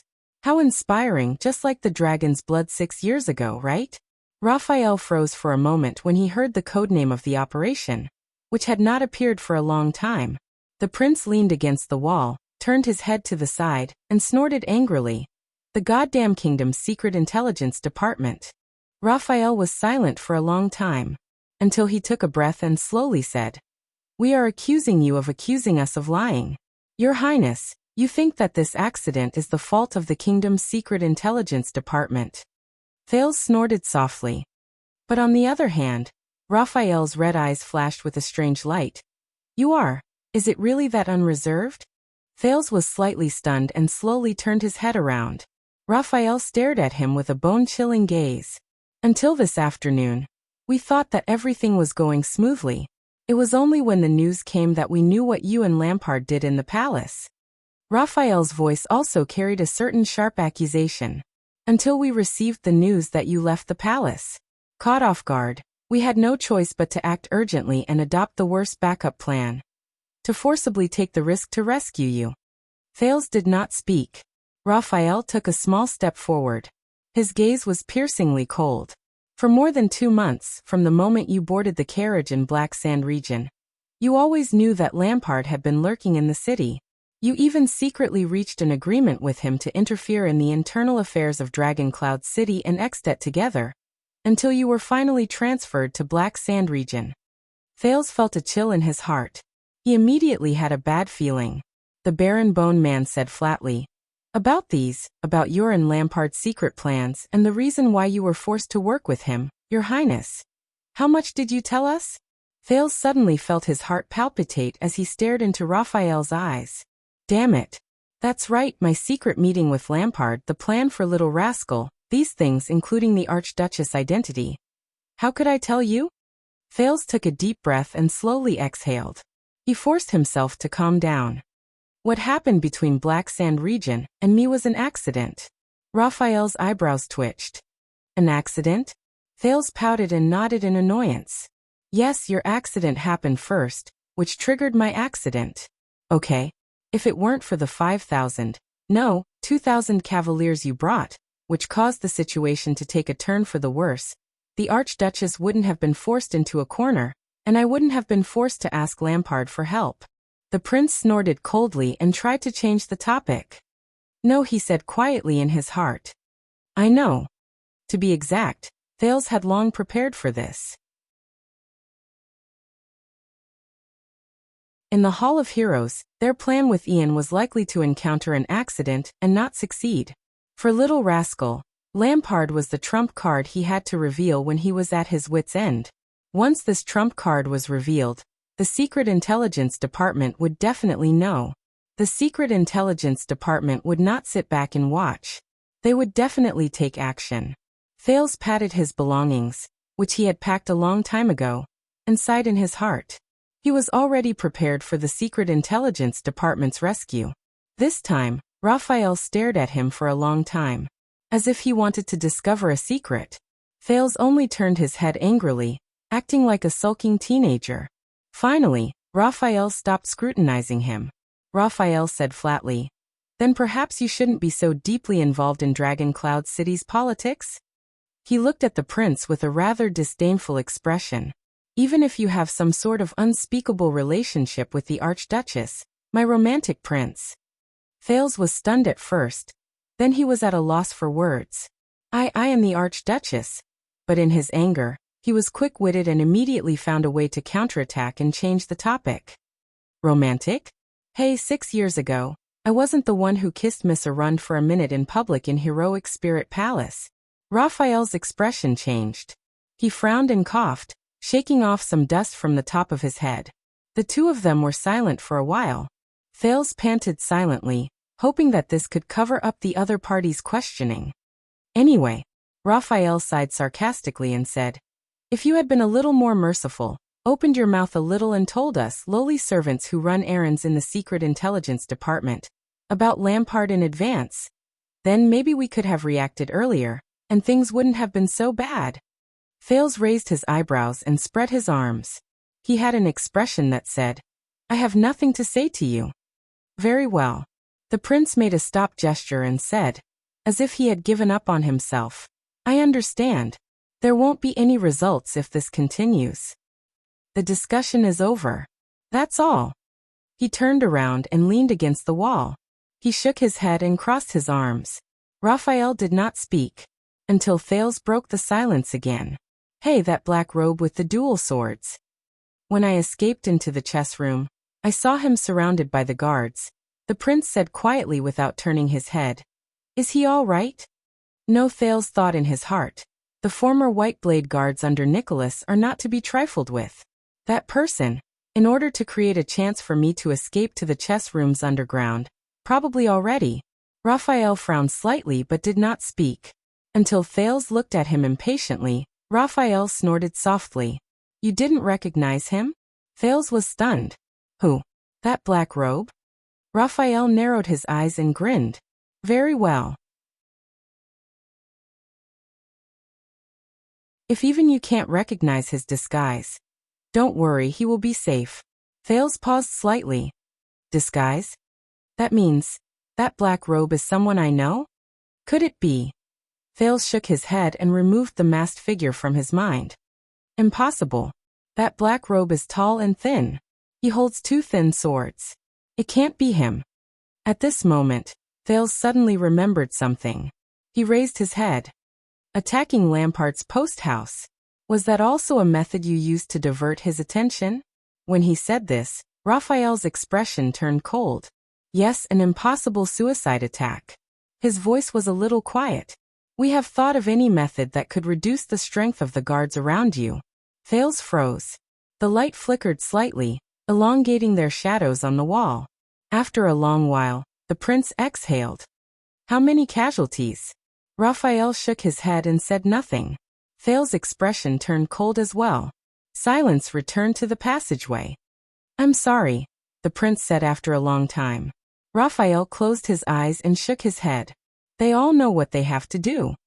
The voice of the Secret Intelligence Department member was gloomy. For this operation, the Secret Intelligence Department even gave up their headquarters in Dragon Cloud City and sacrificed most of their intelligence sources. Thales was puzzled. Headquarters. Raphael gestured with his chin and extended his finger to tap the irregular mud wall beside him. It's here. Thales was stunned. He looked around and sized up the dim passageway. The prince said curiously, But isn't this the underground of the chess room in Spear District where I come every month? In response, Raphael nodded in agreement. His expression returned to its usual indifference. Wait, are you saying that the chess room above us, the place where I come to play chess every month, is the Dragon Cloud City headquarters of the Secret Intelligence Department? Thales stared in disbelief and observed his surroundings. In Spear District? A place just a few steps away from Heroic Spirit Palace? Raphael smiled. He tapped the dilapidated mud wall beside him again. You don't think that the owner of the chess room just happened to be bored, so he built this tunnel under the cellar, do you? You don't also think that when you made a request to Dragon Cloud City and the Archduchess agreed to it, the disciplinary hall official in charge of choosing the location just happened to report this newly opened chess room to Leaspan, do you? Thales stared at Raphael in a daze. So? Raphael's eyes shone brightly as he nodded affirmatively. Yes, the safest place is right under the enemy's nose. For example, the Dragon's Blood 6 years ago, from the beginning of the operation, to the preparation, to the decision, to the execution of the plan, and even to the final mobilization of manpower and intelligence, to forging Lampart's warrant, to enter the gatehouse occupied by the enemy, to fish out an unlucky prince who acted on his own accord, and to arrange for his evacuation. Everything was done here. Raphael glanced at him meaningfully, snorted softly, and shook his head. Thales automatically ignored the words, an unlucky prince, and silently observed his surroundings. The mottled mud wall, the deep tunnel, and the lonely everlasting lamp. I see. So for the past 6 years, all the secret messages I sent to the Secret Intelligence Department were from here. But Nicholas should have investigated this place carefully, right? And found nothing? The prince frowned and said, Even when I came every month, my personal guards would turn this place upside down. How could they have missed this tunnel? Raphael smiled again. This was not a chess room in the past. This place was the headquarters of the Secret Intelligence Department in Dragon Cloud City. During the underground war between Constellation and the Dragon, it supported countless spy operations and sheltered countless Constellation spies. It has a history of more than 160 years. Thales was slightly taken aback. When he said this, the Baron Bone Man from the Secret Intelligence Department seemed to be filled with emotions. During this period of time, no matter how big the operation was, this place was never lightly moved and never exposed. If the Star Killer really wanted to find out anything, he would have to go through the reconstruction records of Dragon Cloud City's Spear District more than 100 years ago. An architect from Anlenzo Dukedom, whose niece was married to a Constellatiate, was in charge of the construction. Of course, the records were accidentally lost many years ago. As for why they could not find the tunnel, The tunnel we are in is the last escape tunnel. It was dug decades ago, and the last layer of soil was not dug through. Raphael pulled his thoughts back to the present and narrowed his eyes. This morning, when we learned that there was an accident in the palace, I decided to dig through it. As expected. Raphael paused and did not continue speaking. A headquarters that has not been lightly moved for more than 100 years. Thales looked at him in silence, but his heart was filled with emotions. He frowned and asked, "So below this headquarters it leads to all directions?" Raphael chuckled softly. The Baron Bone Man looked at the second prince in disdain and snorted softly. "Why? Do you think that the tunnel is so easy to dig, and that the Archdukes of Dragon Cloud City, the leaders of the secret room, and the current Star Killer and his men are all idiots?" Back then, in order not to arouse suspicion, this tunnel was dug intermittently for a few years, and was almost discovered several times. Otherwise, we would have connected it to the secret tunnel in the gatehouse. Then we could even sneak into Heroic Spirit Palace and assassinate an Archduke or something. Thales took a deep breath and chuckled as well. Raphael snorted, but he immediately shook his head and sighed deeply with emotion. But because of this operation, this headquarters has to be decommissioned. Thales' eyes flickered. Decommissioned? Raphael seemed to have understood his gaze and said flatly, "You've disappeared in the vicinity. Even though no one discovered you for the time being, the Star Killer and his former White Blade guards will come back to investigate sooner or later, until they discover that something is amiss here. Not to mention the secret room and other forces who will come after hearing the news. If these people put aside their conflicts for you, it won't be long before they find out the truth. The headquarters will be exposed sooner or later." Thales frowned. If the headquarters has to be decommissioned, then all the people, things, channels, places that have been involved with the headquarters for more than 100 years will have to be decommissioned together with it. Almost everything the Secret Intelligence Department has here. Raphael's gaze was dim, and his voice was hoarse. There is no doubt that after this, Dragon Cloud City will go through another round of cleansing. And the headquarters in Dragon Cloud City, which has been here for 160 years, and everything that the Secret Intelligence Department has been operating here for more than 100 years will probably disappear. Raphael snorted softly, his emotions unclear. Because of this hasty and stupid plan. To save you.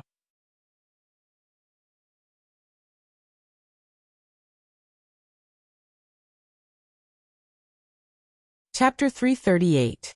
The two of them sat diagonally facing each other, leaning against the wall. They looked at each other in silence. After a long time, Thales coughed and spoke softly. "What's the situation in Dragon Cloud City up there now?" Raphael opened his eyes. "Very bad." The pupils of the person from the Secret Intelligence Department shrank.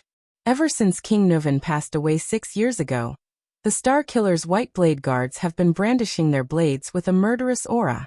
They've been madly cleaning up Dragon Cloud City's underground intelligence network at all costs. They've practically turned the entire city into an airtight iron bucket. Even the secret room has suffered heavy losses, let alone us. Now the Prince of Constellation's disappearance has too many implications, and it involves war. Dragon Cloud City has been completely locked down. Entry is allowed, but exit is not allowed. Strict searches are conducted from house to house. I heard that the Star Killer flew into a rage and madly chased after the Prince of Constellation all over the city, not letting go of any channels and information. He locked up batch after batch of suspicious people, including some great nobles. He doesn't acknowledge anyone's favor, and the cautious Leaspan is even supporting him from behind. Thales listened to the person's narration without saying a word. "So, you went to Lampard today and messed up our plans. That was really stupid. And we risked our lives to rescue you, which was the worst of the worst." Raphael's expression was tense. At least at this moment, everyone in Dragon Cloud City is tense, and everyone is in danger. At least, almost all the escape routes in the hands of the Secret Intelligence Department can't be used anymore. When he heard this, Thales sighed heavily. Raphael saw the prince's expression, cleared his throat, and changed the topic. "But it's not that there isn't any good news. The day of the state affairs hearing involves too many people, and there are all sorts of people in the city. Your disappearance, whether it's the vassals and suzerains under Dragon Cloud City, the city of faraway prayers with ulterior motives, or the aggressive Black Sand region. These people are all suspected of kidnapping you. They don't trust each other, and even view each other as enemies. This will take up Dragon Cloud City's energy and attention. The Star Killer and Leaspan need time, and means to investigate them one by one. If it were any other time, they might not have encountered such a good opportunity to take the risk to rescue you. As he listened to the comforting words, Thales forced a smile. The prince braced himself and asked, "Then we're trapped here and can't leave?" Raphael shrugged. Viscount Poutre said that he has an unorthodox way of getting in touch. But before he could finish speaking, a third person's voice came from the dark tunnel. "Very soon, Your Highness. You have to leave before dark." Thales and Raphael stood up at the same time, and turned to the other side of the tunnel. There, a middle-aged man holding an everlasting lamp slowly walked over. "Poutre." Thales' eyelids twitched, and he said in pleasant surprise, "I haven't seen you since I came out of the hall. How are you?" The thin Poutre looked exhausted and forced a smile. "Thanks to you, I'm fine for now. When Lampard appeared in the hall, I had a bad feeling. So, I quickly slipped out to make arrangements." When Thales saw him, his anxious and gloomy mood instantly became much better. Raphael chuckled with an indescribable emotion in his eyes. But Thales' expression immediately changed. "Wait, you said that I have to leave before dark." Thales mulled over this sentence and was immediately shocked. He looked back and forth between Raphael and Poutre. You're not coming with me?" Raphael and Poutre exchanged a glance. The disappearance of the Prince of Constellation is a huge matter. The Baron Bone Man pursed his lips and his expression changed. If the kingdom's secret intelligence department appears indifferent and quiet, wouldn't it be too suspicious? Raphael looked at the puzzled Thales and nodded. "That's right. Not only can I not leave, but I also have to appear immediately and anxiously gather information everywhere, just like a normal person from the kingdom's secret intelligence department would do. It would be best if I'm discovered by the Star Killer and thrown into prison. Only then can I better cover your escape." Thales was stunned. He stared blankly at Raphael, who was dressed in white and appeared calm. He was momentarily speechless. "Is that so? It's not just him." Poutre sighed, and withdrew the hand which he had put into his pocket for his pipe. "It's the same for the people around you, including me. We all have to stay in Dragon Cloud City and maintain the status quo. It's not only to divert attention from you, but also to continue gathering information until everything is settled, and you successfully return to the kingdom." Thales pursed his lips. Yes, he escaped. But he was feeling very complicated right now. "Yes, Your Highness. Although the arrangements are in place." Poutre smiled faintly, but to Thales, this smile was rather bitter. "But you will have to walk the rest of the way on your own." Thales turned to Poutre and raised his eyebrows. But Poutre only stared at him silently. In the end, the prince suppressed his other emotions. "Is that so?" He put away all unnecessary emotions and nodded indifferently. Beside him, Raphael said calmly, "Apart from that, who else among the people around you could possibly know that you would escape from here today? We have to consider the worst possibility."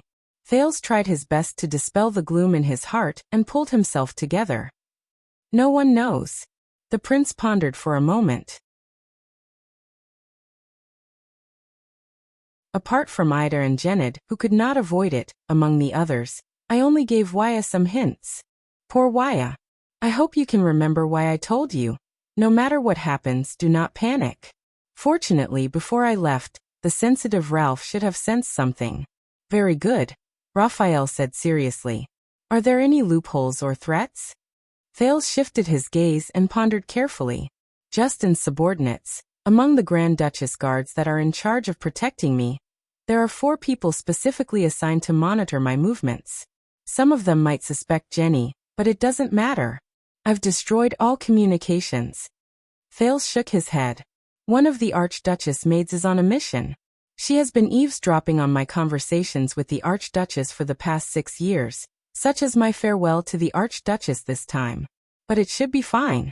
She will think that I said goodbye, because I was going to Black Sand region.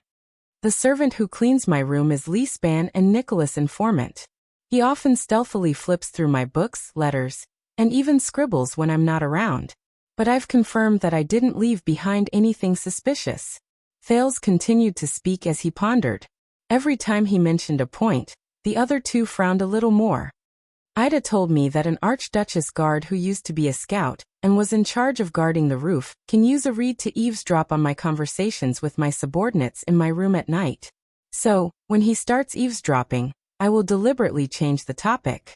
And these few days, I have rarely talked to them about my recent situation. Nicholas and Gings will judge whether I am abnormal based on my daily routine and habits. But for this reason, I have tried my best to be as casual as possible, whether it is my resting spot in the palace or my daily routine. I should not be able to find any pattern. And this time, I came out in the name of meeting Lampard, so it will not arouse suspicion. Lord Justin has a small notebook. Every time I come out to play chess, he secretly pays attention to my every move, the person I talk to, the route I take, and even my movements when I ride a horse. Even after the game is over, he will come up and record my final game. Justin suspects that it is a secret code. But fortunately, everything I do in the chess room has nothing to do with this cellar. I can't think of anything else at the moment. Thales finished speaking and looked at the other two again. Raphael and Poutre looked at each other. Both of them seemed a little surprised. This young man has been in Dragon Cloud City for the past 6 years. How did he come here? In fact, it's not just this, Thales thought quietly. In the future, I can probably write a book called The Prince in the North. The days I battled wits and bravery with the Star Killer. Raphael coughed and said a little unnaturally, "It sounds all right." Poutre sighed almost imperceptibly. He nodded. "Very good. I have already made arrangements for leaving the city. I asked some of my friends for help. Even though it is not as reliable as using my own people, it should not be a problem." Thales hummed in acknowledgement, but he immediately thought of something. "What about after we leave the city?" The prince frowned and said, "I can guarantee that after such a major incident, the roads leading south from Dragon Cloud City are all checkpoints. They are strictly guarded against every 13 or 14-year-old boy. The same is probably true for Prestige Orchid region and Black Sand region. To prevent me from returning to Constellation, the area around Broken Dragon Fortress will definitely be under martial law again. Even birds cannot fly over. How do I return to Constellation?" This time, Poutre and Raphael exchanged glances again. Both of them seemed to be smiling. "That's right. Lampard will not let you freely pass through Black Sand region." Poutre smiled and shook his head. "So no, we are not going south." "Not going south." Thales thought for a moment and said solemnly, "All right, the other directions, going north is impossible, unless I want to seek refuge with the orcs at Quaker Glacier. So I can either go east, travel 1,000 miles, pass through Beacon Illumination City to Elifure City, then take a boat south to Constellation." But before Thales, who was thinking hard, Poutre only raised a finger and shook it slightly, interrupting him. "No, we are also going east, and we are not taking a boat." Raphael snorted softly beside him.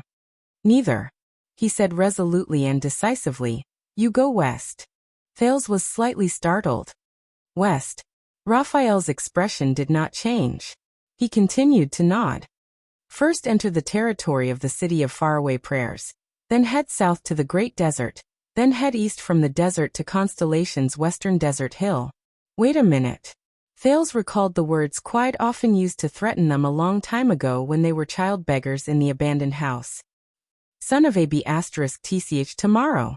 Tomorrow, I will sell you to the Great Desert, you little brat. You will become a meal for the barren bone people. Head south to the Great Desert." Thales frowned in disbelief. That chaotic Great Desert filled with desert bandits, rogues, criminals, and even the barren bone tribe and orcs? That terrifying, bloody, complicated, dangerous Great Desert filled with all kinds of strange legends that even the ancient empire could not conquer? Raphael did not speak. He only stared at him. The prince clicked his tongue and repeated the adverb 3 times. That is much, much more difficult than heading south to Black Sand region. Are you serious? Putre snickered.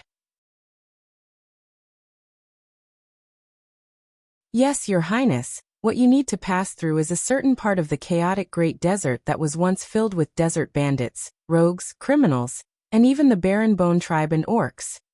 The thin middle-aged man sighed. Thales instantly grasped the keyword. His brain seemed to have stopped for a moment before it instantly restarted. Wait. He opened his mouth wide in surprise. You mean, once? Once? No way. That means... A wonderful thought flashed through his mind like lightning. Thales' gaze became unfocused. His breathing began to quicken uncontrollably. At that moment, his heart skipped a beat. The prince raised his head abruptly and stared at the smiling Putre. His tone was tense. Putre. Constellation's army. 2,000 cavaliers or something. They crossed Blade Fang's dune camp in an unprecedented manner, crossed a small part of the desert, and arrived at the border between the City of Faraway Prayers and the Alliance of Freedom. Putre laughed again when he heard the prince's words. Thales looked at his expression and became more certain in his heart. He finally asked in shock. They did not go to support the Alliance of Freedom, did they? Raphael snorted coldly and turned his head away. Of course not. Putre took over the conversation. He stopped smiling and said flatly, The Alliance of Freedom? Humph. He shook his head and said disdainfully, Since that group of people could not obtain the Great Dragon's friendship, what makes them think that they can obtain Constellation's friendship? Thales widened his eyes to the maximum. So Constellation's army, their goal, they are. Raphael shook his head and clicked his tongue. Putre snorted softly and sighed. That's right. At that moment, Thales finally understood. Constellation's army. They are. I see. The prince leaned against the wall weakly and heaved a sigh of relief. At that moment, his emotions were incredibly complicated. There was a mixture of realization, sadness, and relief. I also found it strange that in Gilbert's letter, Madame Gines, who has always been swift and decisive, actually nagged me to eat more Western Desert's bitter vegetables. Ha, Western Desert's bitter vegetables. Ha, Western Desert, she meant. Thales smiled bitterly. His tone was hoarse and his emotions surged. He could not continue speaking for a moment. Putre looked at the prince's expression and nodded slowly. He continued Thales' sentence.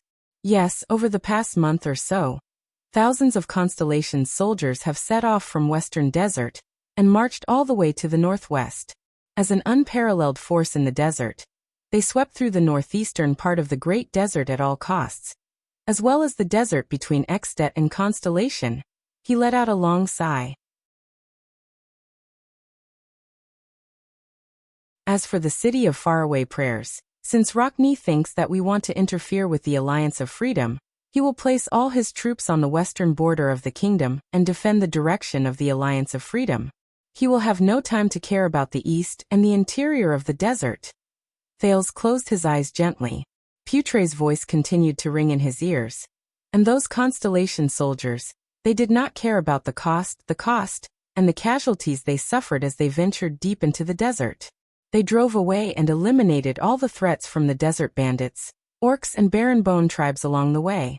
They even forced the City of Faraway Prayers to withdraw their troops. It was for you, the second prince, the heir to the kingdom in Northland. At that moment, Thales felt an indescribable heaviness in his heart. Cold sweat broke out on his forehead. For me, sending troops west, venturing deep into the desert. For me, no one could understand how he felt at that moment. As long as we get out of Dragon Cloud City. Putre's voice was still calm, but there was a terrifying sharpness hidden beneath his words. It was a sharpness unique to the Western Peninsula's shield. From the City of Faraway Prayers to Western Desert Hill, be it the powerful and threatening Northlanders or the once insurmountable, chaotic Great Desert, be it the army, the checkpoints, the bandits, or the orcs, all obstacles have been completely cleared. Only Constellation's own army and flag are left behind, waiting for your return. At that moment, Thales gritted his teeth lightly. His expression was tense. Putre said calmly and without losing his vigor, With thousands upon thousands of soldiers advancing wave after wave, countless officials working hard day and night, and the kingdom recovering day by day. Your Highness Thales. From now on, your journey back to the kingdom begins. That you're tuning in to the Li Mei's Sword of Destiny YouTube channel. We're so grateful for your support, and don't forget to subscribe to join us on this incredible journey through captivating stories. Your generosity through donations truly makes a world of difference, as it's the primary source of revenue that allows me to expand and enhance this channel for you. Thank you from the bottom of my heart for being a part of this adventure.